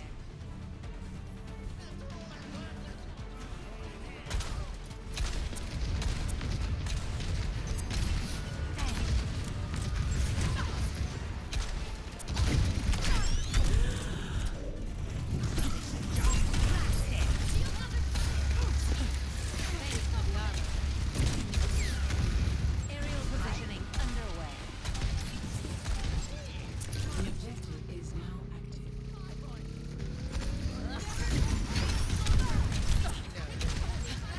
Very annoying.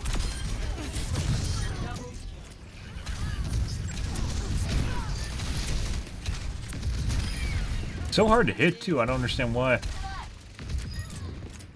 Unassailable, bro. Even doing AoE damage to him. My ultimate is charging. Increasing Group altitude. up on me. Oh!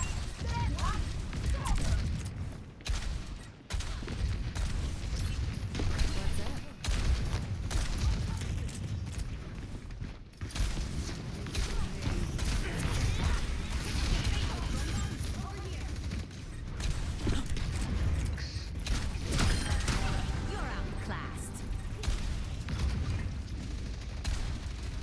Not sure why he switched out of McCree.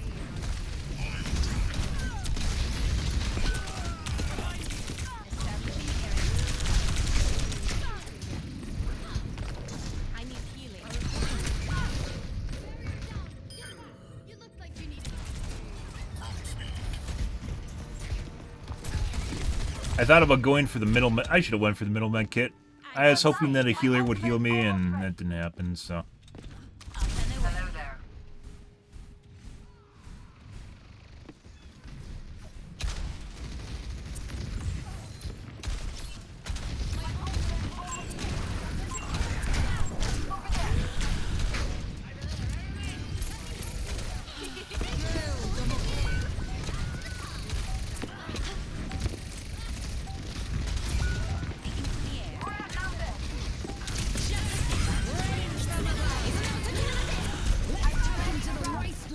no. I was hoping we could killing the tank guys. Like these guys are very spread out, and trying to kill anything other than the tank is difficult. And then the tank is super fucking annoying to kill. He is very like killing a hamster is very, very difficult.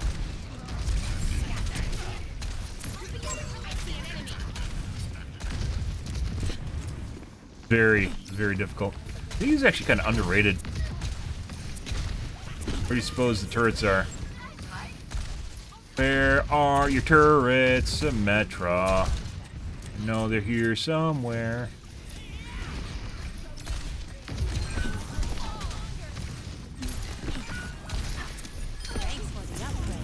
Patient, what?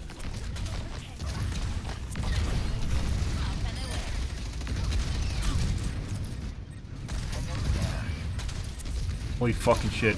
Like I said, like when people ask like what do you think the worst character is in the game, a lot of people say hamster for the tank. I don't think that's the case. I think he is be fucked.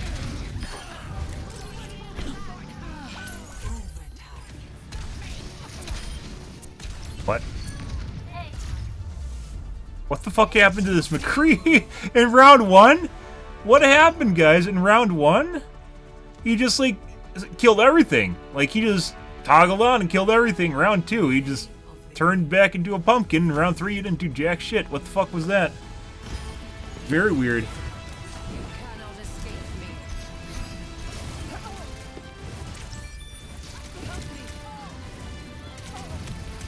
He doesn't need buffs. I think he's a high skill floor, high skill ceiling character. I know that's weird to say, but that guy was really fucking annoying. Very difficult to deal with, and he really didn't die that much. And so much so, like in round 1, I literally had to start following him around because he was killing my team off. And then that allowed the enemy team to kill me because I need to always constantly apply pressure to people that are going to try and shoot me because I'm fucking Pharah. And if you don't pressure people that are going to try and kill you, you die because they kill you, as it turns out. And the only way to stop them from killing you is by preemptively trying to kill them. Or something along those lines, enough so they leave you alone a little bit.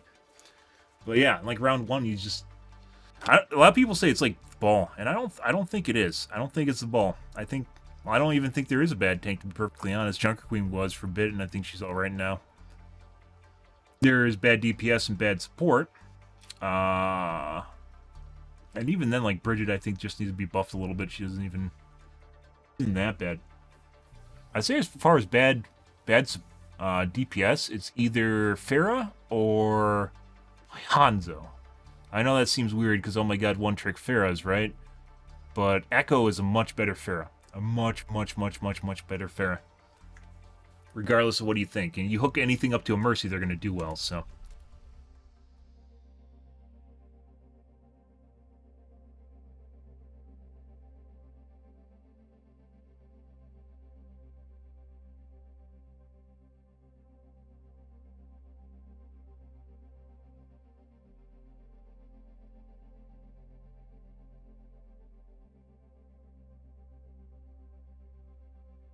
Sombra's pretty good.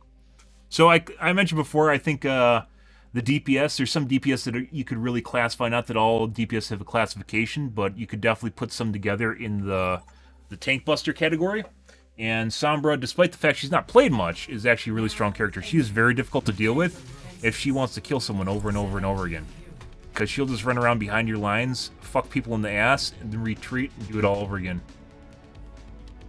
And just keep doing the same thing. And it is very difficult to deal with, unless your entire team pays attention to her. Even then, as I mentioned, there's like, you can classify them as tank busters, which is Bastion, Symmetra, Reaper, and then also Sombra. And that's because Sombra does a lot of single target damage, but rather because she is, she can disable your abilities as a tank, or anyone's abilities, which makes you very easy to kill. And that's a big deal. I think there isn't a lot of people that play her. I don't think she's a bad character. I just think she's unpopular.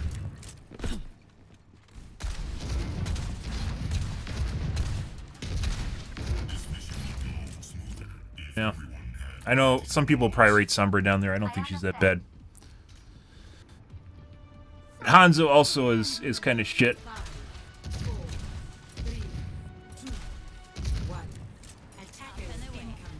Oh, that's a Widow. Bye-bye! Okay. I'd rather not die.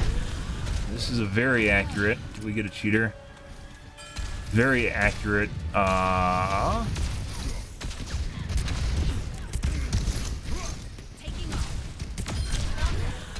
Extremely accurate. Ashe.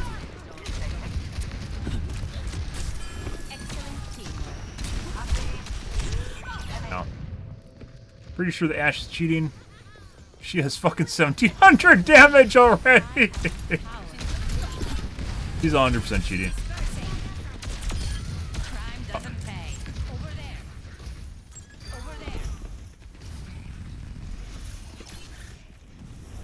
Mercy leave? Oh, she's dead. Why'd she die? Sound of Widow.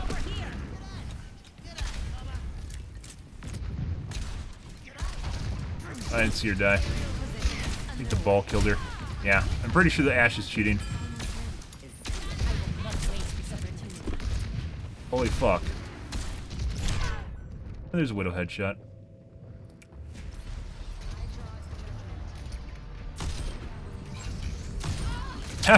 That didn't even look like she's remotely aiming near me. Good.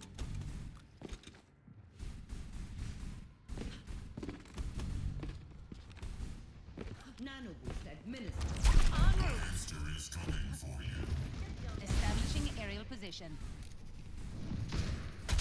I see an enemy. Lots and lots of spam. Personne n'échappe.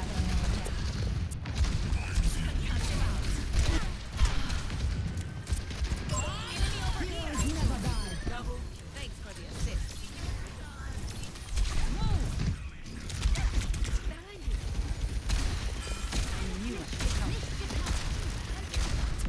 Oh. Widow still alive?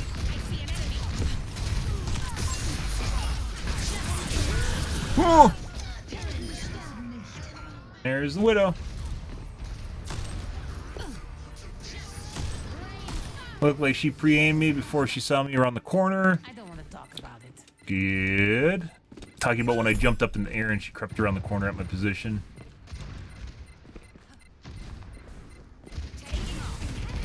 I am power. Hello! How's it going, guys? Oh. He's not very good. Like, you can't dodge worth shit. But he's incredibly fucking accurate. Ash, that is. Once again, I don't understand why people don't suicide on the point. Like, the only thing that goes down is your deaths.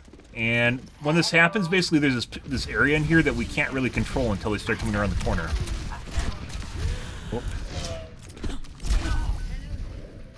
Oh.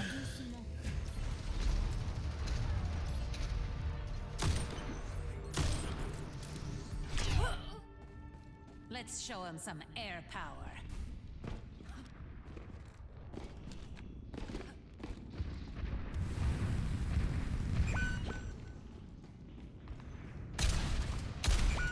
Enemy over here.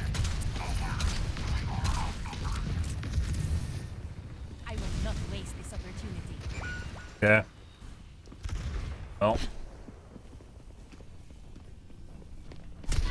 He's 100% fucking cheating. Holy shit. Yeah. She fucking knew we were sitting there.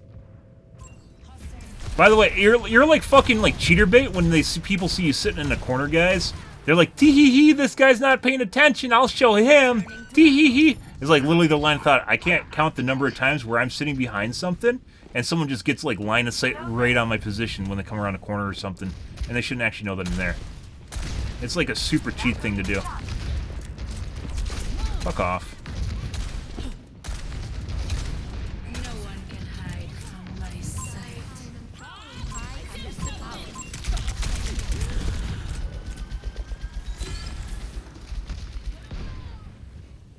Yeah. Positioning. Aerial positioning. Enemy here.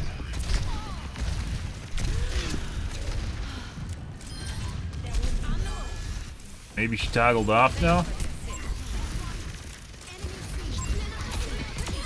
I Yeah. look after my own. Buddy. Up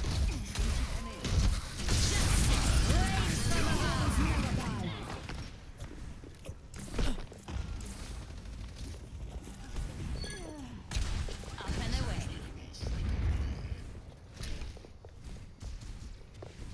I hear creepy fucking poisonous footsteps, Widow. I know you're there.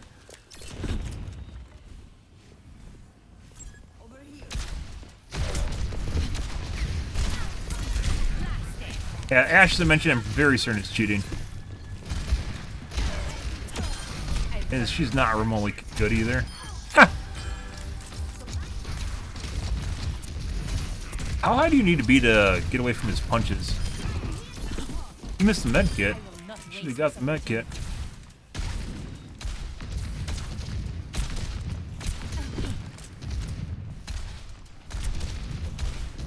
Establishing aerial position.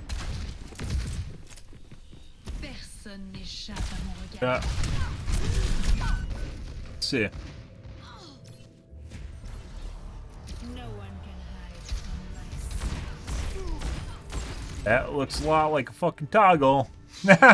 And based on him looking at me like I was about to come out the window, and then doubling back, and then looking at my position like I was about to come out the window, and then going over to the main street. Yeah. That was the Widow. 60 seconds remaining.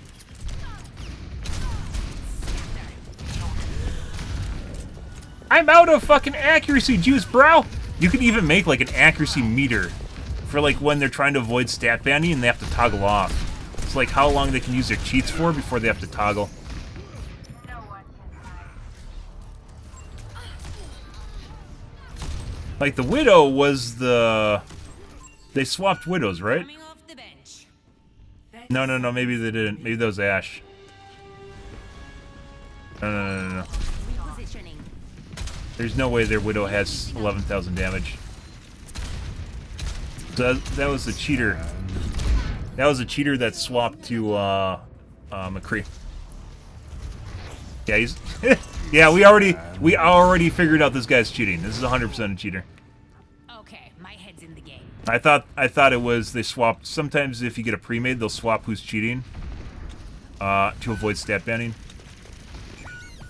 No, that's just My boots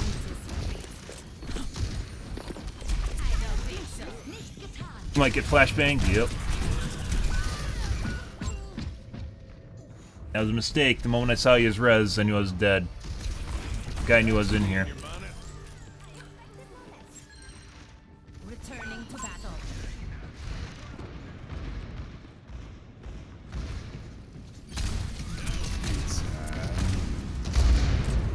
Ah. No one can hide. Oh my god, I missed it. That sucks. For some reason, when I got there, I couldn't see the top edge.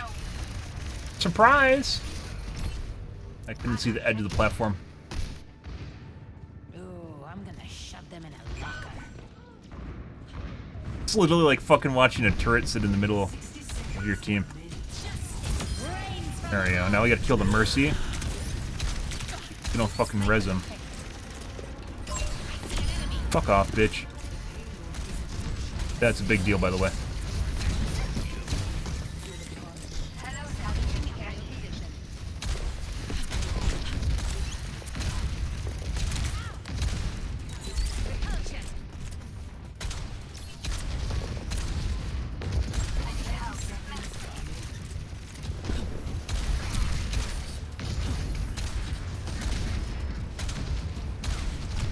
There he is again.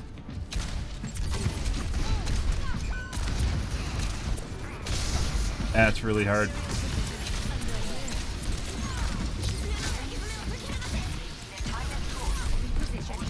I'm gonna die to the McCree. Oh. Fucking dealing with that shit. She just fucking followed me around. Maybe I should have just stayed there, away from everyone else. Now, they got Cheaty McCree. Alrighty.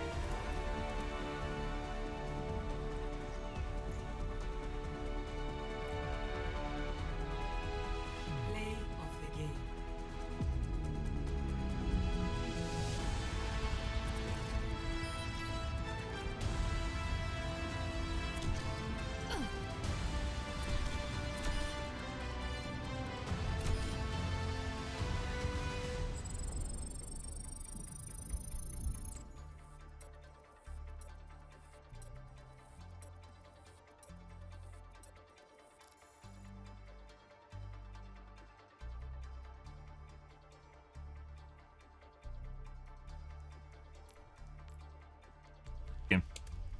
If we get them in the same game, we're gonna dodge. We aren't dealing with that again. That's pretty blind shit, guys. That's not questionable. Definitely cheating. And their Widow was decent too.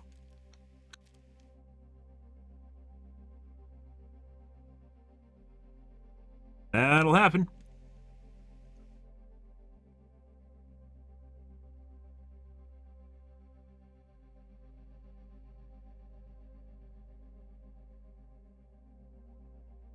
Next game. Good. Good. You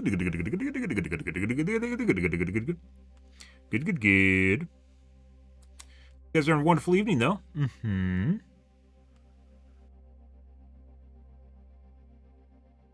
Do do do do do do do do do do do do. You know how to speed up your queues, guys? You click practice range, and all of a sudden you get put in the game, like instantly.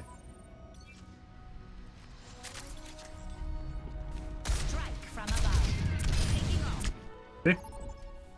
Taking off. It's even better when it happens when I click join. All right. Aerial positioning underway. Who's that guy's name? Oh my god. Good. I can hear you. System repair.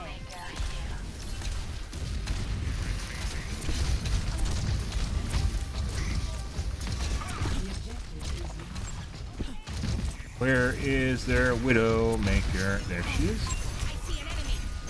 Hey, buddy. I'm by you. I could really use some heals right now. Thank you.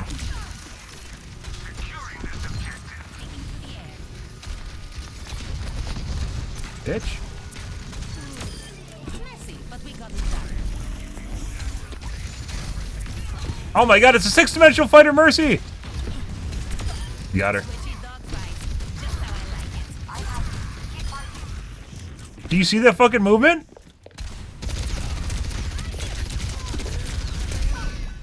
Holy shit. Is that just fucking locked in my body? Oh. Okay. I don't think it was just Widow. I think that's also the soldier shooting me. Once or twice in there? Uh-huh. Watch out for this one.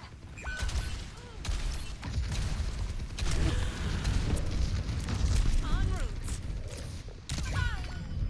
Careful. We're outnumbered. That was a Zen. You have line of sight on me?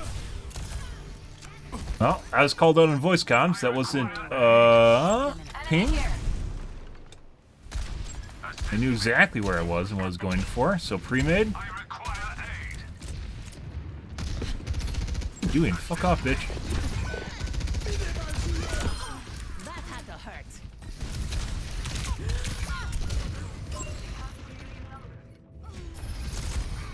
Like new again.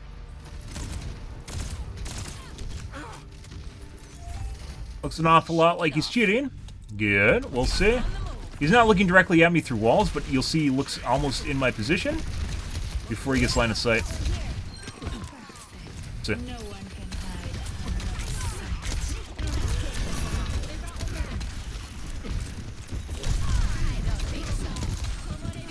hide. Oh my god. Okay. No, I'm not going in there.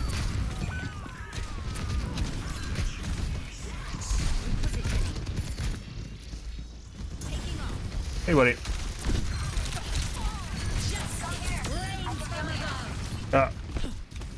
In range of the objective.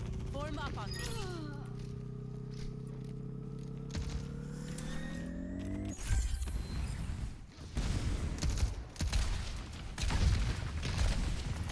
See. Yeah.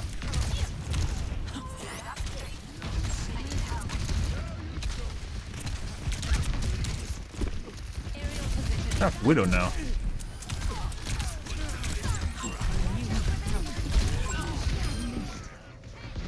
I need to point people out before I die, so the fucking game doesn't point out weird shit. Let's show him some air power. I require aid.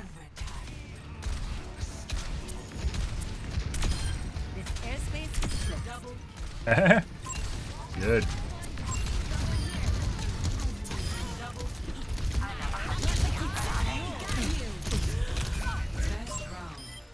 Doesn't miss a fucking shot, guys. Very interesting. While during Bouncy Castle, misses 0 shots. Good. Where have we seen this before? Let us see. It's really weird. It feels like he's like wants to look at me through a wall, but he's not doing that. Like earlier with the two different ones where I was hidden. So then he just like looks in my direction. The best cheers you'll ever see are in CS:GO, where they'll fucking you can almost make like a null zone where they'll follow you around, but they won't ever look at you through a wall because it's a dead giveaway. This game you'll get people that just look at you through walls because they're that bad. But usually what you'll see is they'll look in your general vicinity, even if it's a not normally covered angle. I see an enemy. Here,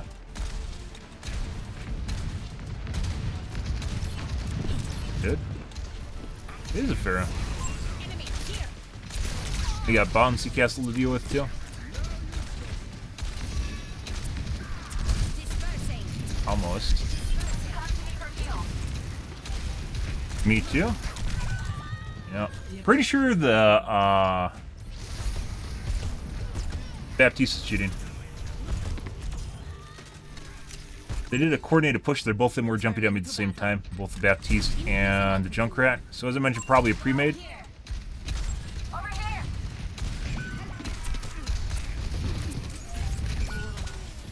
We're outnumbered. Be advised.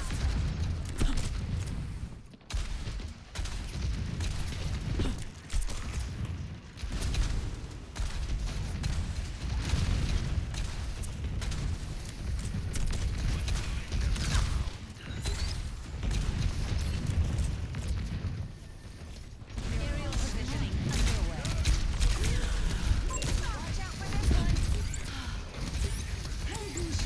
You are the company.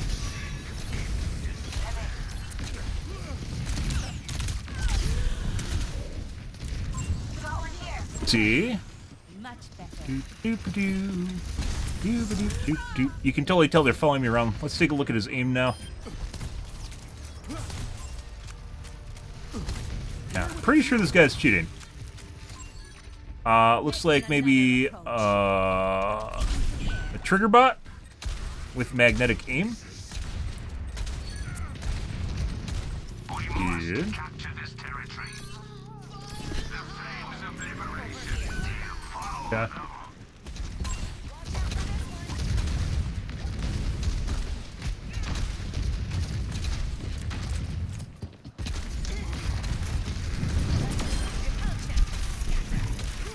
Establishing aerial position.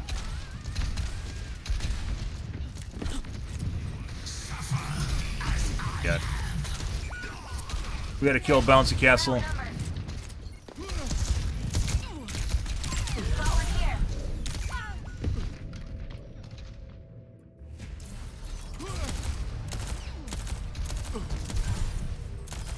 Pretty sure. Pretty sure it's magnetic aim with a trigger Let's bot. show 'em some air power. Increasing altitude. Good.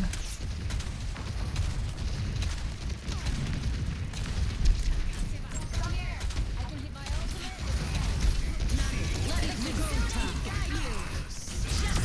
Rains from above. There you go.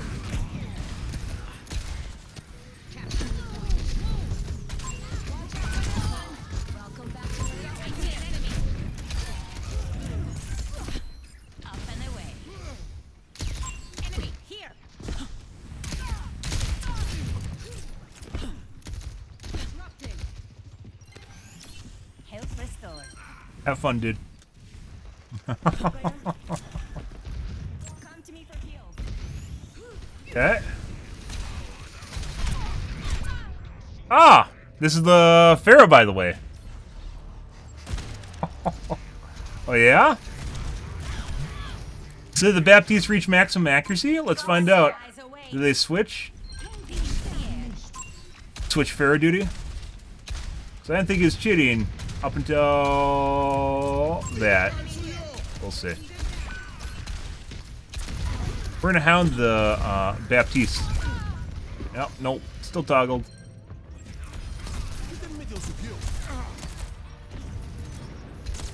Yeah, he's definitely cheating. I think those are headshots too in there. Establishing aerial position.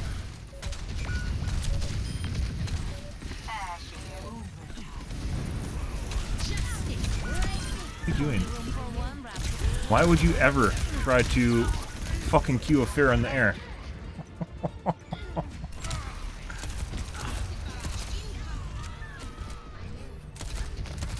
Yeah. Okay, my head's in the game. Up and away. All right. And so as I mentioned, Baptiste is 100% cheating. He has the most damage on their team. Yeah.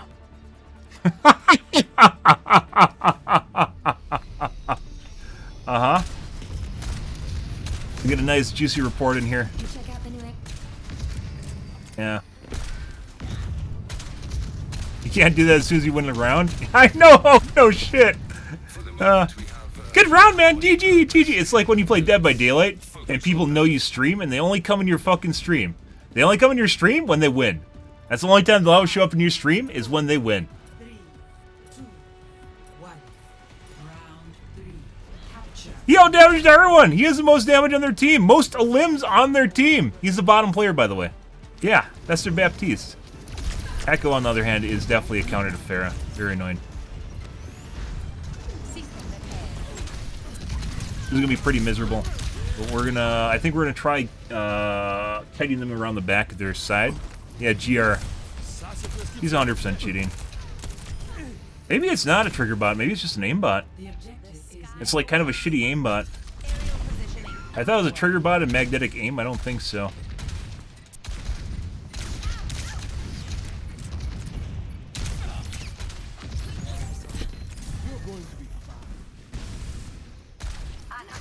I think he just has an aimbot. Maybe a bad one.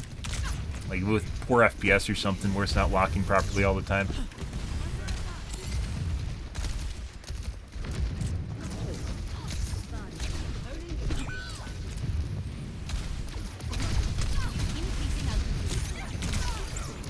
I have literally 4 people trying to kill me right now. 3 people.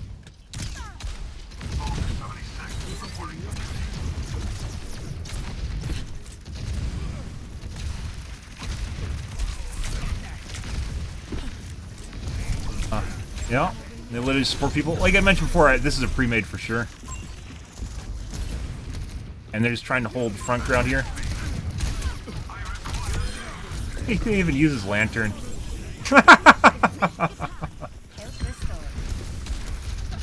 Alright. Now, Pharah's aiming at my back right now. They rezzed him, and he just shot me and killed me again. Yeah. 100% an aimbot. I think that is just a normal snap the body aimbot. And it just sticks there as long as the trigger's pulled. We're outnumbered. Be advised.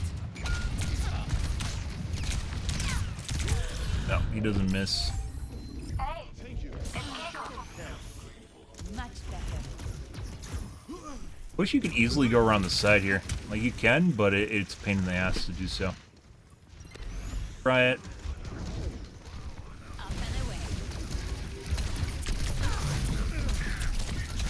Hey, look, he uses lantern this time. Wow, what a smart guy.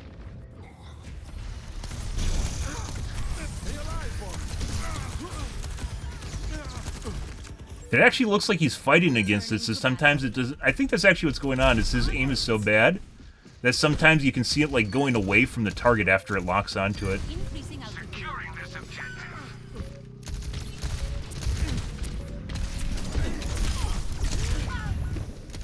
And then Echo showed up to save him. Yep. He's 100% cheating. And then deadlocks to the chest of the guy inside. Yeah. Good for him.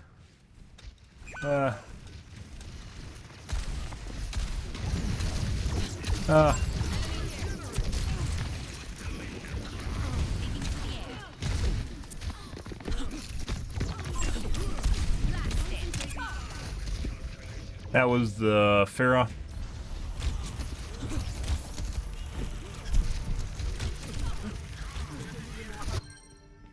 Shake it off. It's actually like he put down the immortality field not because his teammates were low, but because he knows I had a Q.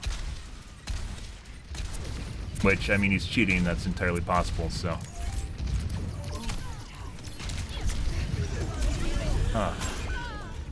Have to try. That's some pretty good footage. What is it like? It's like partway through round 1.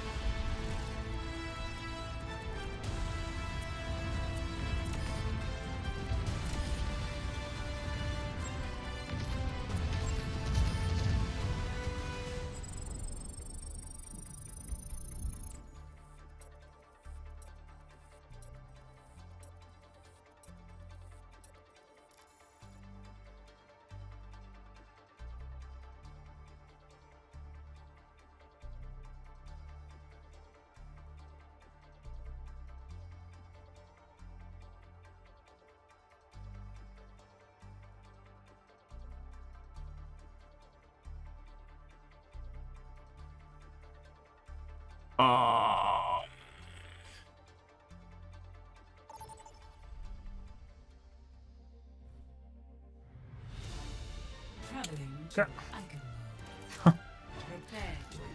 I make this shit up, guys. Last game.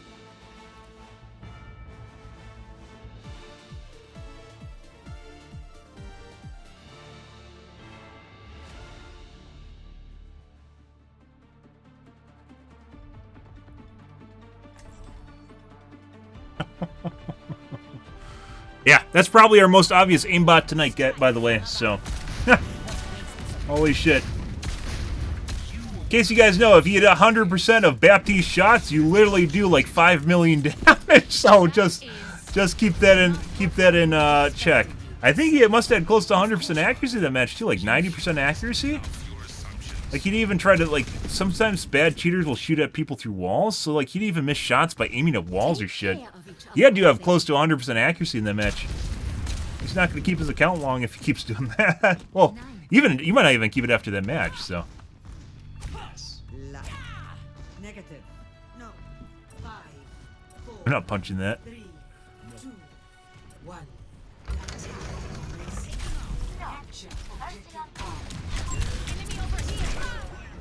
Oh my god. I don't know why I brought up my F ping.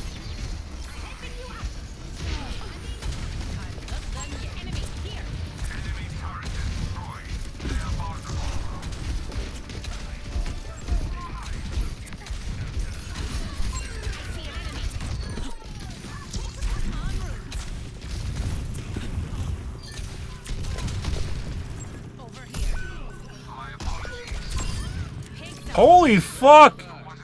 The Widow... Yeah, we might have another one here, guys. Can't be bothered to look at the person killing her. Literally killed everyone in front of her, though. Okay, dude. They don't even fucking try to hide this shit sometimes. We'll see if it holds true or if that was just a luck, maybe. Yeah. That's the win of the night, though, is that Baptiste. Close. This is like 95% accuracy. Not more than that, like 98% accuracy. Insane. Yeah. Trying to style on me now because they're cheating.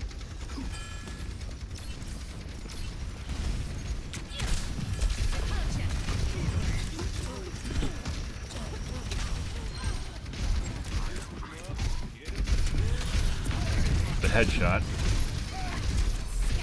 Hi. Forgot your parachute?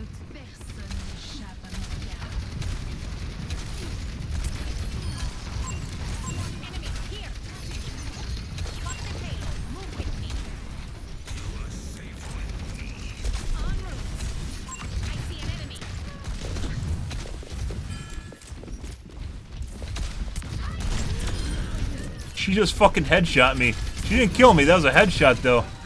She just killed me with like a partial charge, and shot me with a partial charge, which means she doesn't do full damage. It's the only reason she didn't kill me.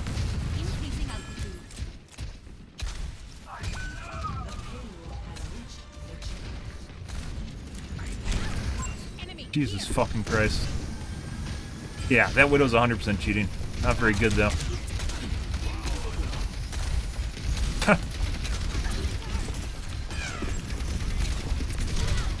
We'll play some footsie with the cart here.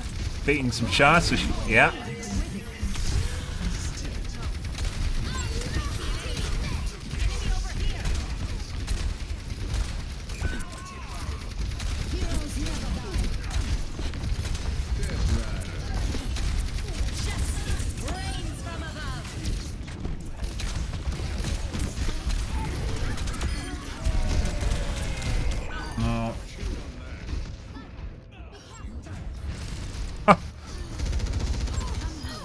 Yeah, I mean, it wasn't just cheating. He did a fuckload of damage.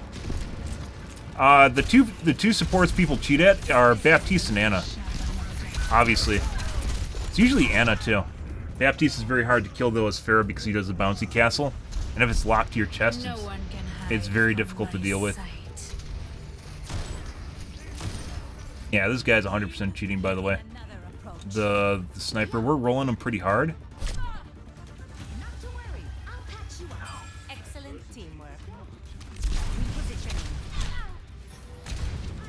See if we can do some line of sight on him. No. That's tough to do because it's so high in the air.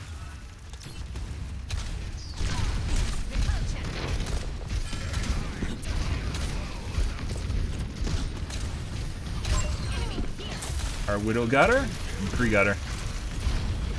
Like, we're rolling him super hard. And he's still, like, insta-killing people.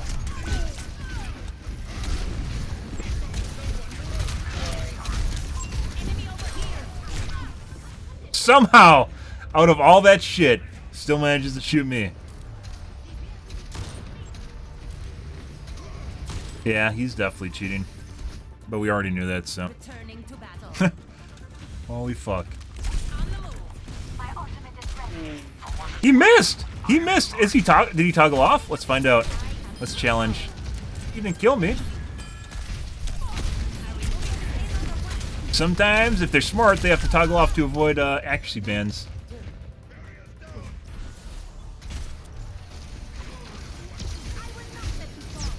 So. Ah, I concussioned her.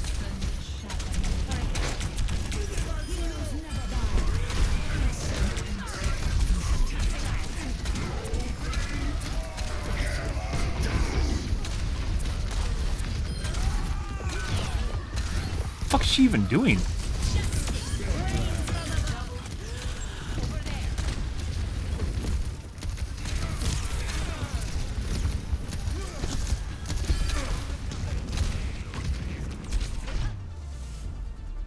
Holy shit. And it wasn't even, the Widow wasn't even the one that did the most damage either. I think she toggled off at the end, but I don't know. Not very good. Definitely cheating.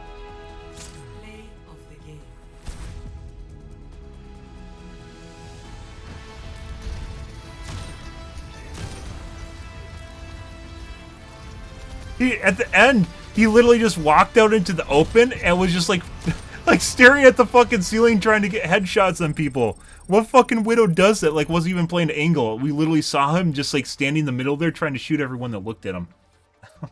Like fucking shit.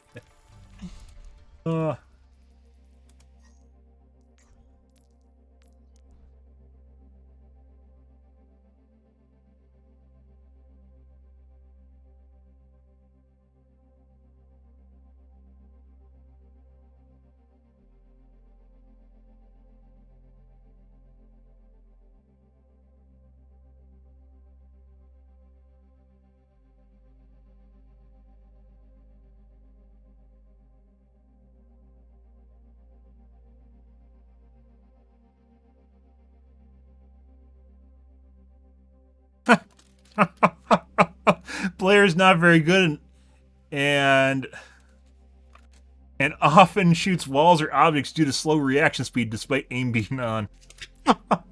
You can't make this shit up. Oh, buddy. No. That is a funny one, by the way, where you'll see people where their aim will snap to the target and then the trigger pull happens like a quarter second later. Like, that's not how a snap works, right? Like, when you do a flick and fire. Basically, it's almost exactly at the same moment. But some people see their aim snap, like it flicks, and then they fire.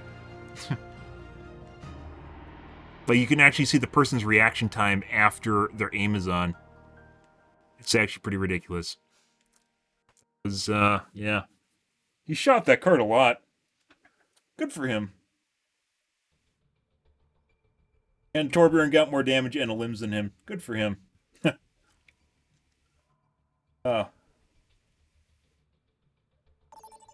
Next game. But yeah, as far as like cheating supports go, it's usually Anna or Baptiste. Baptiste is actually like more difficult to deal with. Anna does more damage though. And you'll see Annas that will only kill me. Like when you see a cheating support, it's really weird because if they're that good, they can literally kill all the DPS, right? But they will only shoot me and every single one of their shots hits me. Very weird. And I'll be like their only limbs throughout the game are just me.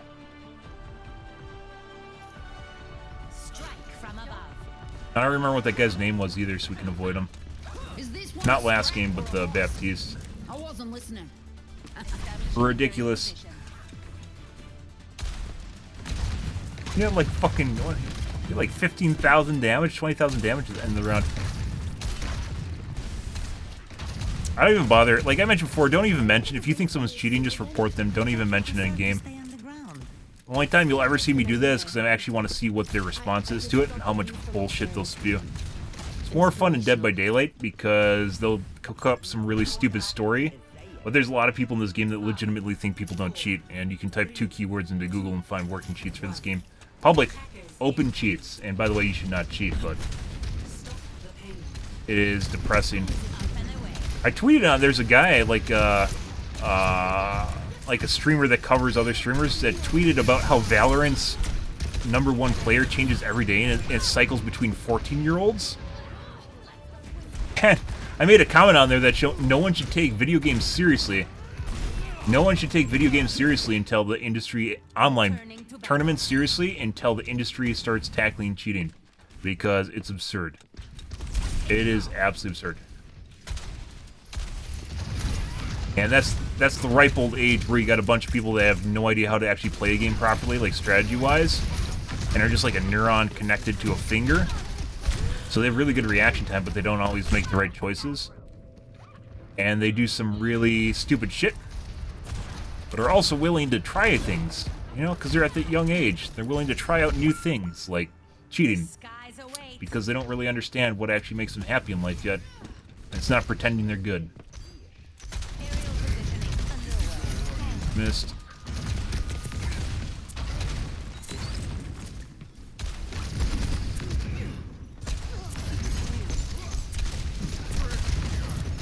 Let's see if we can line of sight here.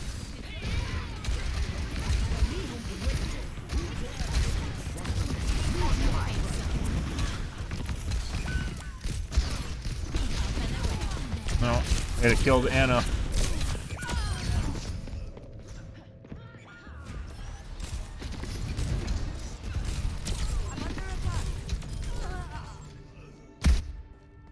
I don't stay down.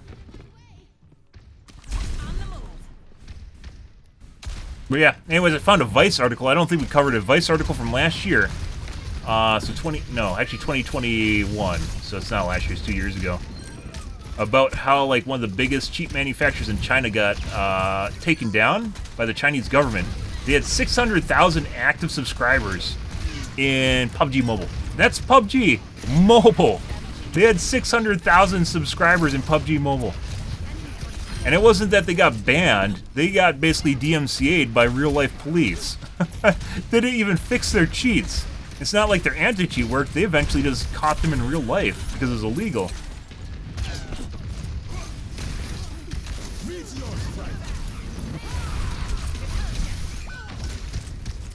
God. We're too far forward. I had one of two choices there, guys. I either had to insta-give the Doomfist or them when they walked out the door, and we chose neither, and I tried to go for the Doomfist because he was killing our teammates, and it's too far away to do that.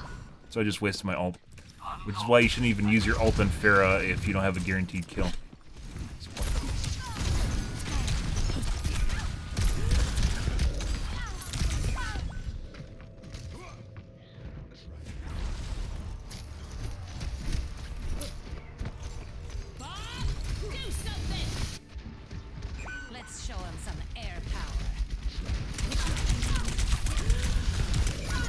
Made that worse for myself.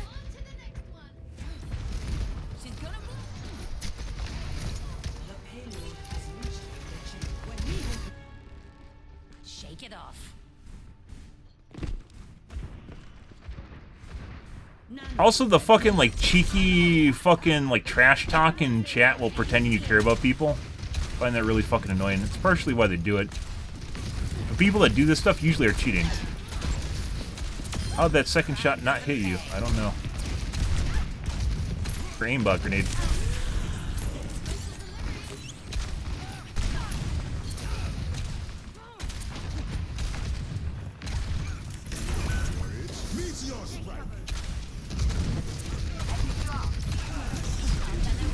I felt an aimbot grenade coming on. I'm dead. Give me your shield, Bridget! Oh my god.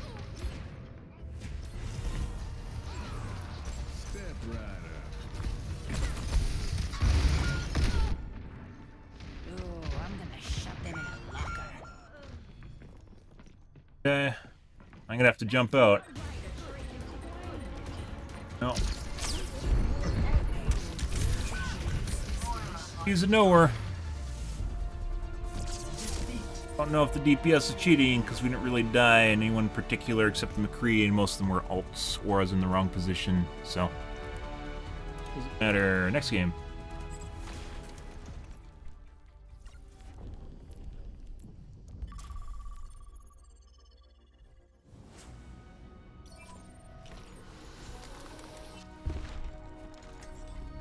Good.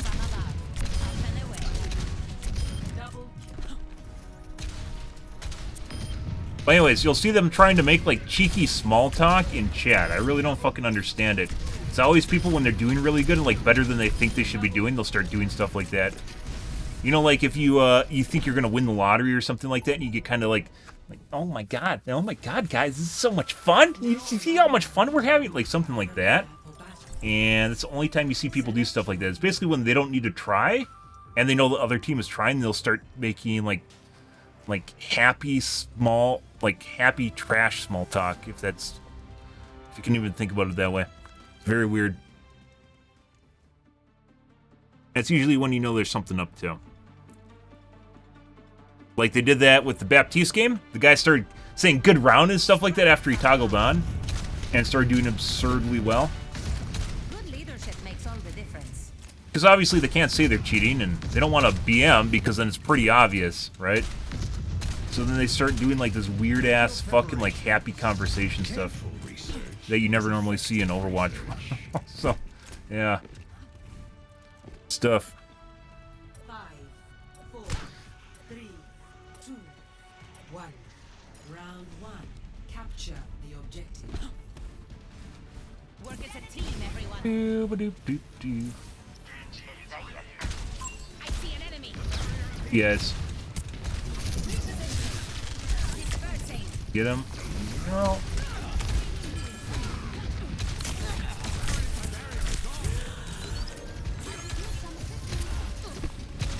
It's only one. Fuck off. Fuck off!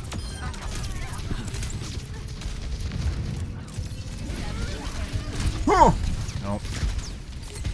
Run away! What the fuck are they doing?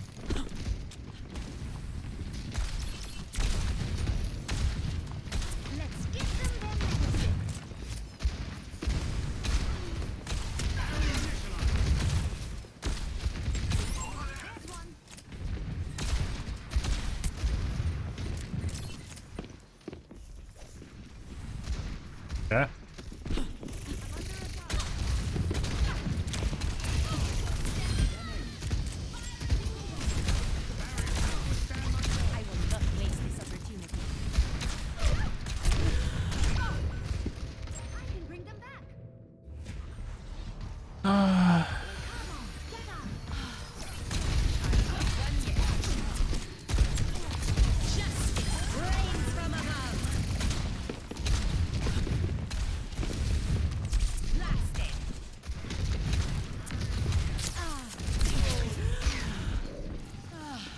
Want your C4. What is that melody?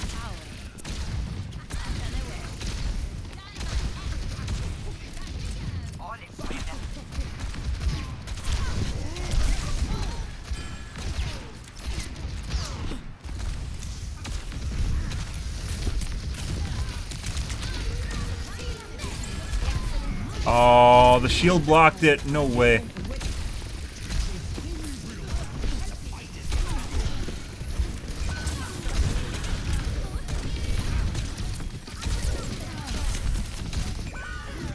I need to stop firing. The fucking shield's same color as the background because this game's obnoxious with its color palette.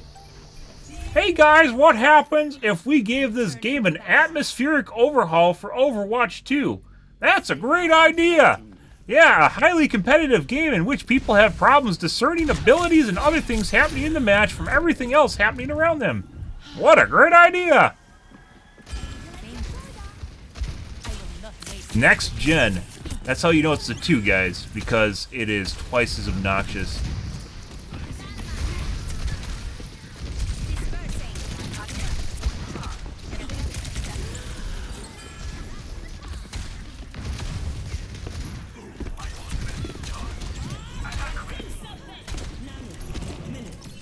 Yeah. Bye.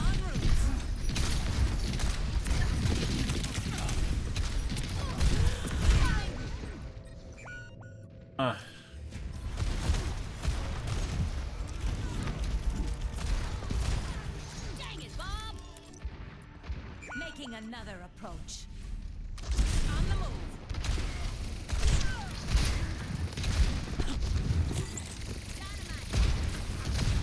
Thanks for the assist. Enemy. Name's Carson. Claiming the objective.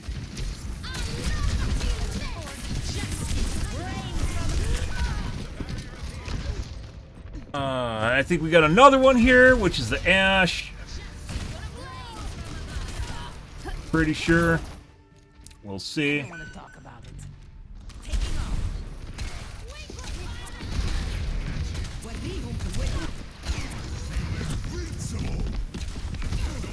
That's a problem. Just gotta go in.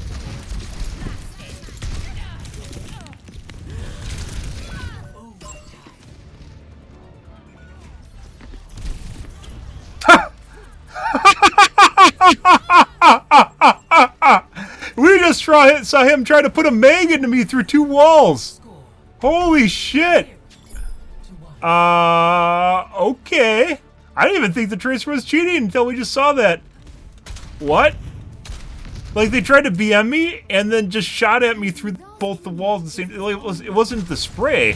I don't think that was the spray. We'll actually go back and look at the replay, because I'm pretty sure we just saw her, like, anything else. I didn't think she was cheating. Maybe that's something weird, but I'm pretty sure she saw me come over the wall on the other side there and just tried to put a clip into me through 2 walls. Huh. Okay. That's Coco. Which isn't the guy I thought was cheating. You can't make this shit up, guys. Like, holy fuck.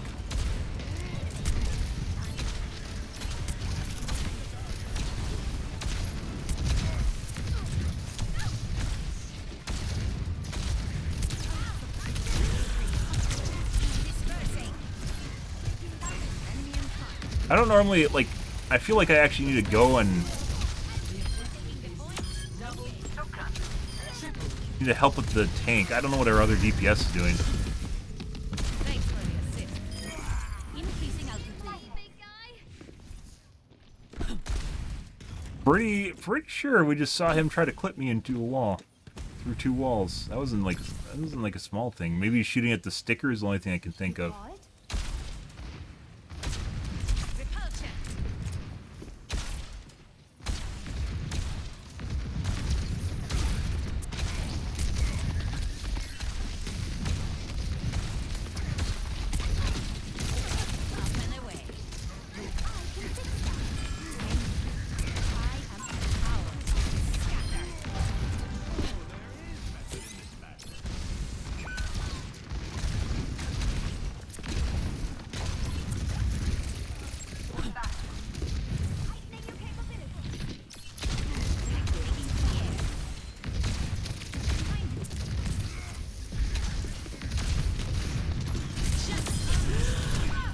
Oh.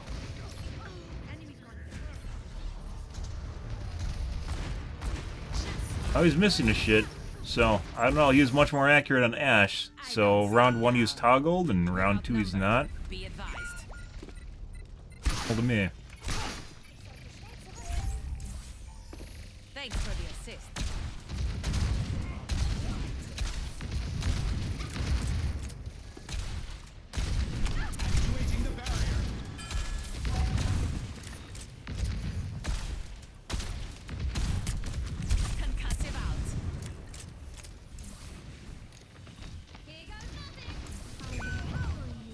That sucks. So they just killed their tank on the way in.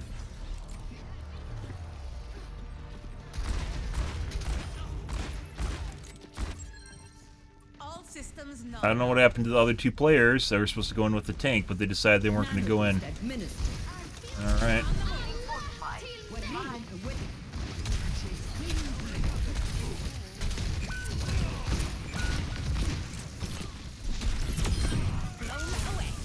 Securing the objective. Last day, we're outnumbered.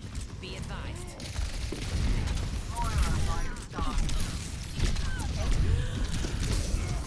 En route. I'm taking the objective. Convert on me. We have literally 4 teammates, guys, while their entire team is following me around doing nothing. What? What the fuck? What? Always more to learn. Never die. Repositioning. Taking off.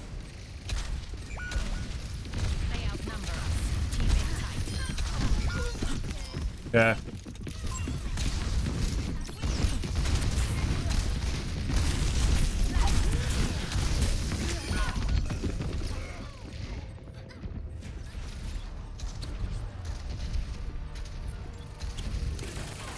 Yeah, I'm pretty sure it's an aimbot. I don't think she's trying to kill me for some reason. Maybe because she knows I report people or something. Tracer's definitely cheating. She just hasn't killed me at all.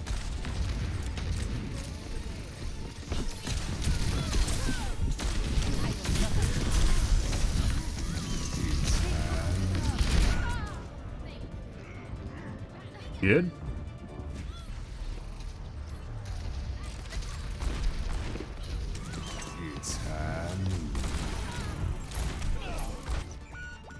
I don't want to talk. Good. Okay.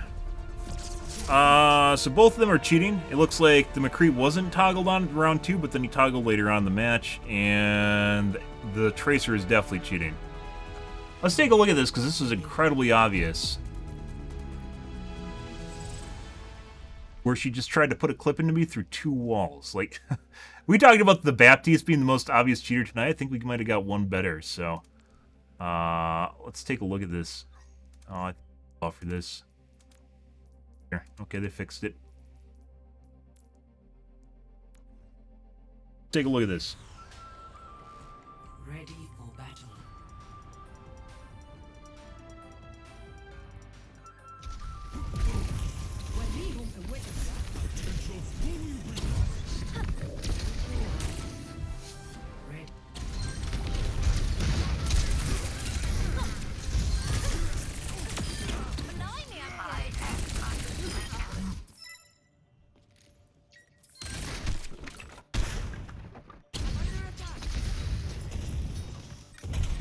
When was it? It was like right towards the end of the round.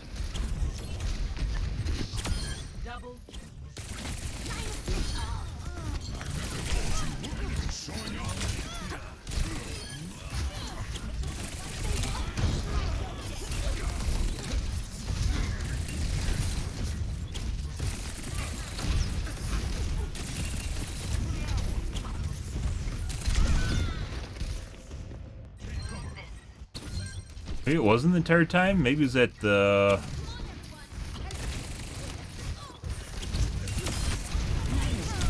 Like I said, I didn't think he was cheating in the beginning. There. Right there. Got... Why the fuck, when I push space, does it not pause it?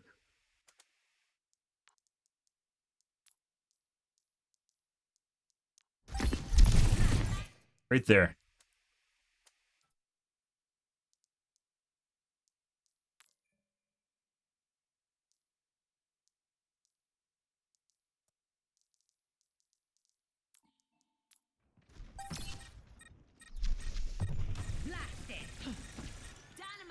No.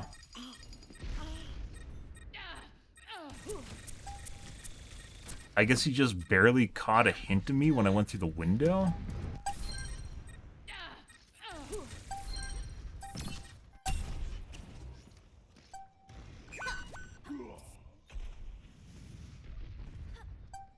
Engaging the enemy.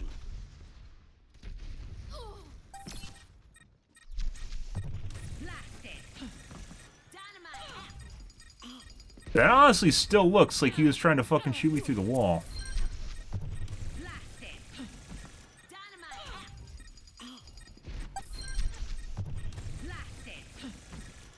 Like he expected his aim to be locked right there, and it wasn't because I hit him with a concussion missile.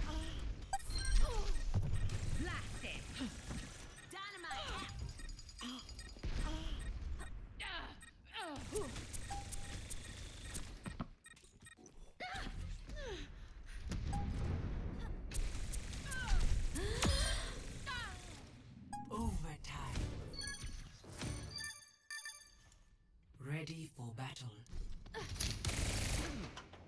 Ready for battle. One.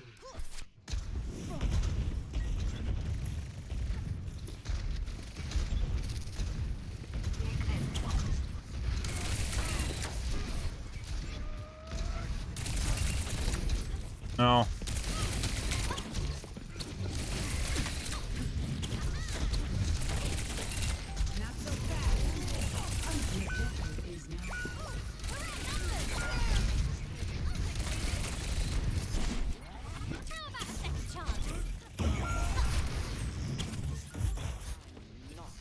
So we didn't see this guy like at all, except for that one where we caught him on the first round. Do I feel as though humans have free will? Sure. Do I also feel as though people might not have free will? Sure.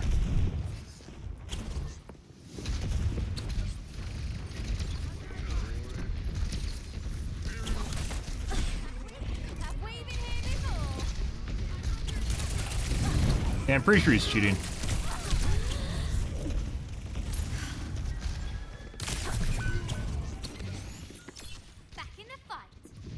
Pretty sure he's looking at people through walls right there. Yeah. Looks like he's looking at the Mercy.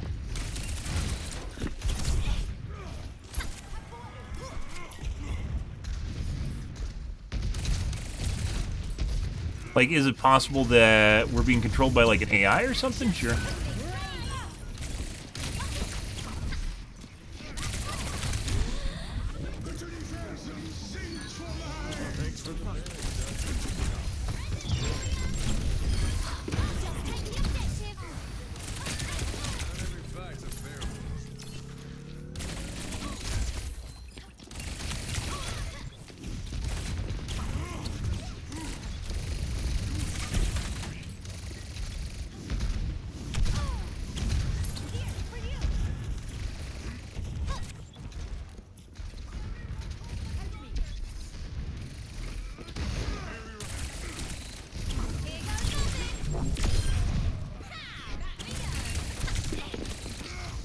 Like, he spent the entire match trying to dick on the other Tracer from the looks of it, just chasing him around. Pretty popular when people are trying to BM when they're cheating, is they'll always go after the person that's playing their character. Or something along those lines. Show that they're the better player.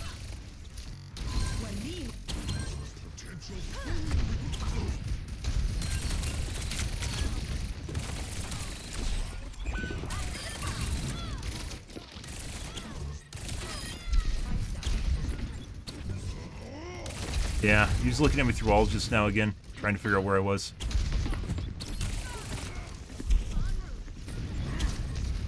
Yeah. Pretty sure.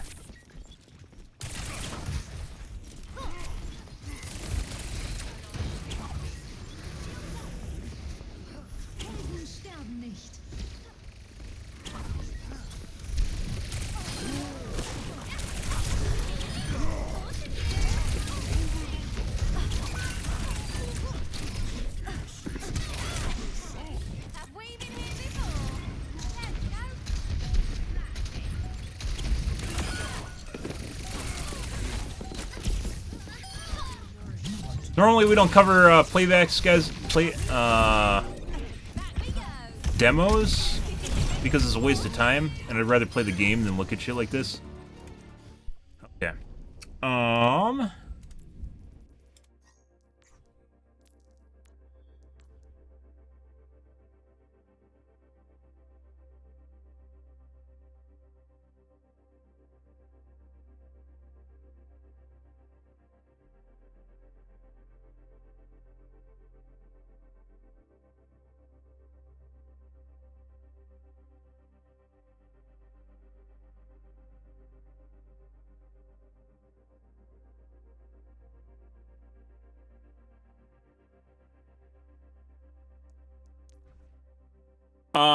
If you could rewind time perfectly to a point where you had to make a choice, do you believe that you could have made a different choice? I mean, that's the whole free will thing, right? Yeah. So is it preordained by time itself, or can you actually change time? You could be able to change time. I actually have my own theory on how time works, in that time is circular, not that it repeats itself, but rather, if you can imagine a piece of string in which events happen on it, time travel is possible simply because it's like a piece of string that you just overlap with itself, so it's like a circle. So it goes like something like a loop.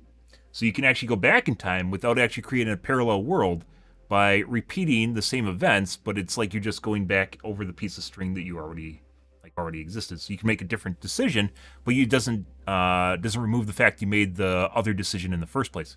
So it's like going back in time, but not really going back in time because you're just creating new time. But it's the same time because it goes over the same era. I haven't heard anyone else explain time travel in that way, by the way. TM, my channel, etc., etc. Instead, a lot of people believe in the whole parallel universes sort of thing, like, right? When you go back and you create a new decision, it just creates a parallel universe in which you have one decision go in one direction. Actually, that's not that. That's just something else where each decision has an innumerable amount of parallel universes that spawn from it the moment you make it. So which one would involve time travel? Each decision has its own timeline. But could you have made a different choice? Sure. I think so. I think, like I said, that it's possible, but you also made the choice in the first place. So you aren't really making a different choice because you made the choice, which you can't change, but instead you're making a new choice in the same time period. Which I think actually makes a lot of sense to me. Right, and this guy's cheating as well.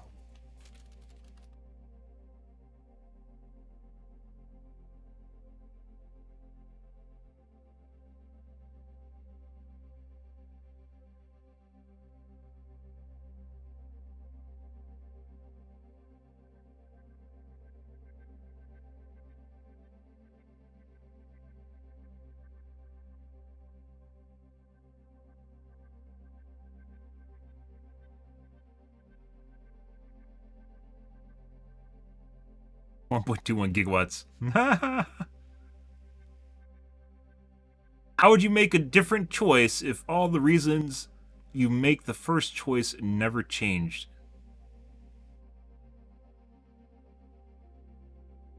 What do you mean? Because that would mean that the outcome was not what you wanted it to be, right? You can make a bunch of choices, think it's the logical best decision, or just emotionally the best decision, and then it doesn't turn out the way you want it to, and then you want something different at the end of it. Sure.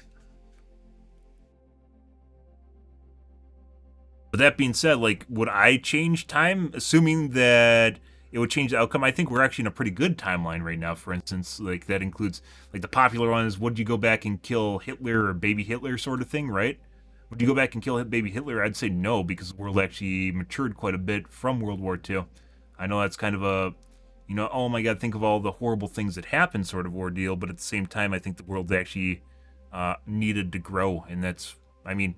So in World War I, for instance, if you know your history, in World War I, we had some very draconian treaty terms after the end of World War I, which actually led to World War II. So, and from World War II, in how we split up and ended World War II and handled the end of World War II was changed drastically because of World War I. And once again, learning quite a bit from what happened in World War II. Very important in my opinion. I don't know. It'd be great. I mean, I don't even know if I would want to. Like, generally, I try to make the best possible decisions where I won't regret, like, what I'm doing, so that I don't actually feel bad after something happens, even if it's bad. Like, I'll try to figure out whether or not there's a good or bad outcome for what's happening, and be ready generally for a bad outcome, too. So I'm not surprised by it. But yeah, I mean, you, after the fact... Unless you're saying rewind time to that. I mean, if you just rewound time, like you aren't the person in the future, you just rewound time, then you wouldn't actually make a different decision, right? Like if we took the clock, turned it back exactly to 100 years ago, everyone would do everything exactly the same because there's no new stimulus, right? There's nothing interacting with people differently. The only thing that'd be different is if I went back in time, right? Then that'd be different because that'd be the different variable.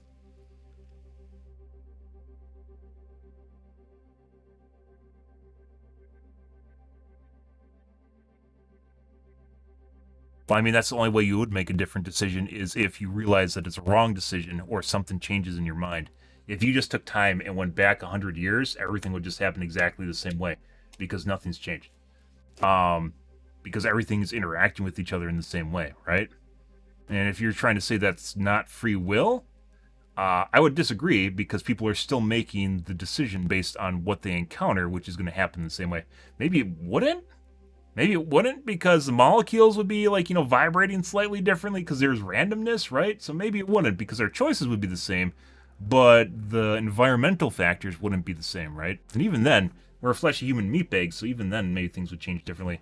If you just went back in time, we might have some variants that would just happen just by existing, where someone doesn't step on a butterfly, the butterfly effect, someone doesn't step on a butterfly somewhere, or, you are prone to error as a human being, and error means you're going to have randomness in what you do. So,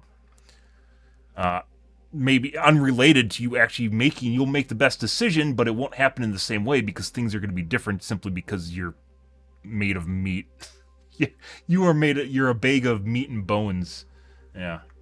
A fleshy human meat bag.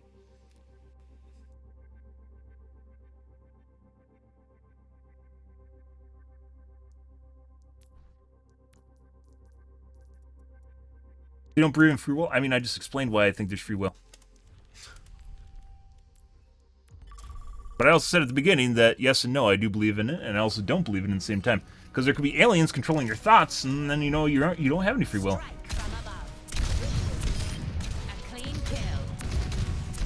You could look at it from, like, a mind control perspective, too, right?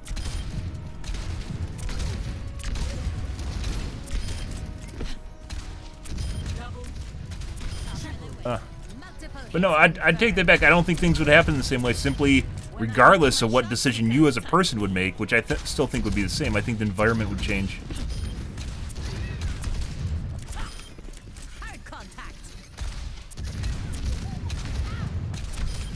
Like, not that you wouldn't go back to the same universe, but rather the same universe wouldn't happen in the same way, simply due to error and randomness.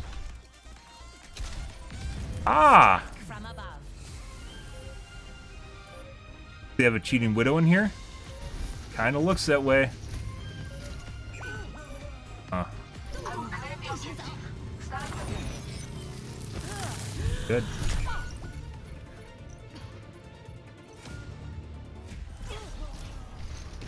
Step right up. Stuff. Making another approach. I'm really feeling the heat.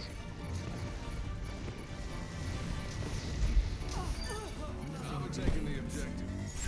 Yeah, but if things change along the way because the environment changes, then you're going to make different decisions because the stimuli is going to be different.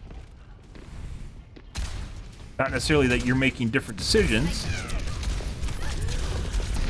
May is very accurate. But because the world is going to be different.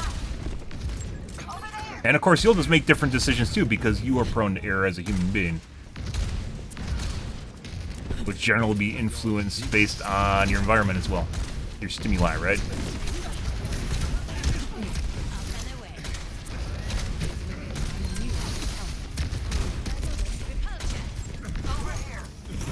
Take care of her.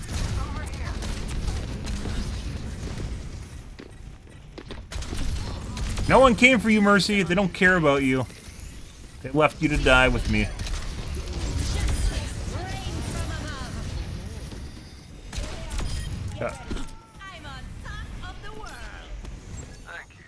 Randomness of the universe, randomness of stuff and things. But if you're not talking purely about the idea of time travel in and of itself. Doop-a-doop-a-doo. Doop-a-doop-a-doo. Doop-a-doop. Hey, buddy.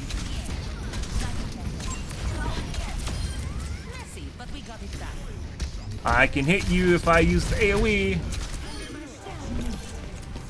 Ah.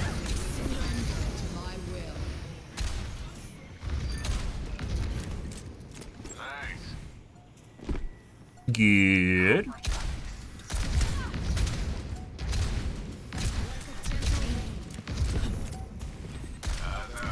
Yeah. You might just sleep and your hair ends up in a slightly different way. And the next day, and then it pisses you off. You have like a butterfly effect unintentionally. Whoop. Uh-oh. Oh my god. A damage boosted fucking Moira? fuck is that?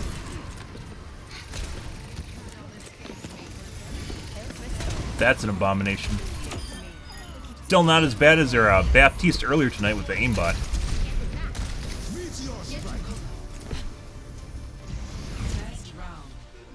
He fucked up.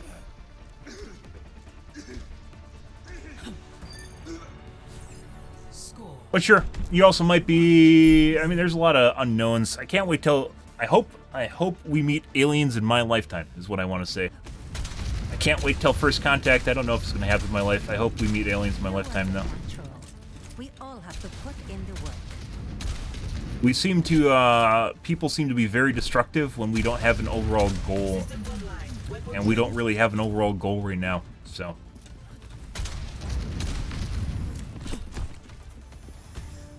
Being carried by these supports, I don't know what's happening. 3, 2, 1. And maybe we'll learn a lot more about free will in the universe and do stupid monkey things with a really advanced technology.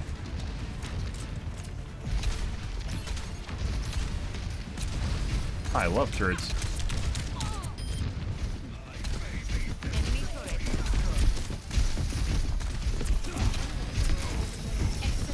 You.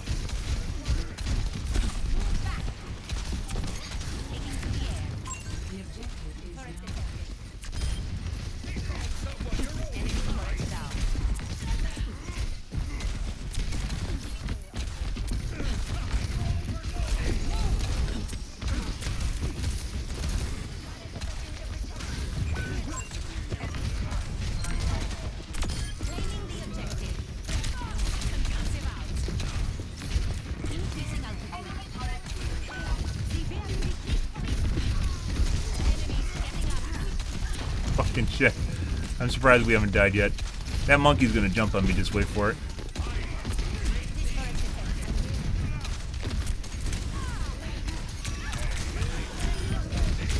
No, we died. Once China falls in 10 years, we will see what's what. I mean, I don't think so. Why would China fall over? They're having their industrial revolution right now.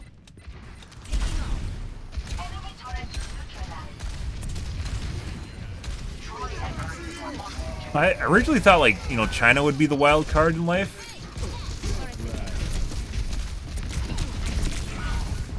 China would be the wild card in life. I don't think it's China. I think it's Russia now. I just walked into that. Over here. Okay, my head's in the game. I got you. Understood. Hey. Up and away. Russia's being weirdos, guys.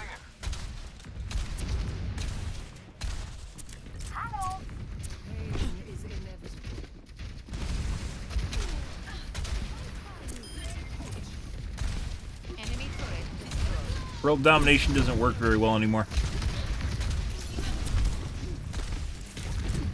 Thanks for the assist.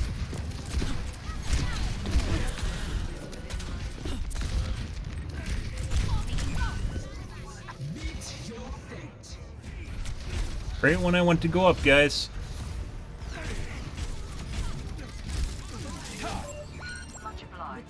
Ah, I mean that's the entire world, or not the entire world, but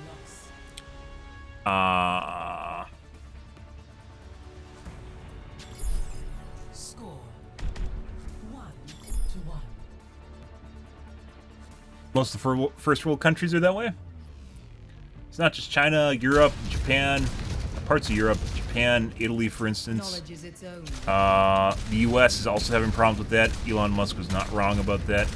He's just like, oh my god, the world's population is not going up. And everyone's like, oh my god, look at India and Africa. And you're like, yeah, that's not what he's talking about. A lot of people in the U.S. that are deciding not to have kids, myself included. Maybe that'll change in the future, but I kind of doubt it. I have too many things I want to accomplish with my life to have kids and pop them out.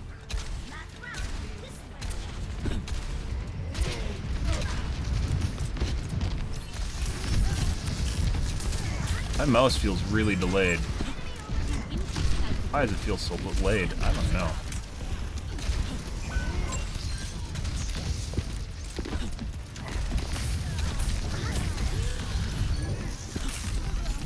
Eek, what? Why did she just walk off the edge? I think she thought the monkey was gonna come over and help her.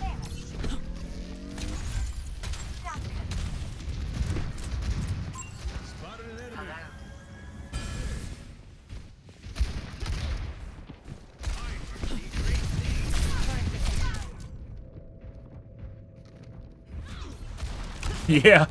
I mean, it's based on how fast they come out with the games, it'll be like Overwatch 3, so. Or Overwatch 4, maybe. I don't think it'll be Overwatch 5. I don't even know why there is a second Overwatch, to be perfectly honest, but... God. It didn't fire. When I clicked the button, it didn't actually fire. I hate that bug. And then I clicked reload, and it reloaded.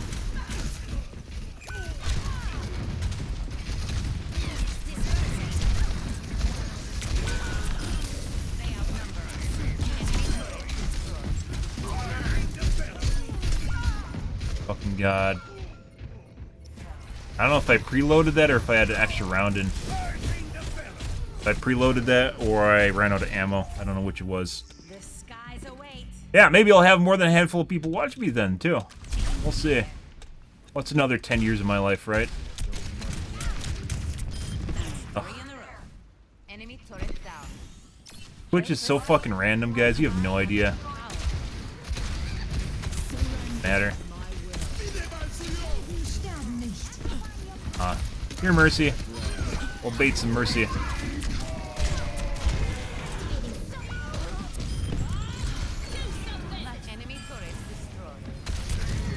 Good.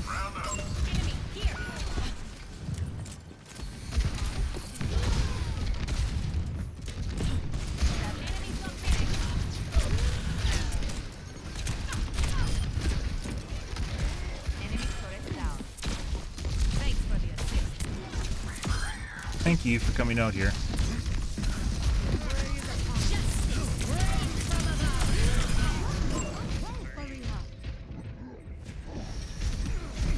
Hey, Mercy. Hi, Mercy.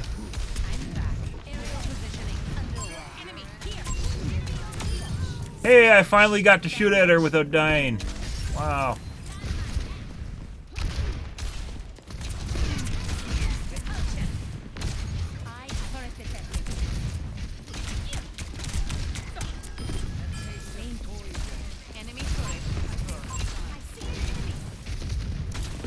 I just fucking shot at him, at the Torbjorn, and it didn't fire. Ah, Stinky Poopy! Wow, what a nice guy.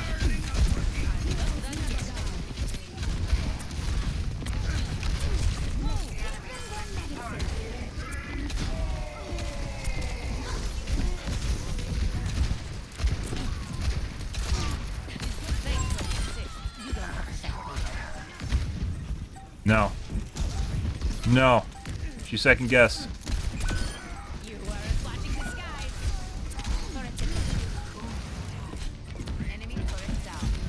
I don't think she's going for res anymore. Oh my God!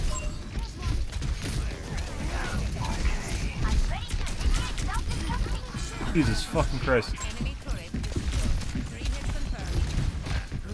Oh!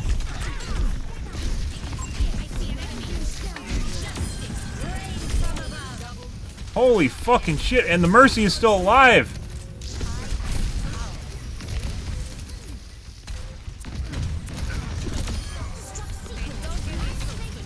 And she fucking rezzed the Torbjorn!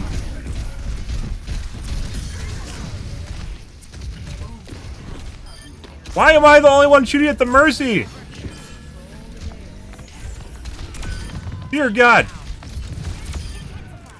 Don't worry, guys, when they nerf Mercy, they won't touch her actual movement. The thing that really fucking matters.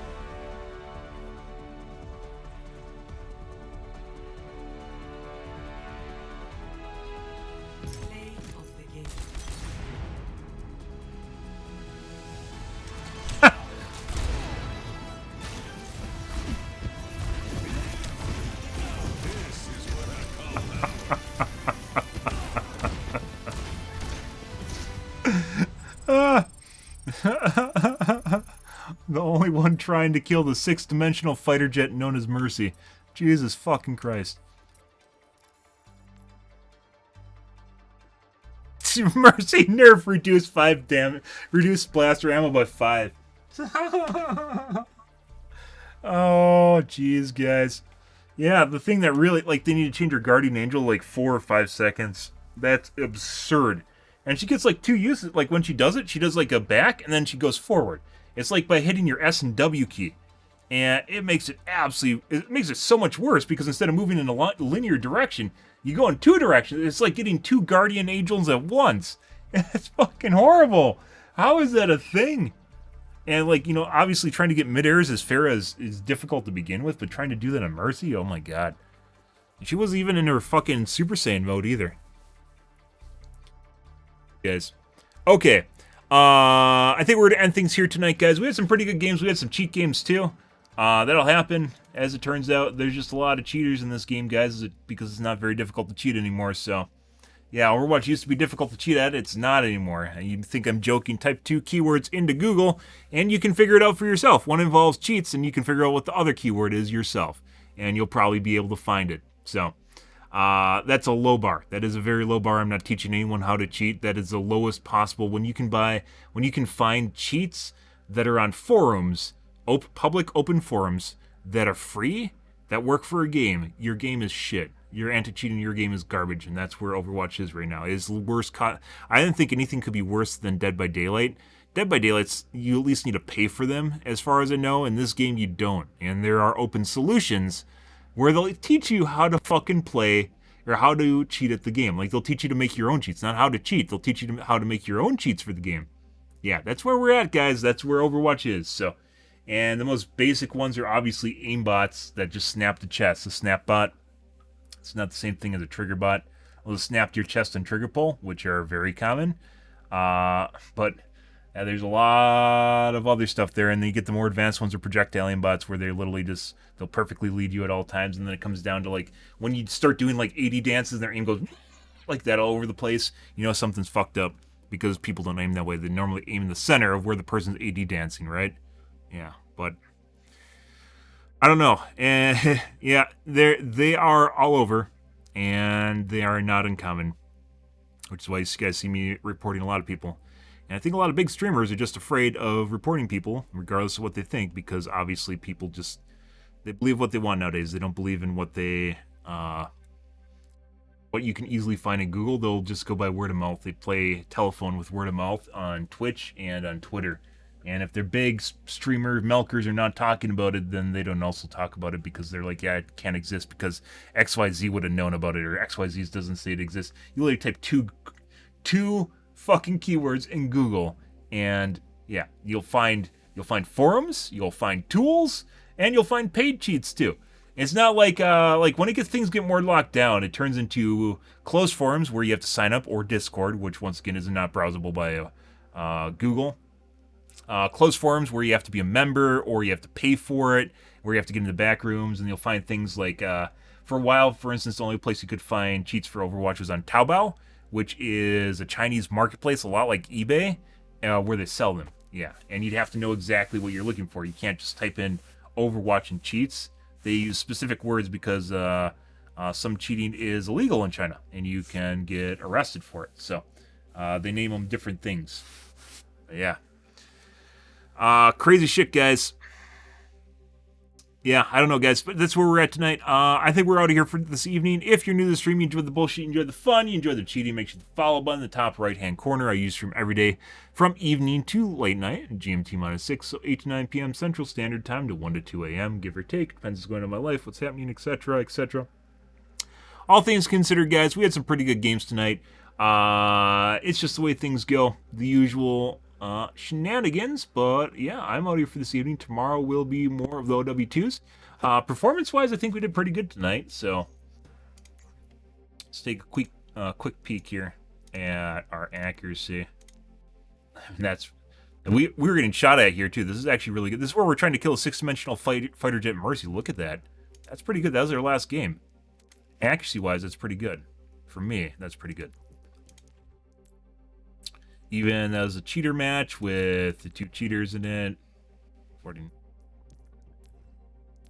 3611.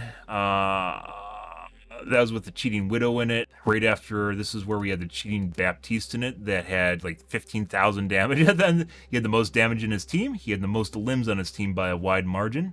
Yeah, even did pretty well there. Farah is cheater bait. 4216. Good games tonight. 369. 30s and the sub 10s are not what we want to see. 3415, but it depends on how much I'm spamming too. All right. But yeah, guys, I'm out here for the scene, guys. Tomorrow will be more OW2, so you guys have that to look forward to or not to look forward to. But anyways, guys, I'm out here for the scene, guys. Thanks for watching my stream as always, and I hope you guys have a wonderfully fantastic Sunday night and Monday morning. Have a good day, guys.